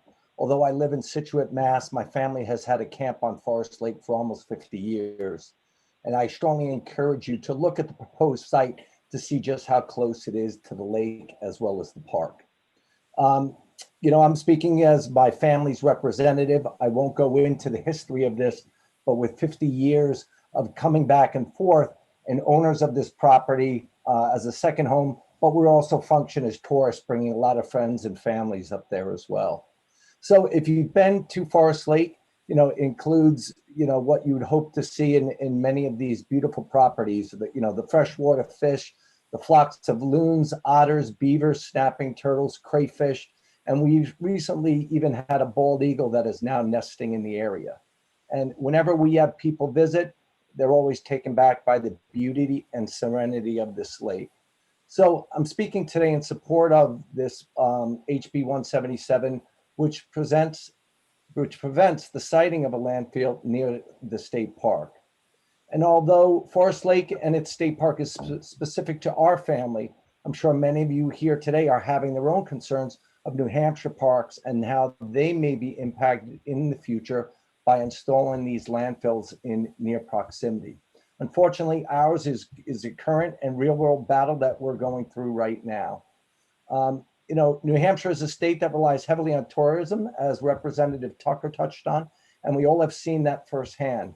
And should a landfill be permitted, I am sure the eventual site of the landfill, the smell and airborne contaminants, as the state park would be downwind of the landfill based on the prevailing winds, coupled with the thousands of garbage-eating scavengers and animals and seagulls will deter tourists and locals from visiting Forest Lake State Park over the long run, having a long-term ripple effect on the sustainability of keeping it open and attracting people to the lake. So in closing, I do know for a fact that I would not visit any park nor allow my children to swim in a lake that borders a landfill, regardless of what these hydrology reports may say. And I would suggest you pose the same questions to yourselves. Now, those states do need these local landfills. I don't see why New Hampshire needs to open up its borders to haul in neighboring trash sites, but most importantly, put them near streams, lakes, and rivers, which severely impacts the state's most valuable resources. Time and time again, we hear of pollution impacts of landfills, and often it comes from impact areas in and around rivers, lakes, which transports pollutions and has more directly impacted human populations. We simply cannot let corporate waste management firms permanently impact or ultimately ruin these natural reserves that have thrived for thousands of years. To be direct, our family and many others on the lake we have spoken with will likely sell our homes of many, many years should this be putting further downward pressure on the economy of these small towns. In conclusion, supporting this is not only the right thing for all of you to do for the long-term sustainability of the state parks, it's the only thing to do. We must protect these parks now for the future enjoyment of generations to come. I thank you very much for your time and attention. Thank you. Any questions for Mr. Walker from the committee? Representative Dixon. Yes, so just to be clear, would it be fair to say that if a landfill were built next to Forest Lake, you and your family and the guests you frequently have would probably take your tourist dollars elsewhere?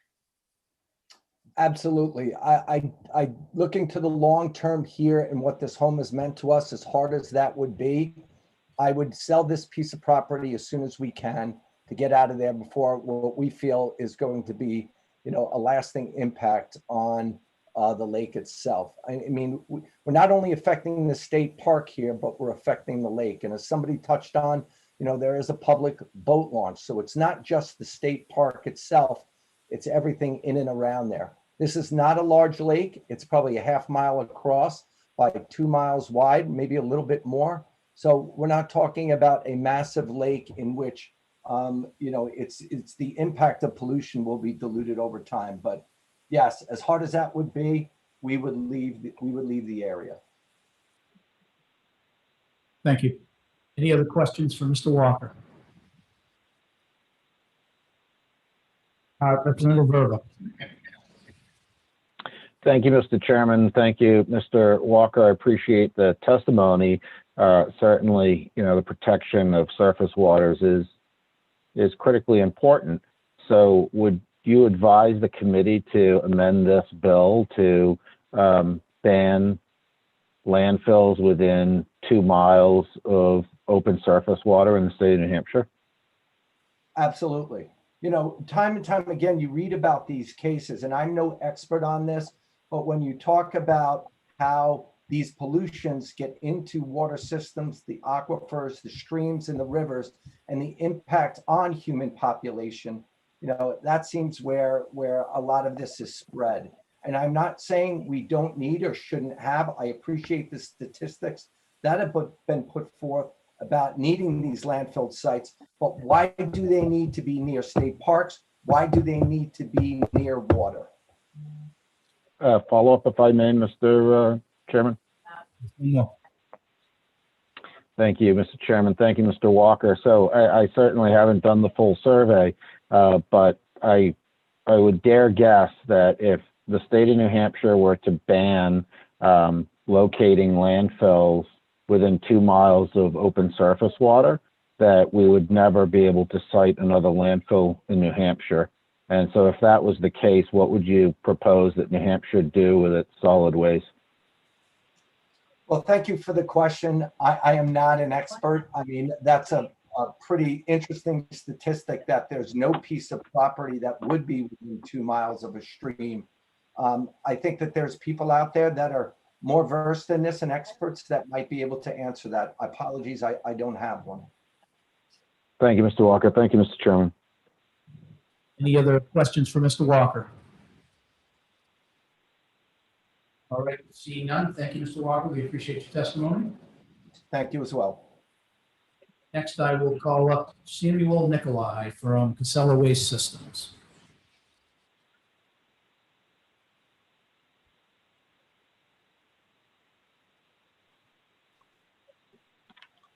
Good afternoon. Can you hear me? We can. Thank you for coming in, sir. Thank you very much. Appreciate the opportunity. My name is Sam Nicolai. I am Vice President of Engineering for Casella Waste. To the earlier question, Casella is headquartered in Rutland, Vermont, which is where my office is. We have about 15 different facilities in New Hampshire and work closely with communities in New Hampshire up and down the state. I in particular am responsible for the engineering for the company, and I am a licensed professional engineer in New Hampshire. You've already heard lots of testimony, and I certainly don't want to cover any of the ground we already have. I will point out that this bill is proposing what we call a siting criteria. It's a setback requirement from a state park of 2 miles.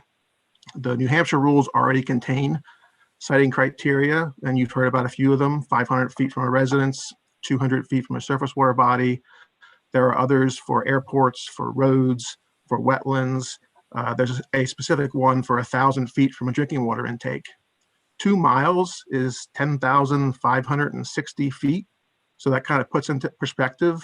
Compared to all the existing siting criteria, this bill would establish a siting criteria massively larger than any of the other criteria that are applicable to the existing surface water bodies, rivers, wetlands, and other features in New Hampshire. As we all are aware, there's really no technical basis for this.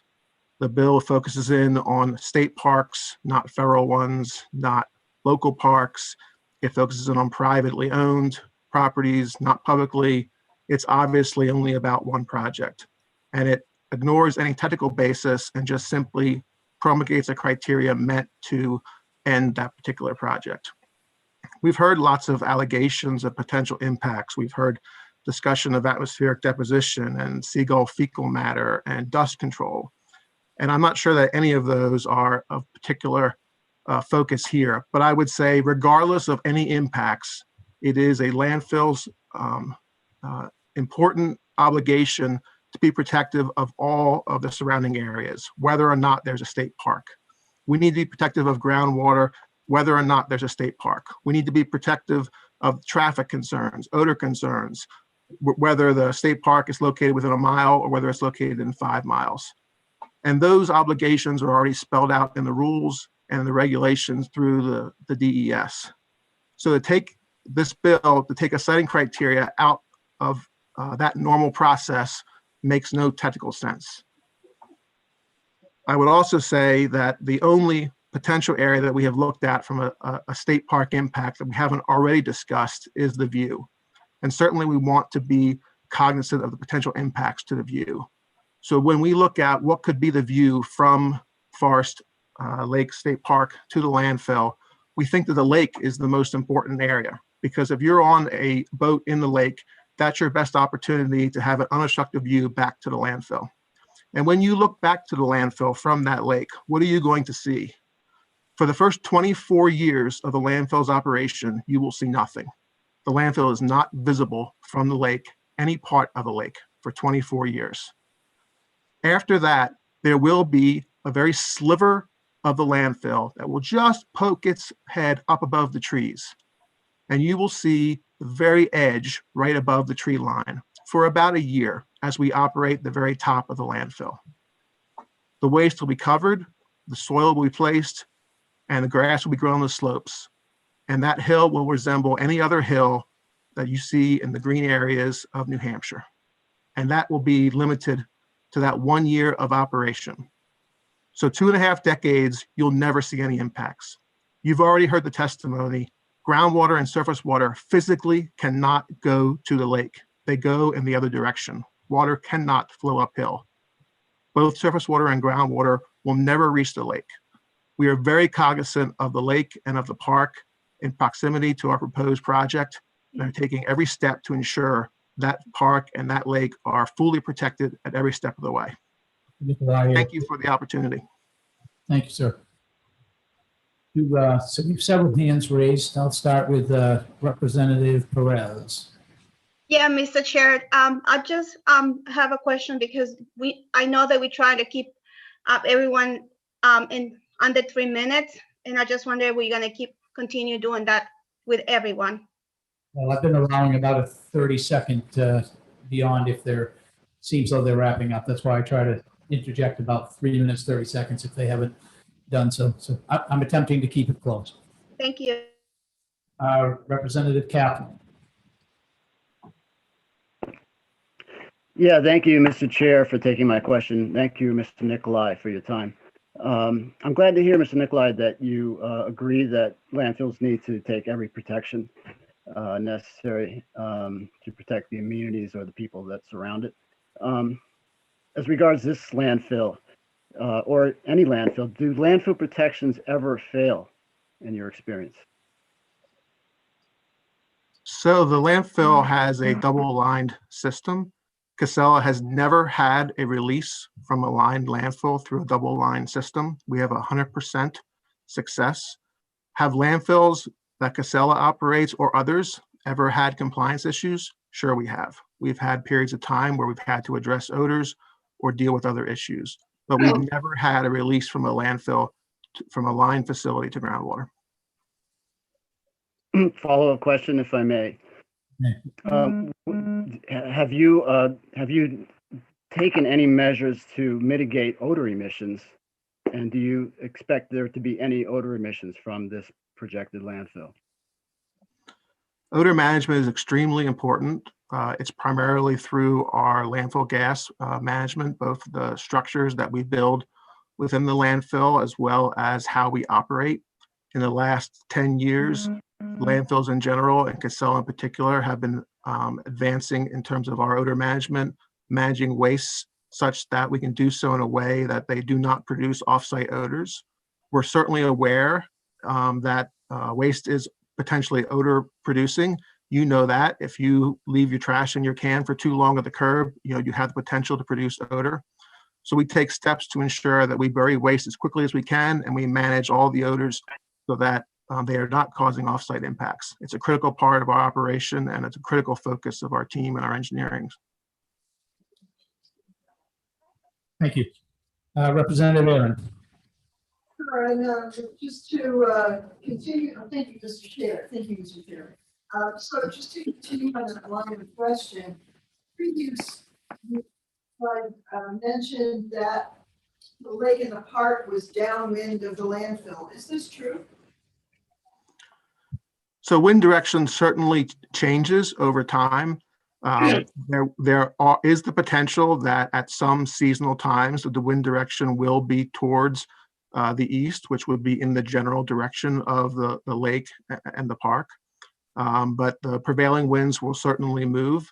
Our policies and our systems are designed to ensure that the odor management is handled sort of regardless of the wind direction. We can't rely on wind to be a success. We need to manage the odors such that they never leave our property. And so certainly, that's part of our evaluation. And I'm certainly not going to say that the wind never moves in that direction, but that certainly is part of our focus, yes. Thank you. Representative Homer. Yes, sir. Thank you for taking my question. Mr. Nicolai, thank you for, I'm sorry, thank you. Mr. Nicolai, thank you for taking my question. I have a question. At the 25-year point, you cited that, Chair, we're having trouble hearing again. okay. Okay.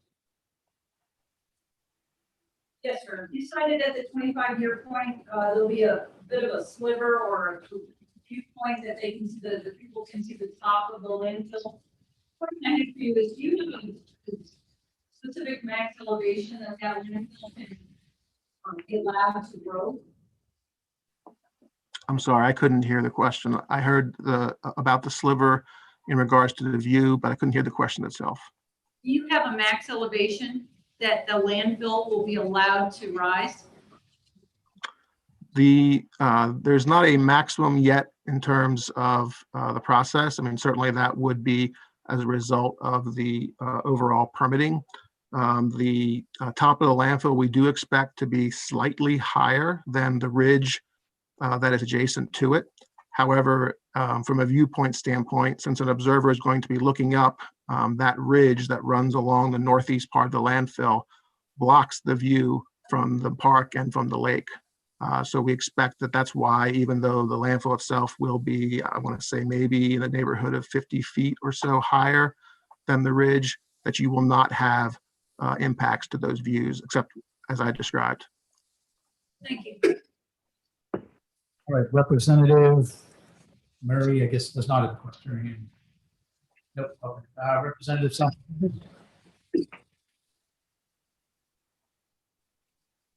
Thank you, Mr. Chairman, and thank you, Mr. Nicolai, for taking my question. I would like to just talk for a second about the odor mitigation. And I was just wondering if you could explain that process in more detail. Sure. So our first line of defense is to collect landfill gas as aggressively as we can. So we use a number of systems in order putting wells in, putting horizontals in, and putting them in as early as we can. Landfill gas, which is generated from the degradation of the material in the landfill, is the first and foremost what we're trying to prevent ever leaving the site. And we have a lot of success in achieving greater than 90% of collection of that gas, which helps to mitigate those odors.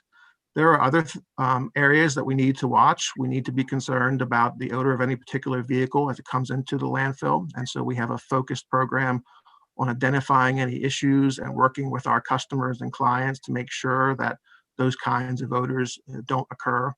And then as a response, we do odor investigations where we send someone to go evaluate an odor complaint. If we receive one, where did it come from? How long did it last? What kind of odor it was? So that we can go back and correct any particular issues. As always, a landfill is not the only source of odors, so we often find that we have odors from manure placement or wastewater facilities or others, and it's tough to distinguish between them. And that's why we use that investigation process to quickly and clearly identify what that concern is and address it. Follow up? Yes, go ahead. Thank you. Is it something that you would spray aerosol to mask an odor? It is a tool that we can use. We don't like the resorting to a mask. The preferred method would be to get it at its source and never allow a potential odor. And so we've gotten very good at that. Certainly trying to use an aerosol, we prefer a neutralizing agent versus a masking agent, but they can be tools in our toolbox, especially for sensitive areas. But as a general rule, we want to prevent any odors from ever happening. Thank you. Thank you. Representative Von Plinsky. Yes, thank you, Mr. Chair, and thank you, Mr. Nicolai. We talked a lot about different types of pollution here, but I haven't heard a whole lot about noise pollution. We've been looking at, I'm looking at the map right now, and the lake is fairly nearby. The state park is there, or the forest is there. I'm assuming with the amount of trash that we're talking about, that there's going to be significant amounts of noise pollution for both those spots. Is that correct? And is there anything that can be done to mitigate that?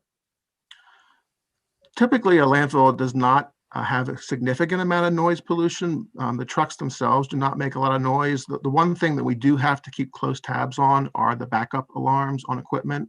So you all are familiar, if you've ever been by a construction site, you've heard the beeping of a piece of equipment moving backward. And so that's probably the loudest type. And so that's often a focus. And when we find that that is a concern and the conditions are ripe for that noise going a long way, there are ways to replace those backup alarms with quieter versions. And we've often been able to do that if we had a particular concern. But in general, because of the buffer zones that a landfill is obligated to have, the noise is cut down quite a good bit, and we typically do not find that's a huge issue. But we do have some tools that are available to us if it becomes a particular issue, or if it's a particularly sensitive need to the nearby residents. Okay, thank you. Thank you, Mr. Chairman, and thank you, Mr. Nicolai, for taking my question. You mentioned in your testimony that Casella has occasionally had issues with odors for a short period of time. I'm curious if Casella has ever faced any administrative fines for environmental infractions, such as failing to store sludge properly at a facility, leaking toxic chemicals into nearby water features, or otherwise violating solid waste, wetlands, or air pollution control regulations. So we operate in 6 states, and we have an environmental record in every state. We're very proud of our environmental record. We believe that we've operated a variety of facilities for many decades and done so in an exemplary manner. Have we had compliance issues at sites? We certainly have. There have been times in which we've struggled at a particular facility for a short period of time to address a particular issue. We've had challenging waste materials that have taken us some time to address.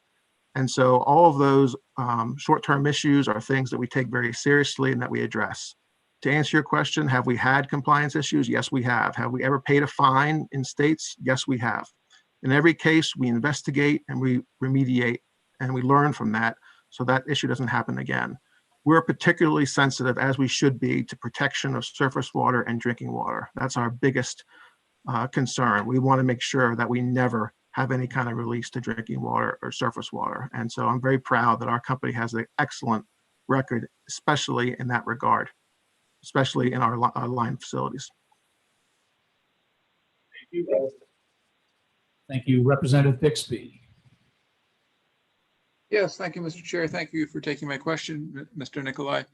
I live about 5 miles or so down the Cocheco Valley from the Turnkey landfill, and in certain atmospheric conditions, particularly when there's sort of low-lying fog, I smell the turnkey landfill, and I'm wondering if you have a mechanism that is substantially better than Waste Management's to deal with odors. We certainly use similar type strategies. Our existing landfill in Bethlehem, as well as proposed landfill in Dalton, are a good bit smaller than the Turnkey facility. So the Turnkey is a very, very large facility. They also take by far the largest percentage of out-of-state waste and some of the most challenging waste from other states. And so I would submit that Turnkey has its own particular challenges with its facility and its size, as well as kind of where it's located. We certainly use similar strategies, but we believe that our strategies are very effective, and we believe our record at Bethlehem shows from an odor standpoint that they are very effective. Again, have we ever had periods of time where we've had concerns? Yes, we have, but we've addressed them and we've moved to ensure that it does not repeat. I think we are working on well over a year. I don't want to say the wrong number here, but I think it's close to a year since we've had an odor complaint at our Bethlehem landfill. We think that's an excellent record, and we look forward to continuing that. Thank you. Representative Murray has a question. Yes, thank you, Mr. Chair, and thank you, Mr. Nicolai, for taking my question. Just, can we circle back for a brief moment back to gas collection in what is your specific method for doing that? Once you have obtained it, where does it go after that is my question. Great question. So we would, as much as possible, we like to take that gas and use it to produce renewable energy, either through combustion, burning it in engines or turbines, and then being able to sell electricity to the grid, or converting that gas to RNG, renewable natural gas. Our plans for the Granite State landfill do include a component for this renewable energy. We think it's very likely that it will be an RNG facility. And so we have the opportunity, once you take that gas, to convert it to power and use it as a renewable source. And that as well, provides the offsets from an emissions standpoint as well. So we think that'll be a very valuable part of the proposed project going forward. Certainly, we have facilities that have a variety of different mechanisms today, but by far the most is we have on-site engines that combust the gas and sell it back to the grid. Thank you. Thank you. See no more hands and questions in the room. So Mr. Nicolai, thank you for your testimony. Thank you very much. Next, we have Sarah Doucette from the North Country Alliance for Balanced Change.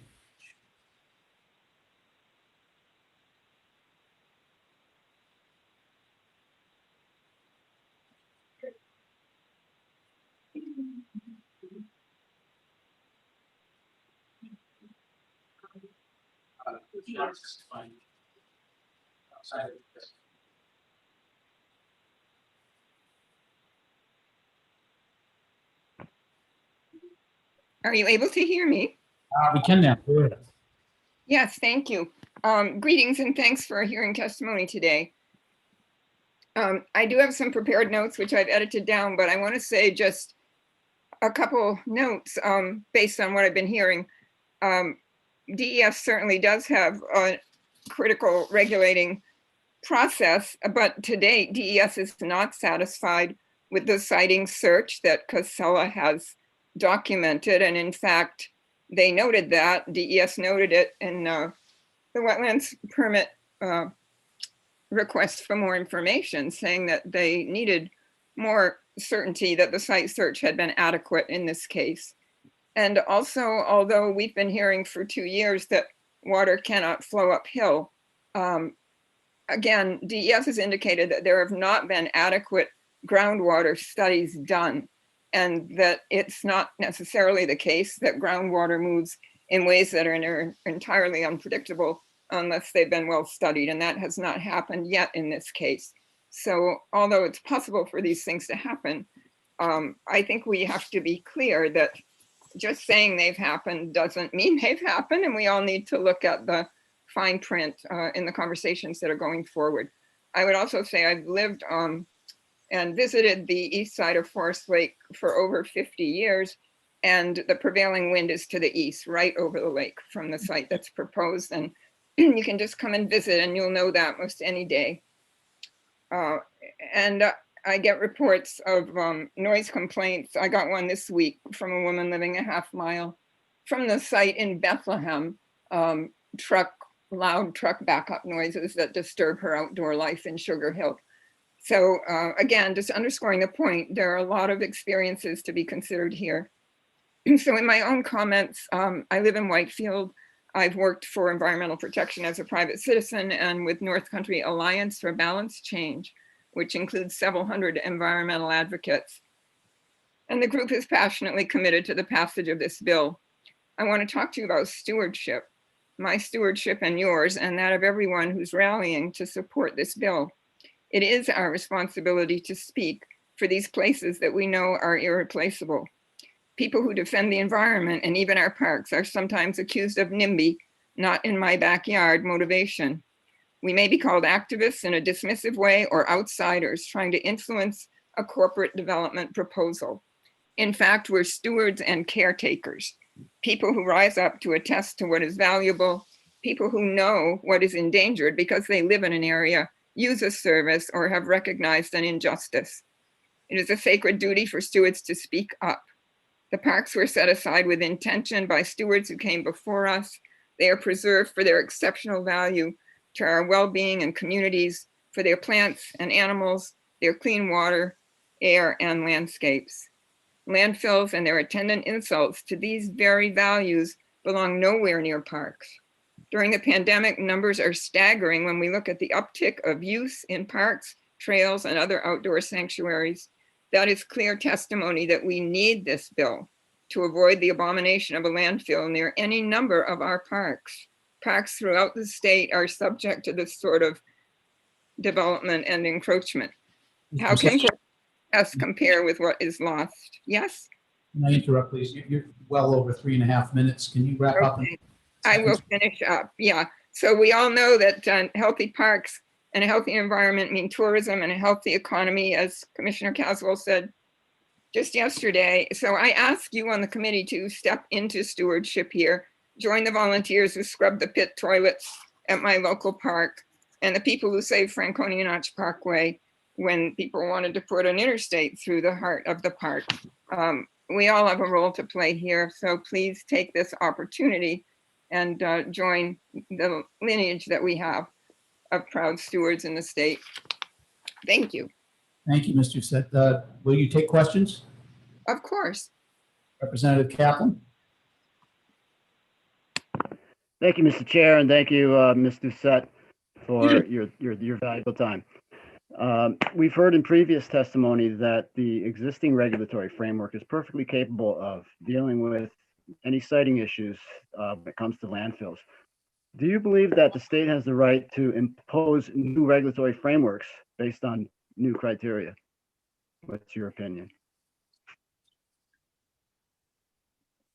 I do believe that. I think we're in a situation that we haven't come to before. I'm not satisfied that there has been an adequate site review.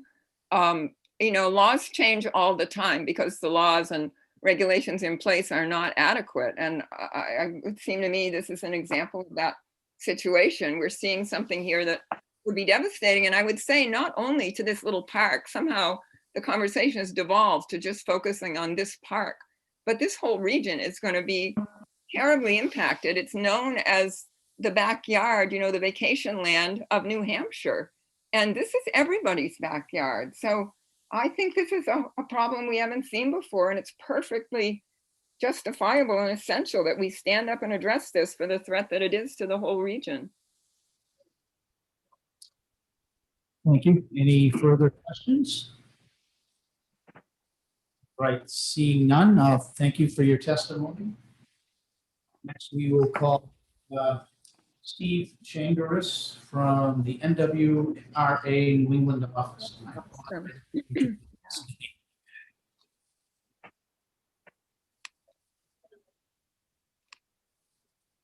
There they are. Yeah, there we go. There we go. Good afternoon, Mr. Chairman, members of the committee. Thanks for the opportunity to testify. My name is Steve Changaris. I am a 30-year veteran of the National Waste and Recycling Association. I've sort of dedicated my life to everything about waste and recycling in the northeast part of the country here, including New Hampshire. Thank you very much for having this hearing. It's a great discussion. We submitted some testimony online earlier, so comments stand. And what I'll do is just touch a couple of key points because I know you're pressed for time. One, our industry is entirely dedicated to the hierarchy: waste reduction, recycling, organics management, construction and demolition processing, and other waste diversion programs. And that's where we're really putting a lot of the industry's best efforts forward. They're essential to the US EPA and the DES's environmental management policies for waste. We're doing that. But as we do that, we also have to have the disposal part of the equation accounted for. So we often think that this is a very difficult area. Site development is incredibly, extraordinarily difficult. And that's why we're having this hearing today. But as much as we're doing all these other things, like bringing recycling facilities online and processing C&D debris, this is my industry as a collective, because I represent all the waste and recycling companies, the collectors, the facility owners, and the like. we manage this material, and we try to do it with the higher and best use in mind. And we do it with the higher and best use in mind. So disposal is an element that often gets overlooked, makes very, very hard decisions. There's been ample discussion today about change. What I'm going to it's in the testimony, but it's about changing the rules in the middle of the game. I'm not a lawyer. I'm a simple political scientist that's been in this field for a long time. And what we've seen is this often happens. It's very hard to site and build a facility when you get halfway through the process and the goal line moves or the regulations change. And, you know, we're always anxious to have long discussions about solid waste policy and coming up with the best regulatory system to drive home those policies. But what I'm here to testify to is that New Hampshire has an excellent bedrock set of regulations to manage modern US EPA, RCRA, Subtitle D, and waste energy disposal infrastructure. It's been tested, it's been proven, it's been tweaked, it's been legislated, and we think it's an excellent system.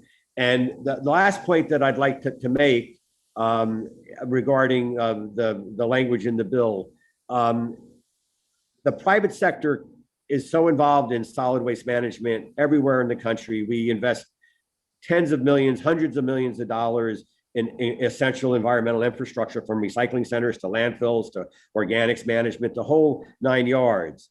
And it often is involved in a public-private partnership. And if we're reading this bill correctly, you're essentially taking what has worked well for New Hampshire and has worked well for the industry and the nation as a whole, and saying that there's going to be no more private involvement in this area, that it's going to have to be done on a state or a public land. And that's not typical to the way we manage solid waste and recycling issues in the nation. And we want to take the opposite frame, saying the current way New Hampshire has structured its system is really excellent. It's attracted a lot of private investment.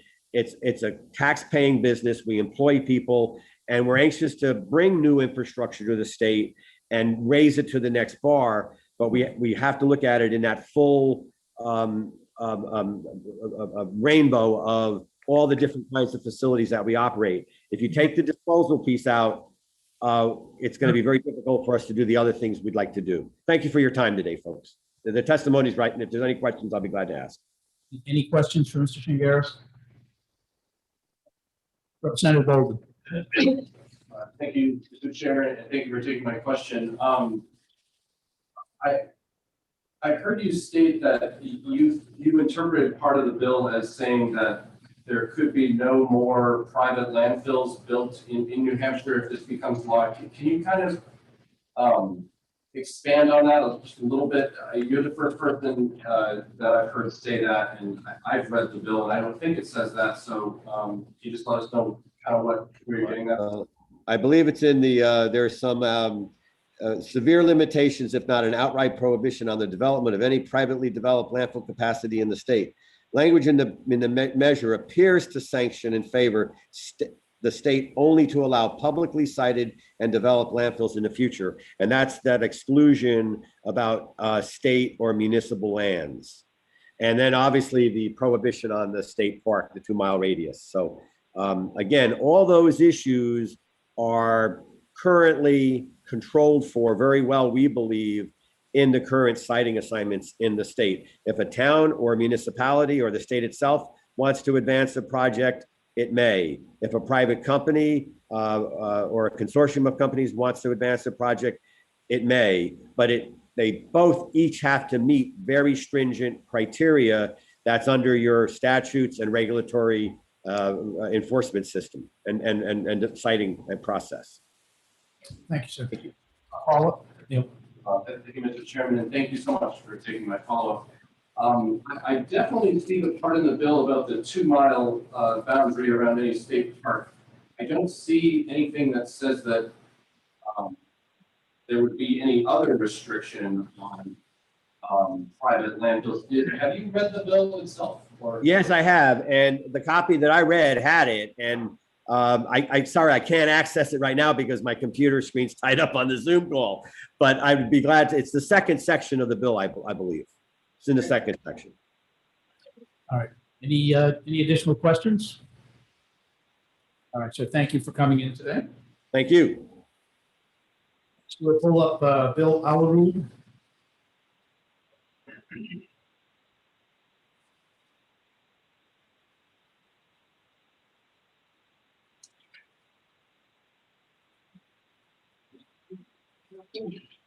Bill, if you're out there, could you put your hand up?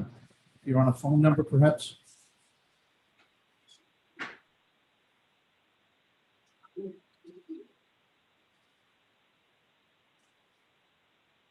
All right. See, we can come back. Next is Robert Gridlow.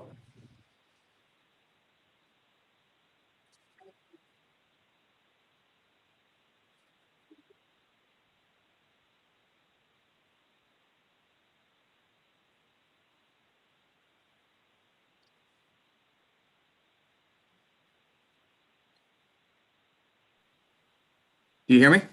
We can. I'll just remind you, Mr. Please start the state of the 3 minutes. We've got several people still to go behind you.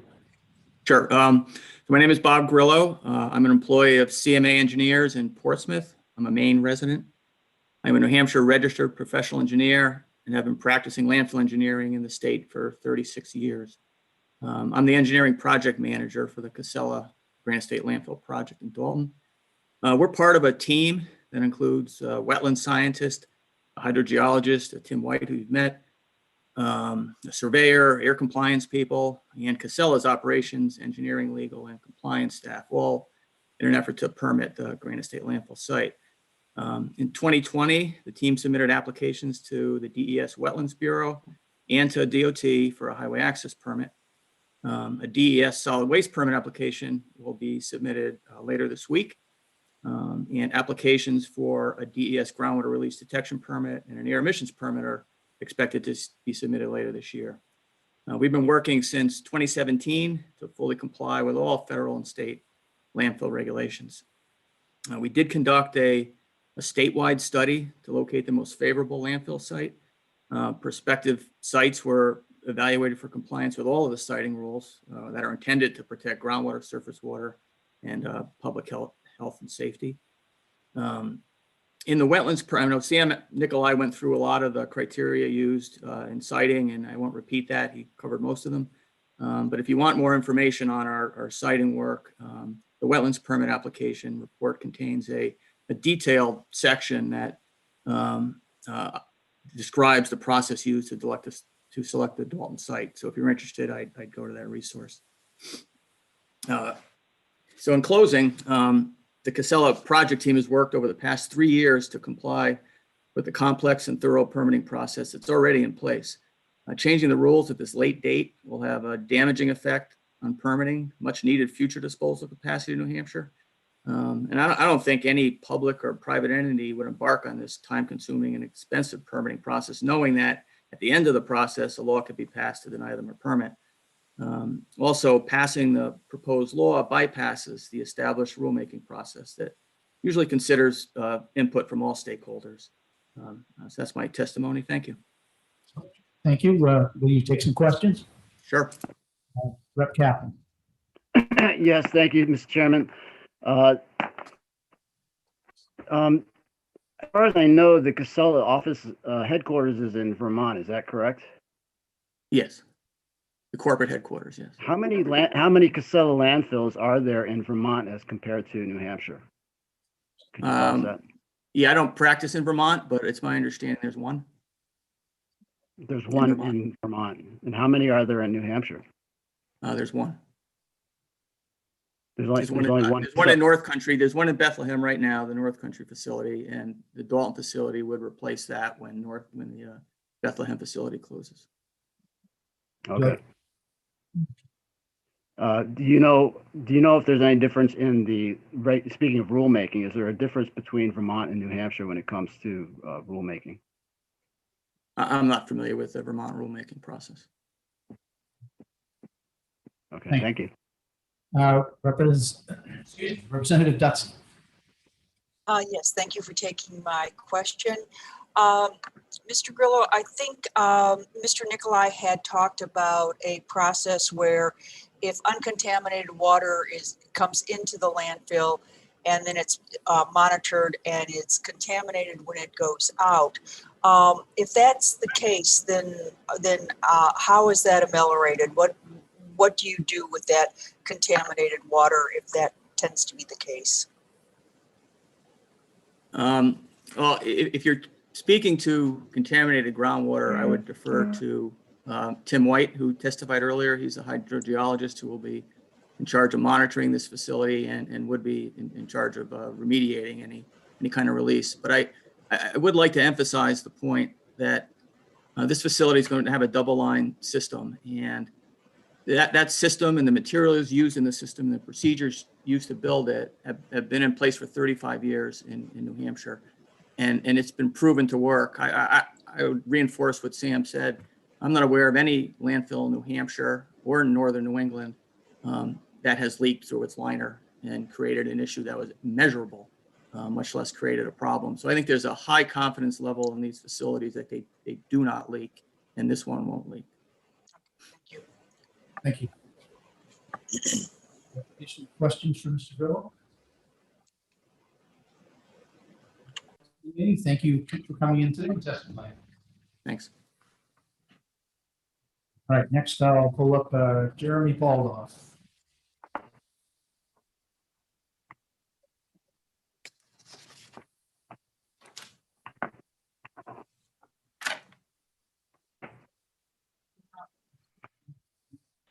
Mr. Baldoff, if you're out there, could you put your hand up, please, so we can find you?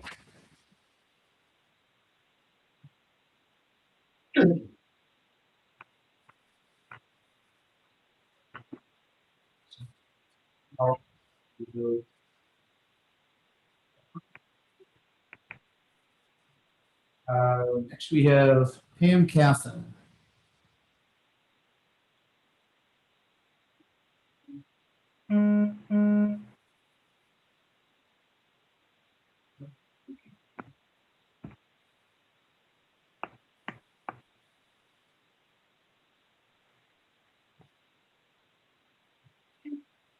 Hello.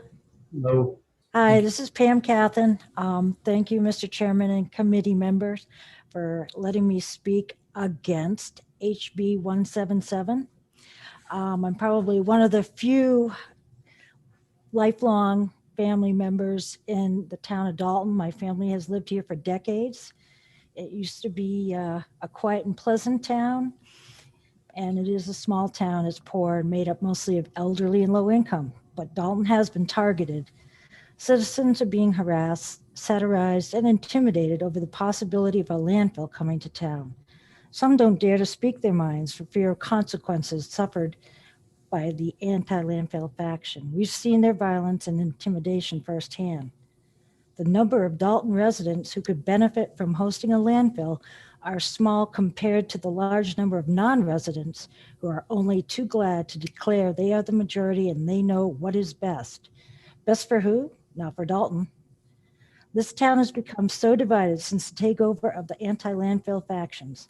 Neighbors you've known forever are not speaking to each other. Why, even our select board has members of the anti-landfill faction on it. How fair is that to the residents of Dalton? Defeated before we even start. The landfill would give Dalton a wonderful tax base, an opportunity to provide services to our elderly, an opportunity to get our police department back because we have a lot of drug activity here. Grows and thrives here. Why? Because Dalton is poor.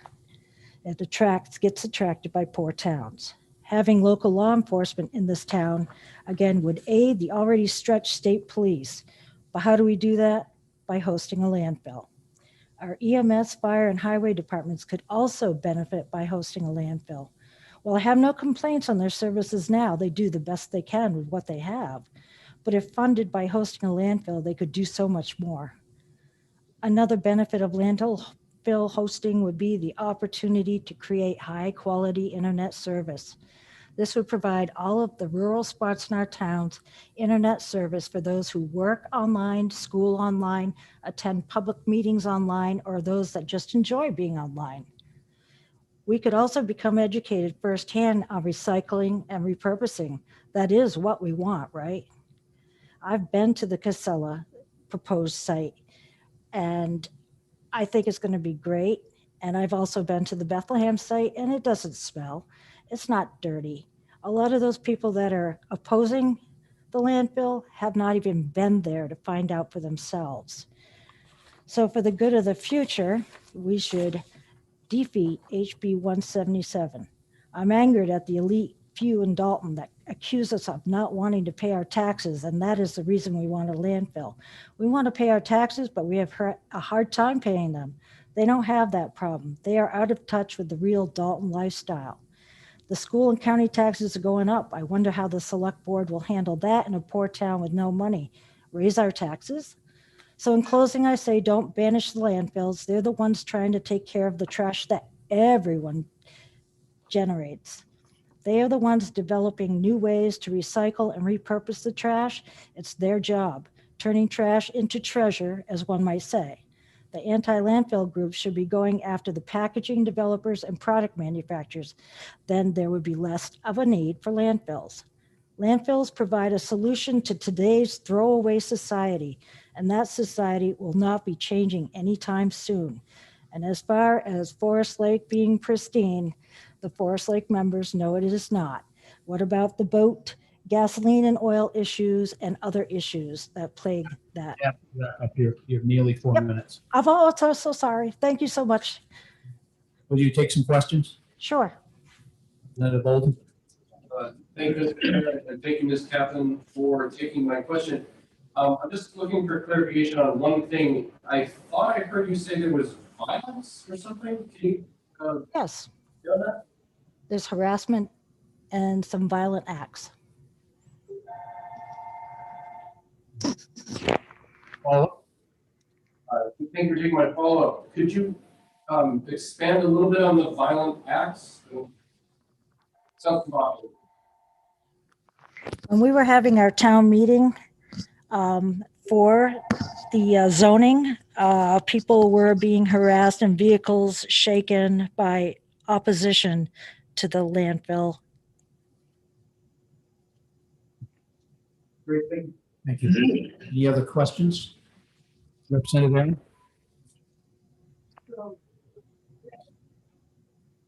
Thank you, Mr. Chair, and thank you, Ms. Catherine, for taking my question. I'm interested to know, do you have an idea how much income your town would benefit from with this landfill coming to your town? Would it be in terms of increased tax money to the facility, or, you know, other means of income?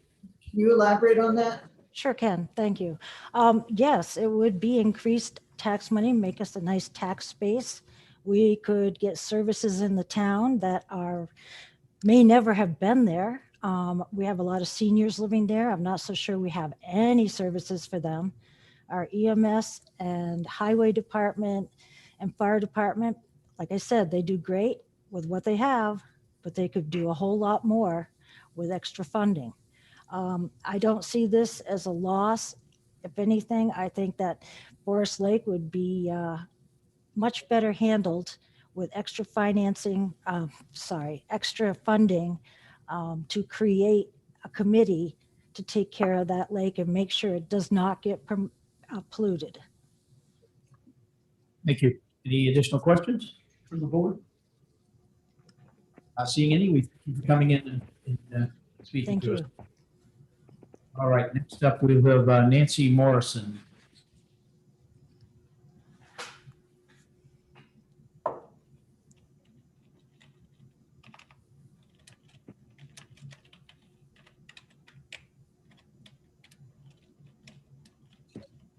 Hello, can you hear me?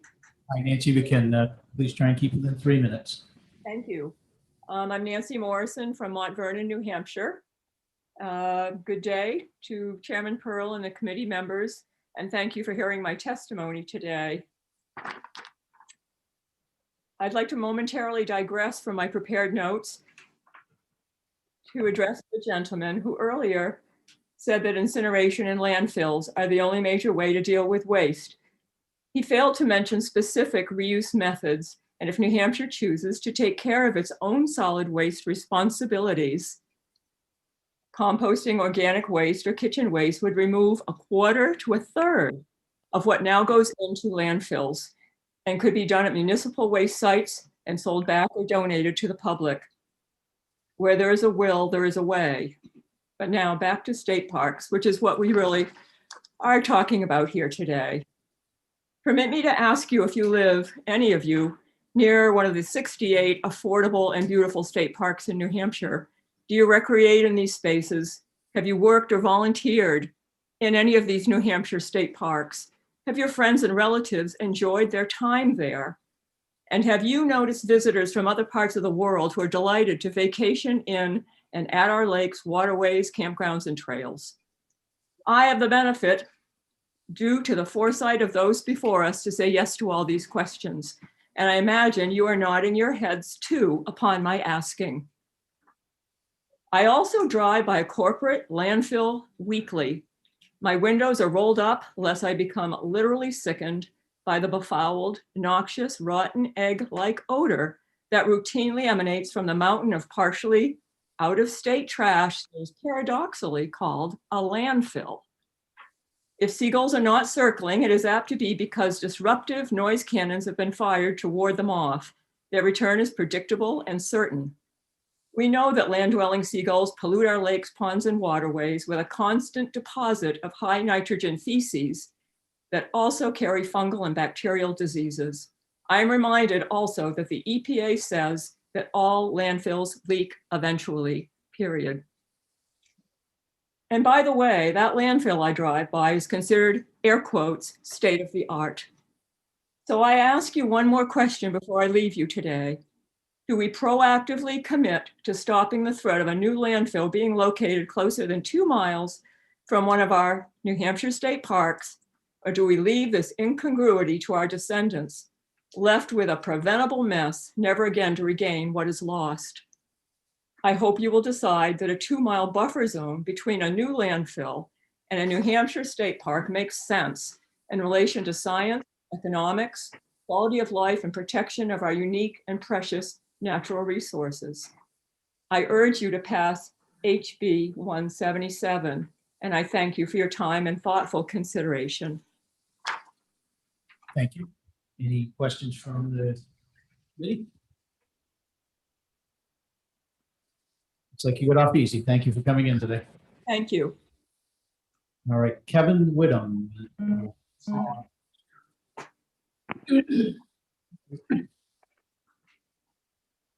There's more sense in that than there was in anything else. Sarah said good.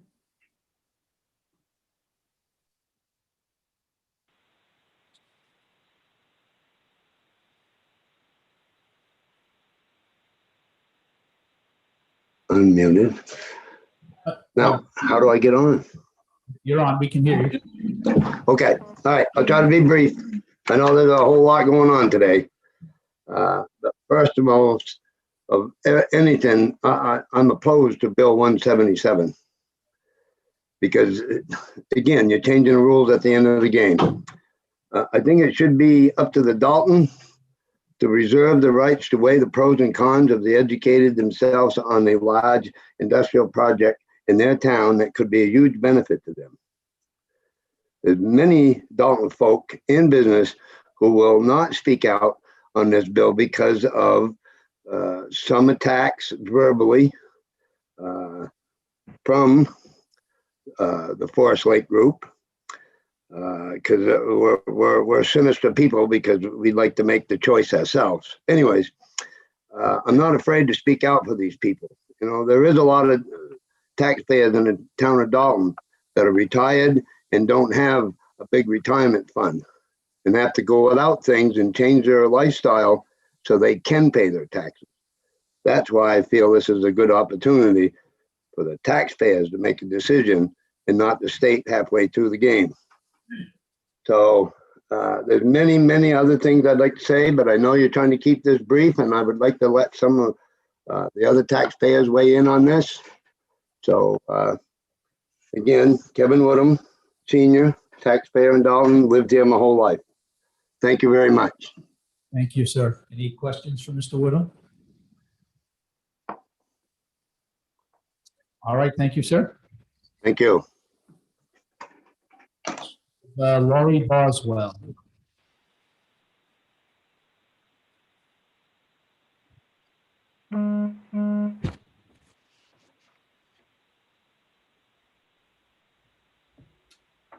Yes, can you hear me now? Ms. Boswell, please keep. I I will be brief. My name is Laurie Boswell, and I want to thank you for this opportunity to speak in support of HB 177. I'm a native of New Hampshire, born and raised in Littleton, and now living in Franconia.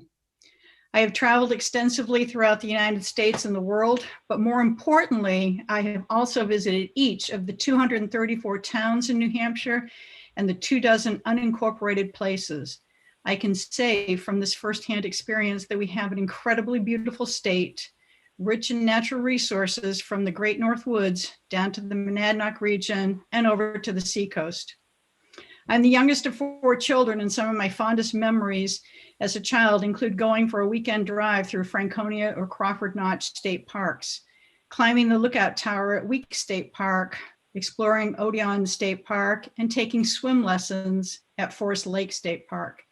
New Hampshire is blessed with an abundance of state parks, forests, mountains, and historic sites that attract local families and tourists alike. The impact of our natural resources on the local and state economy and on the quality of life are substantial. I have to ask then, why would anyone think it would be a good idea to allow a landfill to be established within close proximity of a state park?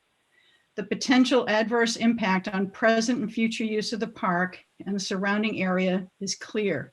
I would name the following concerns as only my start: surface and groundwater contamination, noise pollution from landfill operation and from trucking, air pollution, including the unpleasant odors, and pest animals. I do recognize the need to address solid waste management and recycling as consumers, as municipalities, and as a state.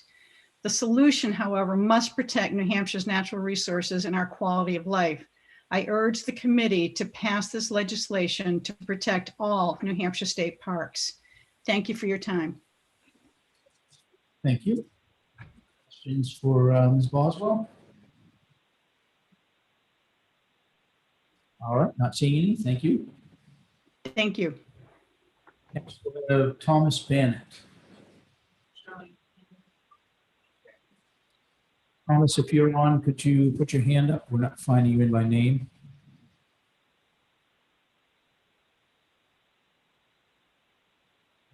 Nope, not seeing it. All right. Tom O'Brien. Tom, if you're on, could you put your hand up?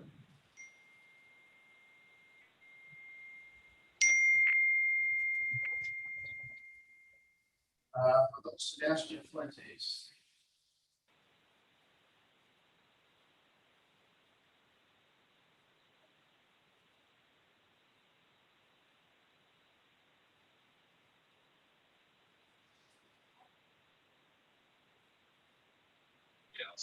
Hello, can you guys hear me?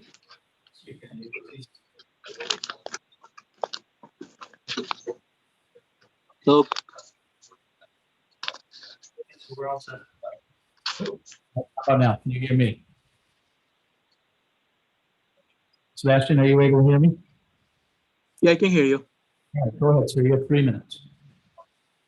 Good afternoon, Chairman. Thank you very much, members of the committee. My name is Sebastian Fuentes. I'm an active member of the North Country community. I'm just here to ask you for your support for this bill 177 for a few reasons. One of them because it's the right thing to do to protect our valuable natural resources here in New Hampshire. I will say I was a little discouraged by Mr. Nicolai earlier from Casella saying that, we won't be able to see anything in 2.5 decades.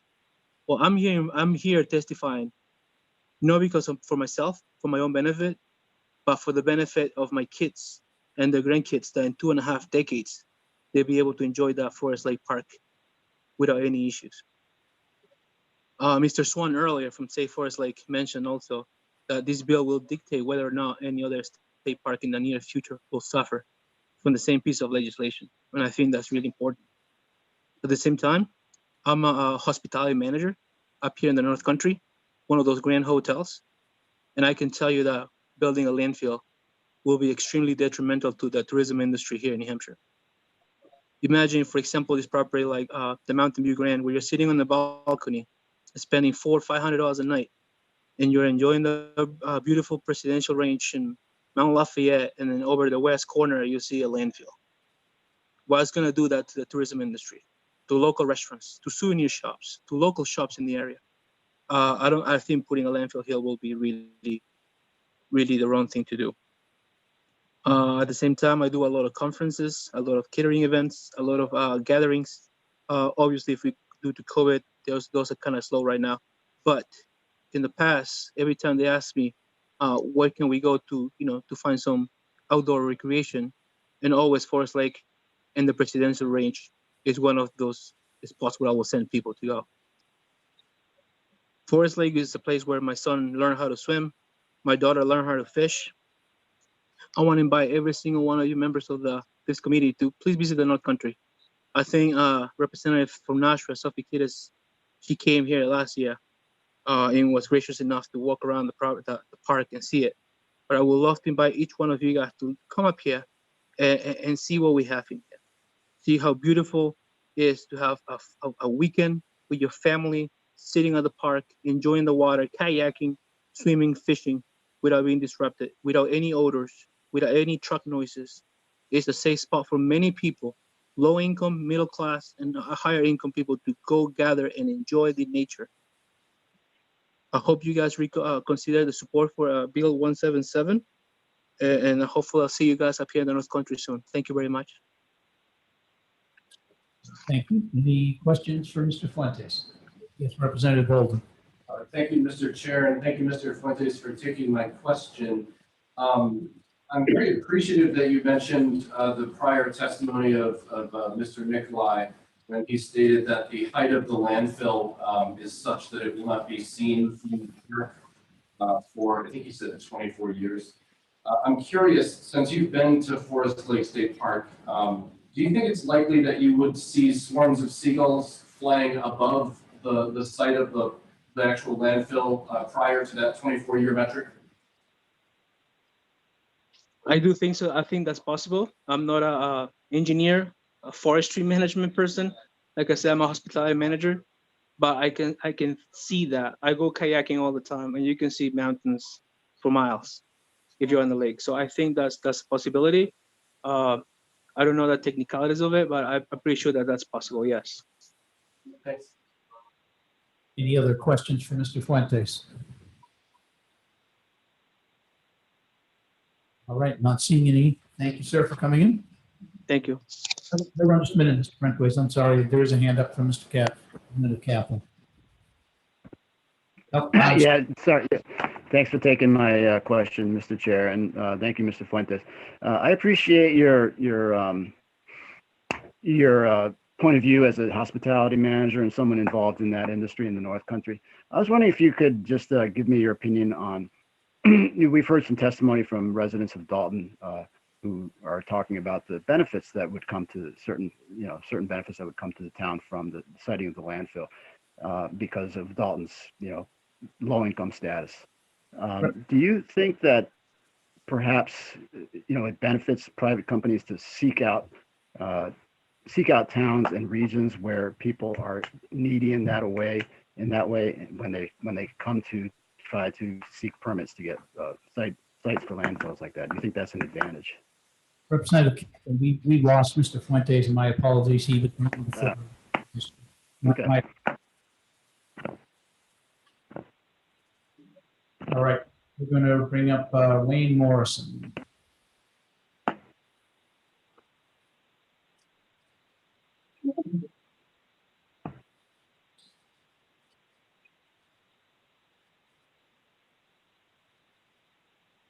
Can you hear me okay? You can, so you have 3 minutes. Go ahead. Thank you. I'll try and do it in two. There's been a lot said this afternoon. I clearly would strongly encourage you to approve House Bill 177. I would remind everybody that House Bill 177 is not a ban on landfills. It's really a protection for one of our most precious assets, which is our state parks and their surrounding areas. I think this is a very common sense approach to what is, having listened to this for the last 3 hours, it seems like a very complicated subject matter. But the more I think about it, I also think that this is basically common sense. I would ask the committee to think about, does it make any sense at all to you to situate a very large landfill very close, within hundreds of yards of a state park or a body of water that is used by the public in great numbers? It seems to me that makes no sense at all, and there's got to be a better solution. I would also remind everybody that this legislation actually started before any permitting process started. It's come up several times that we're changing the rules of the game. That's not necessarily true. The legislation for this bill, its predecessor, was passed through the House, and if it wasn't for the COVID-19 pandemic, this all would have happened long before any permitting process had started. I think this is very smart legislation. I think it's something that's very needed. And I think if you talk to DES, their set of rules, there's no question there's an exhaustive set of rules for getting a permit, but that's a dynamic situation that's subject to change. And I think as a legislative body, it's one of the previous speakers asked you to be caretakers of the land and now is the time to step up. So I would encourage you to do that.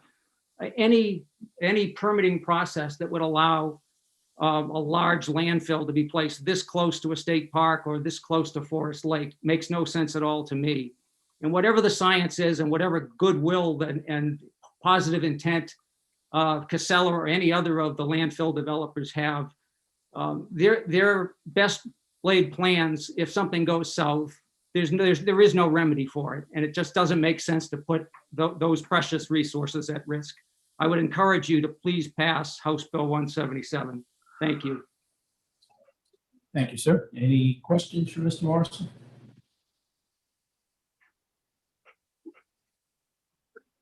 All right, not seeing any. Thank you, sir. Next, we'll bring up Fred Anderson. So we have three more people to testify before the committee. I'll just remind the last three of you, if you're going to repeat something that someone else has said before, just let's try and keep it brief. The committee's been sitting here for nearly 3 hours, and we still have work to do after this. So I'd like to wrap up fairly quickly if we could. Not that I want to limit anyone's speech, but let's try and stick to new points and just touch on the highlights beyond that. Thank you. Mr. Anderson.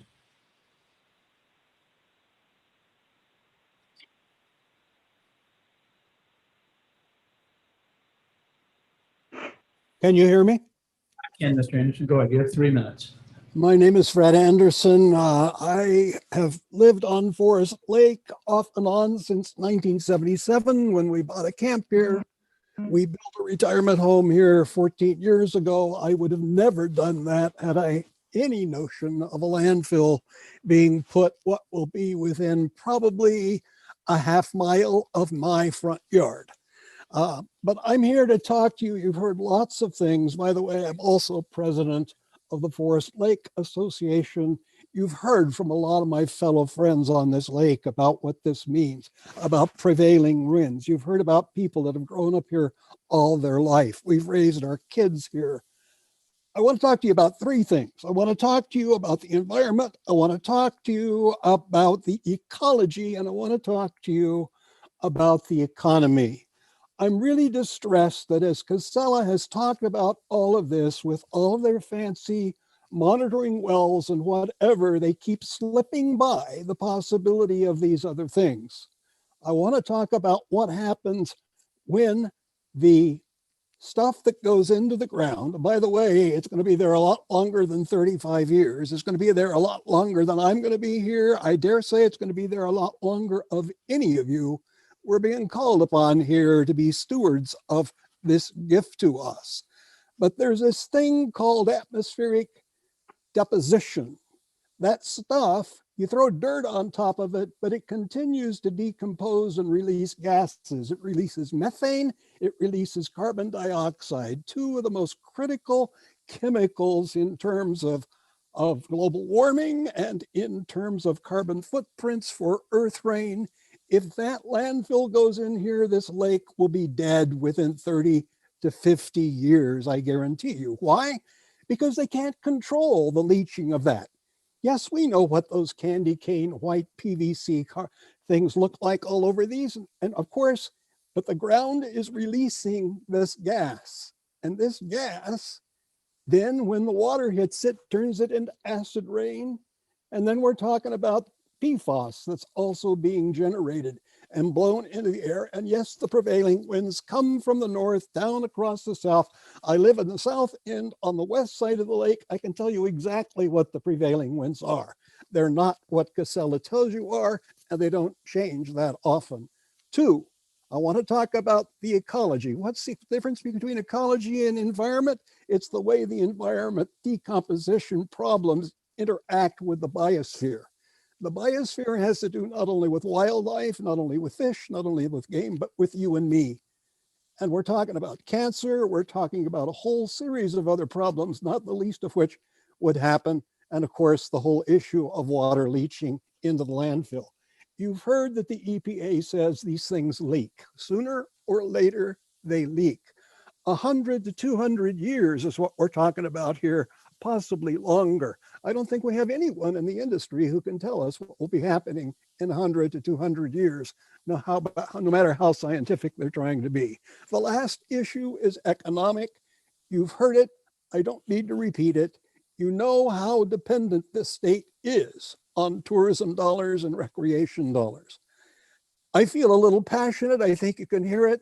Let me be clear. I live within less than a mile of where this place is envisioned to go.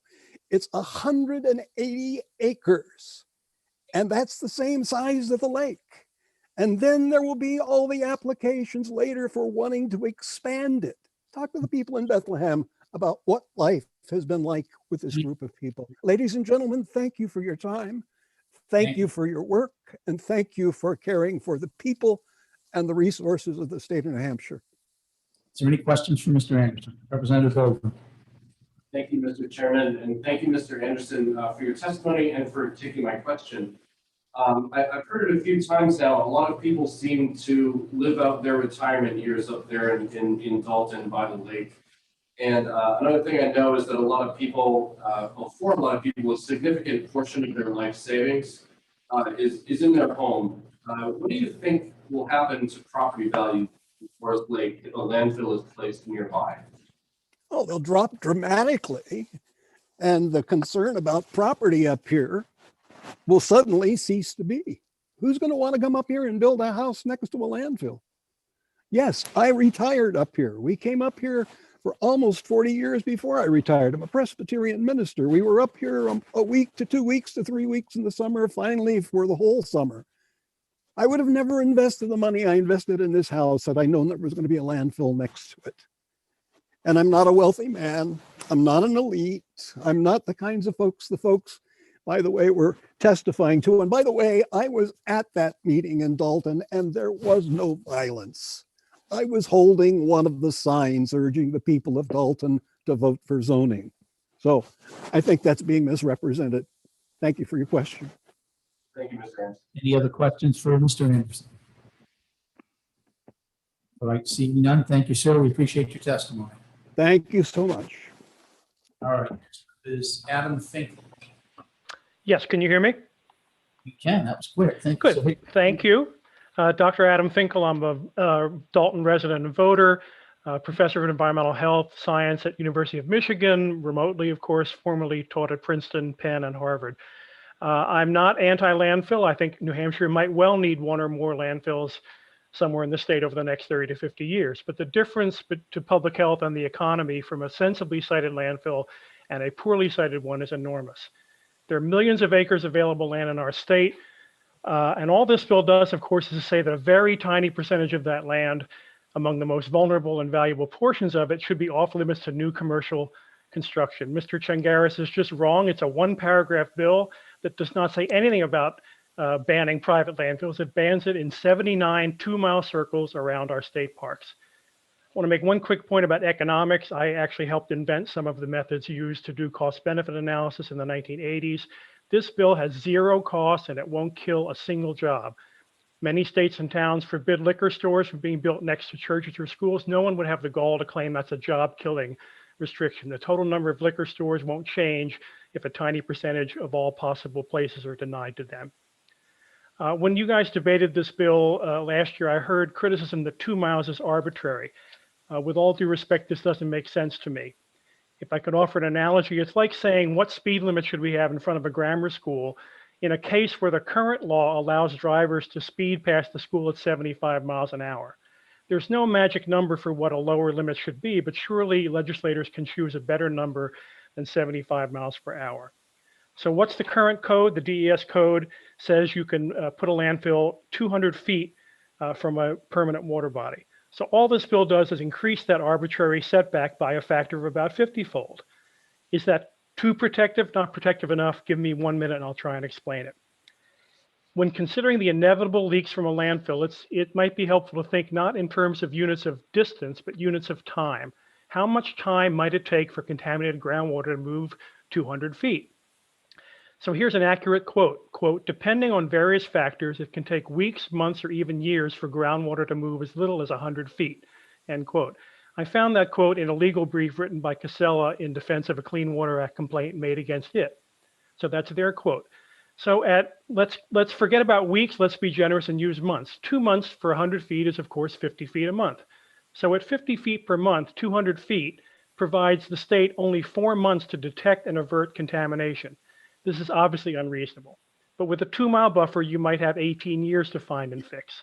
This may not be enough time to detect the problem and with great expense intercept the plume of groundwater and block it from reaching the surface water, but at least 18 years gives you a fighting chance. So the choice between, let's quote, 4 months and quote, 18 years is exactly the kind of choice that you were elected to make. And I submit that increasing that temporal setback is I won't call it a no-brainer, but it's common sense. Let me make 2 more very quick points about setbacks and I'll stop. No one's brought this up yet today. For 20 years, there's been a federal law prohibiting new landfill construction, public or private, within 6 miles of a general aviation airport. This is about concern, of course, about putrescible waste and seagulls. I've actually studied the risks of bird strikes at airports. They're very uncommon. I looked at the FAA's database today. There have been no bird strikes in New Hampshire ever that have caused injury to human beings. But nevertheless, we protect airports to a 6-mile radius. And right now, landfill rivers and streams and lakes only to 200 feet. It actually turns out in Dalton, if Casella wanted to locate 201 feet from the west shore of Forest Lake, they couldn't do that. Not thanks to DES, but because the Whitefield Regional Airport is just 6 miles and little under 6 miles from the furthest point of the shore. One more point and I'll stop. I put in my written testimony and as attachment a recent study from Duke University talking about seagull waste and the phosphorus and nitrogen they add to lake water. Someone mentioned Forest Lake had its first recorded ever harmful algal bloom last summer after a quick sudden rainstorm washed some soil into the lake. So I strongly suspect that even a 2-mile setback will be insufficient to prevent seagulls from being attracted to the water bodies. And a harmful algal bloom, as you may know, is not only dangerous to humans and potentially deadly to household pets, but it's an early stage in a process of eutrophication. If allowed to continue, that will not inaccurately be called a dead lake. So thank you for the chance to explain why this bill is a cost-benefit choice that has substantial public benefits, 0 public costs, and no private costs whatsoever that can't be erased merely by developers choosing from among the vast number of sensible alternative sites. Thank you for your time. Thank you, Mr. Finkel. Will you take some questions from the board? Of course, sure. Representative Bixby? Yes, thank you, Mr. Chair. Thank you, Mr. Finkel, for taking my question. So you mentioned the issue of cost-benefit analysis, and one of the benefits that was cited of the landfill was that it would provide an increase in tax base and tax income to the town of Dalton. One of the downside costs that it was cited by other testifiers was that it would have a damaging effect on the tourism economy around in the Dalton Whitefield area. Do you have a sense of how these compare? Well, any sense that I would have would be impressionistic. I think they're both large potential sums. I think the experience in Bethlehem has been that the promises of money have not been borne out. But I'm trying to make a somewhat different point. This is a state bill, and we are focused on one project. But all I'm trying to say here is that whatever economic harms and goods come from a proposed landfill in Dalton, just by putting this 2-mile barrier around state parks, that cost to benefit will just occur someplace else. From a state point of view, this is a zero-sum non-impact. Again, this is about 1 to 2% of the land area of the state. These companies can locate in the other 98% with no problem at all. It's just parks and landfills, lakes and landfills don't mix, period. It's a good bill. Thank you. Thank you. Senator Bolden? Thank you, Mr. Chair, and thank you, Mr. Finkel, for taking my question. I believe you're a professor of environmental health sciences, and I'm so glad that you are, because I think it makes it very appropriate for me to ask this question. One of the representatives from Casella earlier, quite a while ago, Mr. Fusco, recommended that we defer to representatives of Casella as a source of scientific information. My daughter is in high school, and sometimes I help her with her science homework. One of the things I've learned very recently is that sources of scientific information should not be trusted unless they are from an unbiased source. Would you say that Casella Waste Systems is an unbiased source of scientific information in this case? Wow, that's a tough question because first of all, I've written articles about this. I actually am not that concerned about financial bias. I tend to look more at whether people are right or wrong, whether they're credentialed or not, whether they know what they're talking about or not. And it's a tough question for me because I've been sued by Casella already for defamation, simply for having been in association with a similar name to another association. We were dismissed from that suit, and I have no qualms at all about talking at a legislative hearing. All I will say is I have seen profoundly unscientific amateurish statements from this company already, and I have been led, knowing nothing about them 2 years ago, to mistrust them in the future. The idea that groundwater can't flow uphill, that's voodoo science.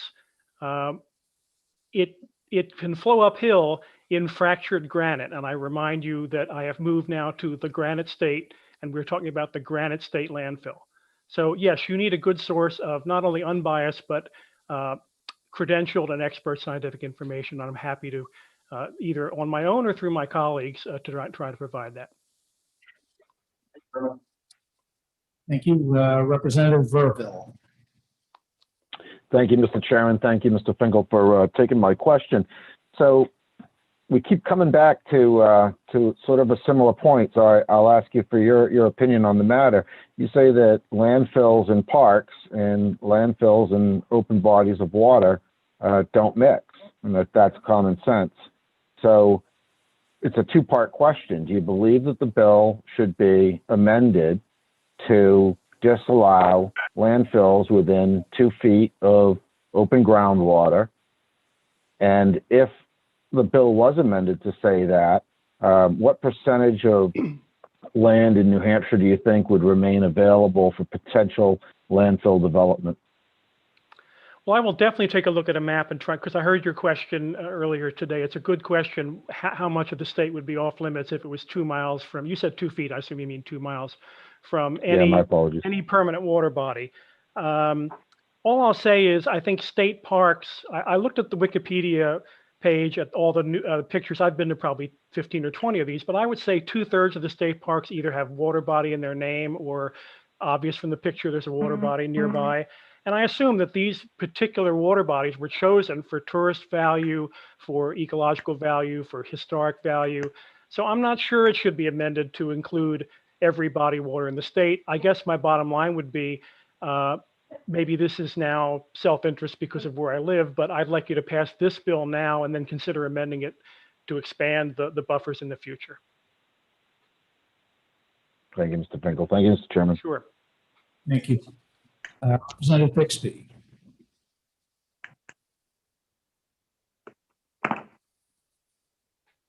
No question. I forgot to take my hand down. Sorry. Additional questions for Mr. Finkel? Your testimony? Thank you. All right, last on the list is Ellen Hayes.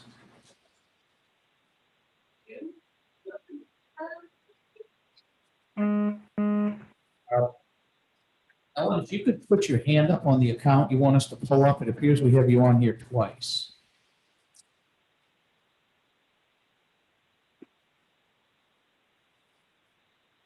Okay, there you go.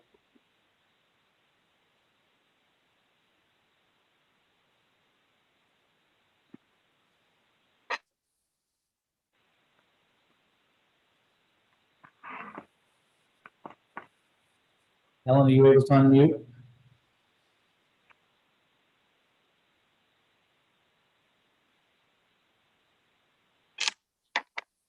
Can you hear me? I'm sorry. That's okay, I've got you now. All right. Okay. It looks like I'm batting cleanup and I will have mercy on you. I just want to make several comments. The most frequent question I get when I tell people about the Forest Lake campaign is why next to a lake and a state park? Why not somewhere else? And the only real answer we ever got from the developers is that they found, in quotes, a willing landowner, someone who happened to own Dalton land directly abutting the state park and was willing to sell it to them. The fact that it's a terrible place, in my opinion, for a landfill has not stopped them. And when the permit for the Dalton landfill is, as we hope, denied by DES, it's very likely the landfill developer is going to be looking for other willing landowners elsewhere in New Hampshire. And as we all know, there are vast tracts of privately owned land throughout New England, as well as in New Hampshire, land that could easily host a for-profit landfill. And there's undoubtedly many more willing landowners. And to bring HB 177 back to something that provides statewide benefits for all of us, HB 177 will ensure that wherever New Hampshire's next for-profit landfill is permitted, it will be at least 2 miles away from the state parks in or near your district. I want to respond quickly to the notion that we are trying to change the rules in midstream. We, as you probably know, started this last year before any permits were ever submitted. And we hope that you will consider that 1-year delay due to COVID when you think about the notion of us trying to change in midstream. While we were silenced by COVID and while things were stalled with the state legislature, Casella, of course, went full stream ahead with all the work they needed to do. So there is a mismatch now. And please do think about the fact that we tried to start this last year. And that's about all I want to say, except to remind you that each of you is only one willing landowner away from having this come to your state park. And I hope you'll keep that in mind.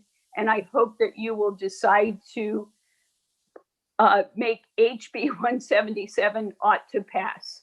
Thank you for your time. Thank you very much for your testimony. Is there any questions? Representative Bowden. Thank you, Mr. Chairman, and thank you, Ms. Case, for taking my question. By mentioning the whole changing the rules midstream concept, you kind of piqued my memory or my interest. If there was a policy or a constitutional provision or something that would prevent legislation from being passed if it affects current activities, do you think that we probably wouldn't end up passing a lot of legislation in I do not recall, Mr. Bolden, what you're thinking of. Could you be a little more specific? Yeah, sure. So I believe many members who were opposed to the bill stated that we were changing the rules during the game. And I guess I was just wondering if you thought, if there had been some kind of policy in the legislature that we could not pass any bills that would affect a current activity, we would probably not pass very much legislation, would you? I concur with that. And I would also like to say that some of the opposition on the House floor last year was because at that point, we probably were a little too ambitious. We included the Appalachian Trail, and that caused problems for Mount Carberry. As you know, we all feel that municipally owned waste districts should, in my opinion, at least be the future of solid waste disposal in New Hampshire and not for profits. And we this year have been very careful to make sure that nothing in this very simple nonpartisan bill will affect the operations of Mount Carberry, including their future expansions. Thank you. Any further questions? Seeing none, I thank you. So that's all I have on my, open it up. And is there anyone else that would like to testify on this before I close the hearing? All right, so David Creer has a hand up.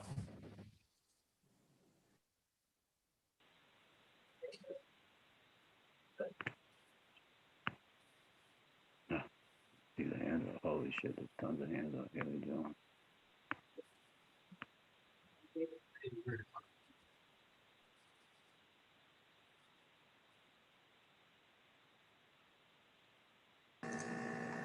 Hi, yes, sorry about that. I'm pretty sure I signed up. Maybe there's a glitch in the system as we're all dealing with new stuff today.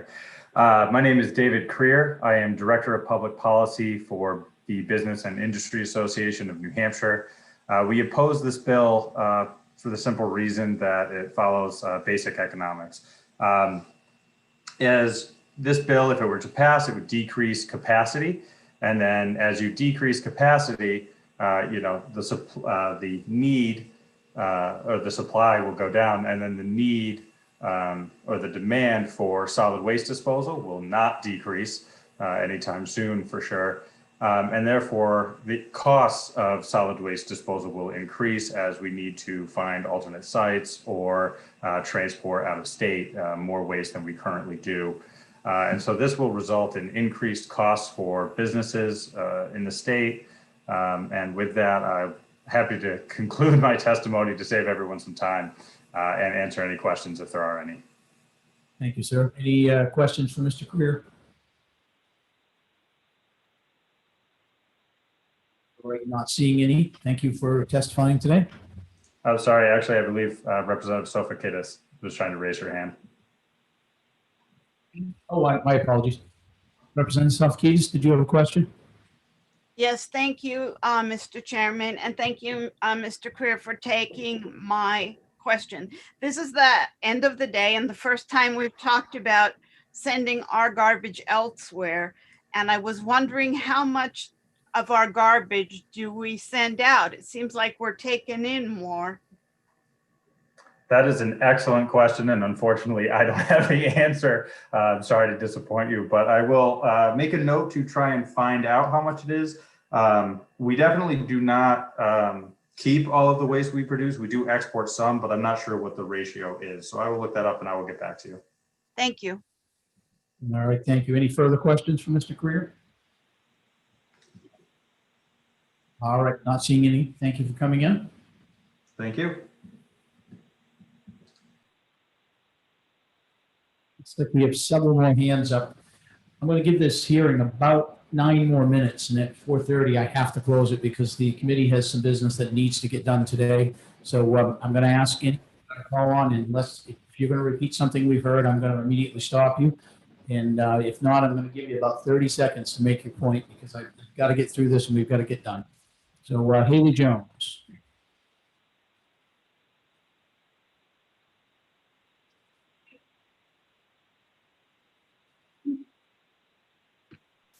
All right, thanks so much for having me. Y'all, let me condense my testimony into 30 seconds. My name is Haley Jones, she, they pronouns on Abenaki land up here in Vermont. And I'm the Vermont and New Hampshire community organizer with Community Action Works. We work side by side with everyday folks to prevent pollution and seed solutions. We've worked with folks in the North Country for years and years, and that's why we're here today. Simply put, we're here in support of HB 177. We know that landfills, regardless of protection, will eventually leak. So water pollution, they can spread noxious odors up to 5 miles, and we just don't think it's a good idea to site them anywhere near New Hampshire state parks. And then finally, at the root of this is a discussion about how much waste we're producing and what we're doing with that waste. We need to get at the root of the issue, which is that we're producing too much waste instead of pushing more landfills onto rural and working class towns in the North Country. So asking you again to support HB 177, and I will submit my full and beautiful written testimony to you all later. Thanks so much. Thank you. I appreciate you. All right, next up is Nina Webb. Actually, Nina, you've already testified before the committee today. I'm going to actually skip off and go to Donald Mooney.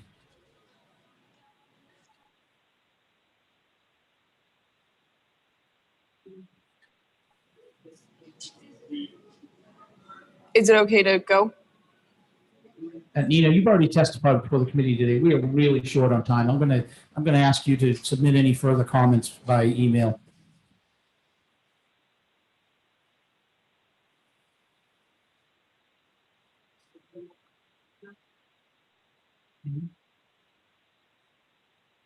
Nope. So, all right, let's go to Rebecca McKenzie then.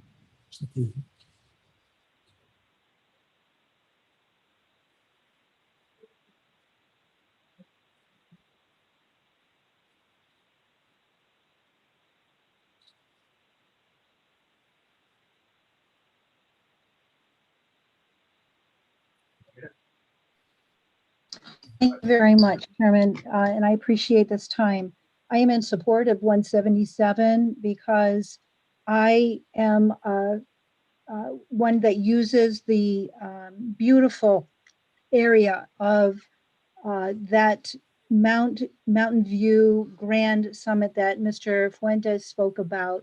And I can't imagine my conference being scheduled there. We've been going there for a few years now, and with a landfill there, I can't imagine us wanting to go back there. I'm part of the NASW, and that's a very large conference for that facility.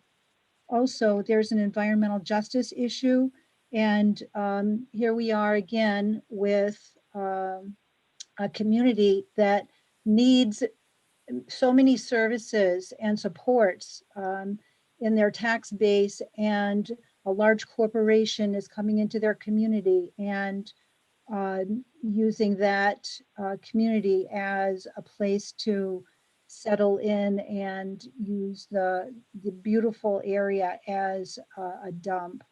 And also, I'm very curious, there was a question asked about garbage into New Hampshire, and Casella's Lindsay, I'm going to have to cut you off. I'm sorry, you're well over a minute now, and I just don't have, I've got a few others, and I've only got a couple of minutes here. My apologies. Yes. Sure thing, go ahead. Thank you, Mr. Chair, for taking my question, and thank you, Ms. McKenzie. You mentioned that you host a conference, right? And if so, can you talk about the number of attendees and how long do they stay when you have those conferences? Yes. So the NASW conference is our annual conference that includes Vermont, Maine, and New Hampshire social workers. And I can't really tell you, I think about 250, something like that, attend the conference. So that's quite a large conference for that facility. Thank you. Paul? And how long is your conference? Weekend or just one day? Or It's 2.5 days. All right, thank you, Ms. McKenna. I'm going to take one more and then we're going to be done. And if anyone else has any further comments, I'm going to have to ask you to submit them to the committee by email because we have a hard stop to be out of the room at 5 o'clock and we have bills that we have to get through the exec today because of time constraints. So my apologies for anyone who's not going to get on today. I've done my best to get you all in. We're going to bring up John Tudhill, and this is going to be the last person we'll bring in to testify for the committee.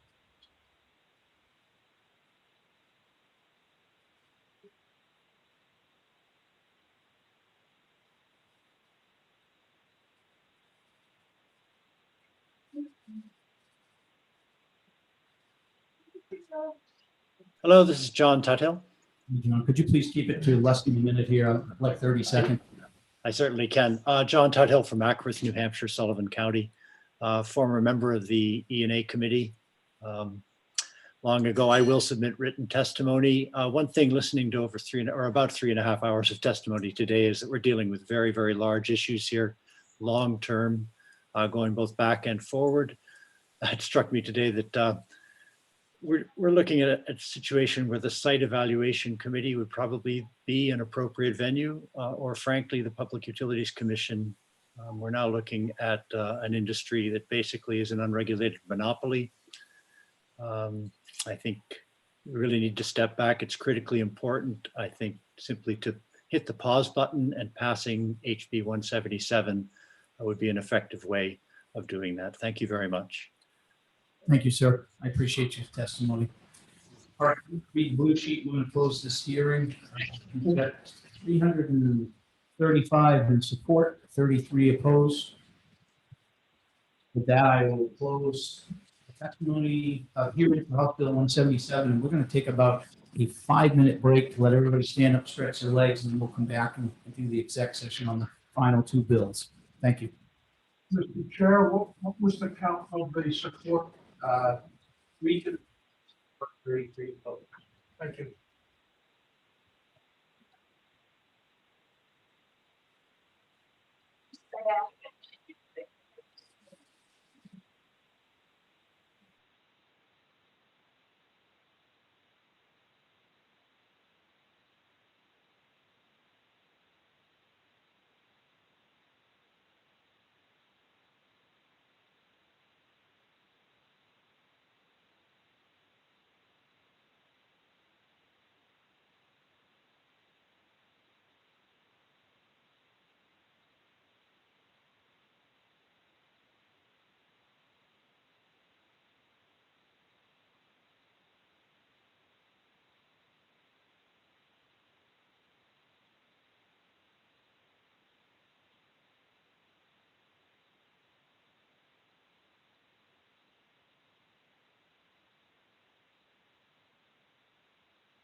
All right, welcome back. E&A. We're going to go into exec session. First bill we're going to do is House Bill 438. I'm going to Representative Comstock. Thank you, Mr. Chair. I would like to be excused. House Bill 438. We have a motion to retain House Bill 438. Is there a second? Rep. Highland, second that the motion. Right, thank you. All right, so we have a motion and a second to retain House Bill 38. I'm going to remind everybody I need you back on video for the voting as I turn it over to clerk for a call of the roll. Oh, is there anybody that wants any discussion? Retain, sorry, I guess I'm moving it fast. Is there any discussion on retaining House Bill 38? I'm not seeing any. All right. Give it to the clerk. Representative Aaron, yes. Representative Comfort, yes. Representative Gervin, Yes. Representative Davis, Yes. Representative Stapleton, Yes. Representative Mola. Yes. Representative Kennedy. Yes. Representative Mason, Yes. Representative Sanborn. Representative Sanborn.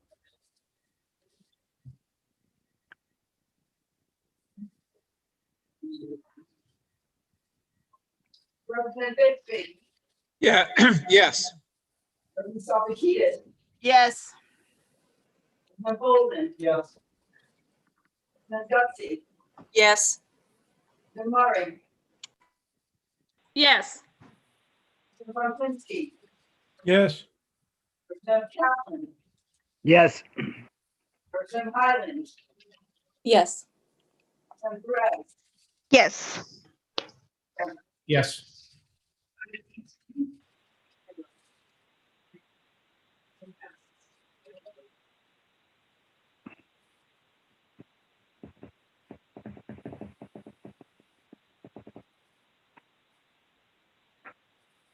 All right, next up in our final bill is House Bill 532.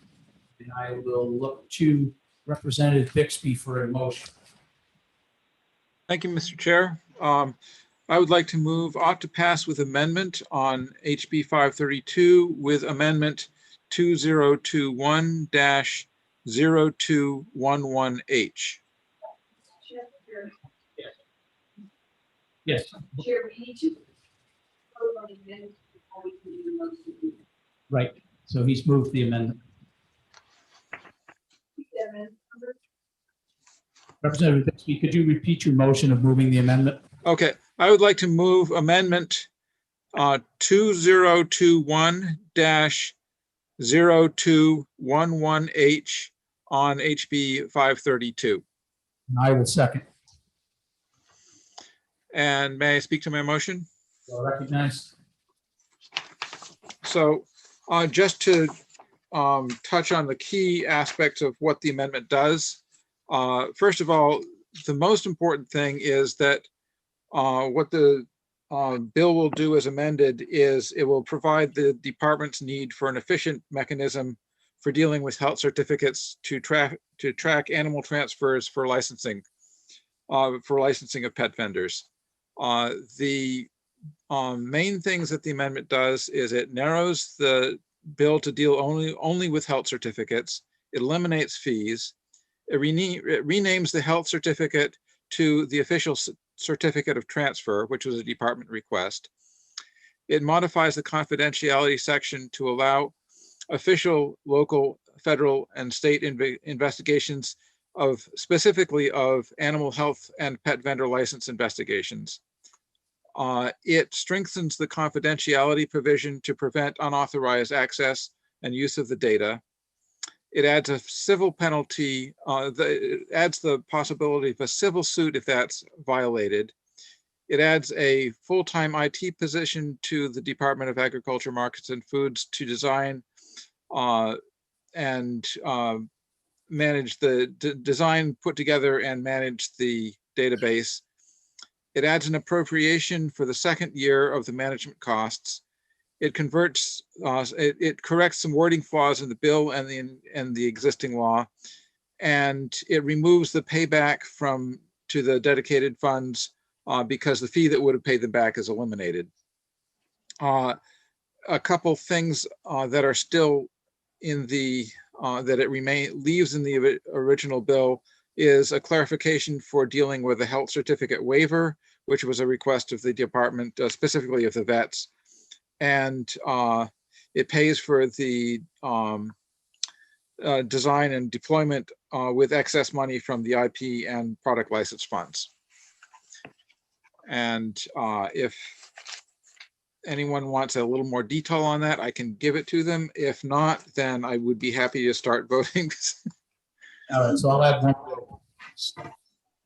In our conversations, Representative Bixby and I had a conversation with the Commissioner of DOIT, the Commissioner of Agriculture, and the State Veterinarian. And we discussed a lot of the changes that we were making, and many of these changes were at the behest of them and their agencies in order to comply with the areas that we worked on. One of the things that's in this bill, as Representative Bixby discussed, is a full-time IT position. And one of the things that will occur with that full-time IT position, and I'm trying to remember Representative Bixby, correct me if I'm wrong, but I believe the Department of Ag currently has 1/20th of one person's time dedicated to support its IT needs. And this full-time position would not only support the IT needs of the database, but the other IT needs that are within the department that are currently not being met. Right, and that is the 1/20th is correct. And the Commissioner of IT said that that would probably decrease because of new demands on their time. All right, any other discussion from the committee members? Yes, Sherry Dutsey, I just had one question.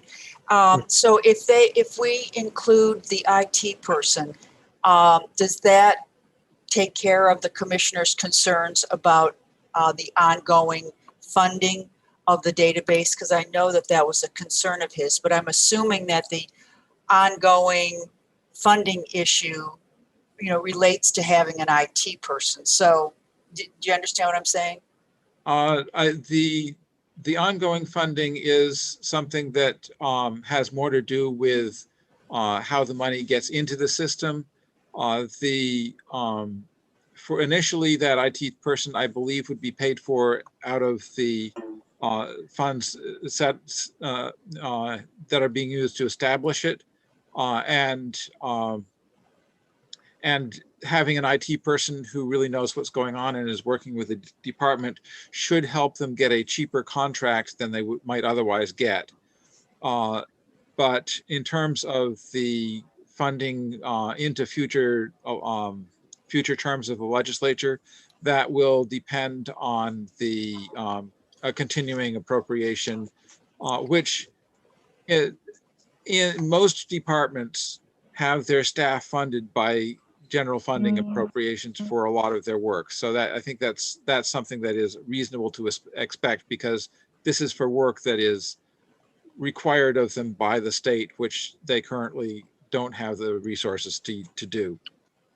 And I'll add a little more to that, Representative Dutsey, is one of the advantages, well, I guess maybe not an advantage, one of the things that was sought after in this bill by removing the fees and going to an appropriation, general fund appropriation, is back in 2018 when the legislature decided to make this mandate that the department do this and make it part of their job, they didn't bother to fund it. And didn't feel that it was fair to put the cost of funding that onto the animal owners of New Hampshire, and especially the breeders and those who are seeking these health certificates. And it was certainly my strong opinion, and I know it's shared by many others, that if the legislature wants this task to be performed, then the legislature needs to appropriate money to do it. Thank you. You're welcome. Any other conversation, thoughts, comments, or are we all tired and ready to go to a vote?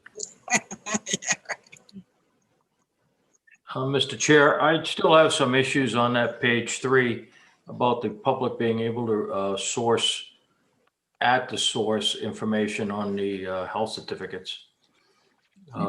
We'll be able to discuss that at a later time when it comes back out of appropriations. We certainly would. Thank you, Representative Mason. You raised a point in a private conversation between you and I had directed Representative Mason to have a conversation with Dr. Crawford, and there may be a slight verbiage change that needs to occur there for a point that Representative Mason brought up, and that is certainly something that we could adjust in language when it is over in finance being looked at. I assume it's going to finance. Thank you. Any further discussion? All right, so we have a motion to move Amendment 2021-0211H, an amendment to House Bill 532. As an ought to pass, and I will start the clerk to call the roll. Chair. Yes. Representative Allen. Yes. Representative Comtois. Yes. Representative Burgo. Yes. Representative Davis. Yes. Representative Stapleton. Yes. Representative Mola. Yes. Representative Kennedy. Yes. Representative Mason. Yes. Representative Sanborn. Representative Bixby. Yes. Representative Salvageddis. Yes. Representative Bolden. Yep. Representative Hudson. Yes. Representative Murray. Yes. Representative Von Klinski. Yes. Representative Kaplan. Yes. Representative Highland. Yes. Representative Perez. Yes. Chair. Yes. 18-0. All right. So I will look to Mr. Representative Bixby for a motion on House Bill 532. Yes, I move ought to pass with amendment 2021-0211H on HB 532. I will second the motion. We have a motion of OTPA with a second. Is there any further discussion before we go to a vote? I'm good. So, Representative Comtois is recommending. thank you, Mr. Chair. So, we're putting on the database, and now there's including additional fiscal. Mr. Chair, we're having trouble hearing you again. You'll have to get closer to the mic. Yeah, can you hear me now? Yes. Okay. Thank you. Sorry. Mr. Chair. So we just added an IT person into this, an IT position on top of the original $250,000 that the commissioner said he that it will cost. Is that correct? With the amendment. Eventually, that will occur. Again, the IT person will be funded because of the startup cost. Initially, they will be funded out of the startup cost. And if they are maintained, then there would have to be a different appropriation. That's correct. Thank you. So just to give you a little background, I reached out to Dave Alaconis, who is the head of the OLS, and asked him about the process of updating the fiscal note because we've made significant changes to this bill. We've gone from a fee structure to an appropriation. I was informed that we're not able to get an updated fiscal note until after the House passes the bill on the floor. So if we pass this as a committee and it goes to the House floor and then passes before it goes to the second committee, then they will do an updated fiscal note. But we're not able to do one on the bill as we have it right now. Any further discussion?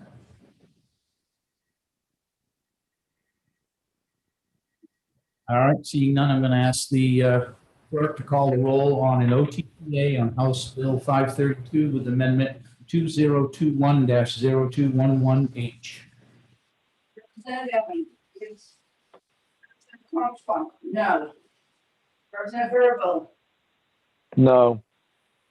Representative Davis. Yes. Representative Stapleton. Yes. Representative Mola. Yes. Representative Kennedy. Yes. Representative Mason. Yes. Representative Sanborn. Representative Bixby. Yes. Representative Salvageddis. Yes. Representative Bolden. Yes. Representative Duffy. Yes. Representative Murray. Yes. Representative Klinski. Yes. Representative Kaplan. Yes. From Highland, Yes. Representative Perez, Yes. Mr. Chair, Yes. 15-2, motion passed. All right, we are not able to put this bill on to the consent calendar because of the fiscal note. And so it will have to go to the House. Well, I want to thank you all because you've endured a very long day and especially long afternoon. 3.5 hours is a long time to sit, and I appreciate your endurance and your patience. But, we were elected here to do service to the people who listen to their testimony, and I thank you all for doing that because I think we did a good job of getting everybody in. So Just a quick question. I didn't catch the final vote on the OTPA, and I'm going to need that for the committee report. 16-2. 16-2? Yes. Okay. So I'll remind everybody that there's a great segue into my next topic. I'll remind everybody that if you have been the one that has moved a motion that you need to get your committee report into me, I'd like to see it by tomorrow if we could. And if you have any questions or concerns in writing one and you need some help with it, certainly reach out. I think most everybody has written them in the past. So anything further that any of you have questions? All right. Oh, the other point. Mr. Chair, I'm sorry, one quick question. We're emailing them directly to you, correct? Yes, that's fine. So a reminder, and I'm not sure if Representative Bixby covered it in your caucus, I did in ours, to set aside the 24th and 25th as session days. So just make sure you get that on your calendar. So have they told you where it is? I know where they're trying to do it, that they're just ironing out the last detail, and it will be local to the Manchester area. So it won't be a long travel. Thank you. Over. Yes. Would you be able to tell us where they're trying to do it? I'm not sure that I was asked not to divulge that at this point, so I'm going to leave it be. Not that I want to. Yeah, I understand. So I'm sorry, was that the 24th or 25th of February? 24th and 25th. It'll be both days. Thank you. Certainly. Anything else before I let you go? All right. Well, listen, I appreciate again all of you in service to the state. Thank you. Great rest of your day. Yeah, excellent job. You too. Thank you, everyone. Yeah, excellent.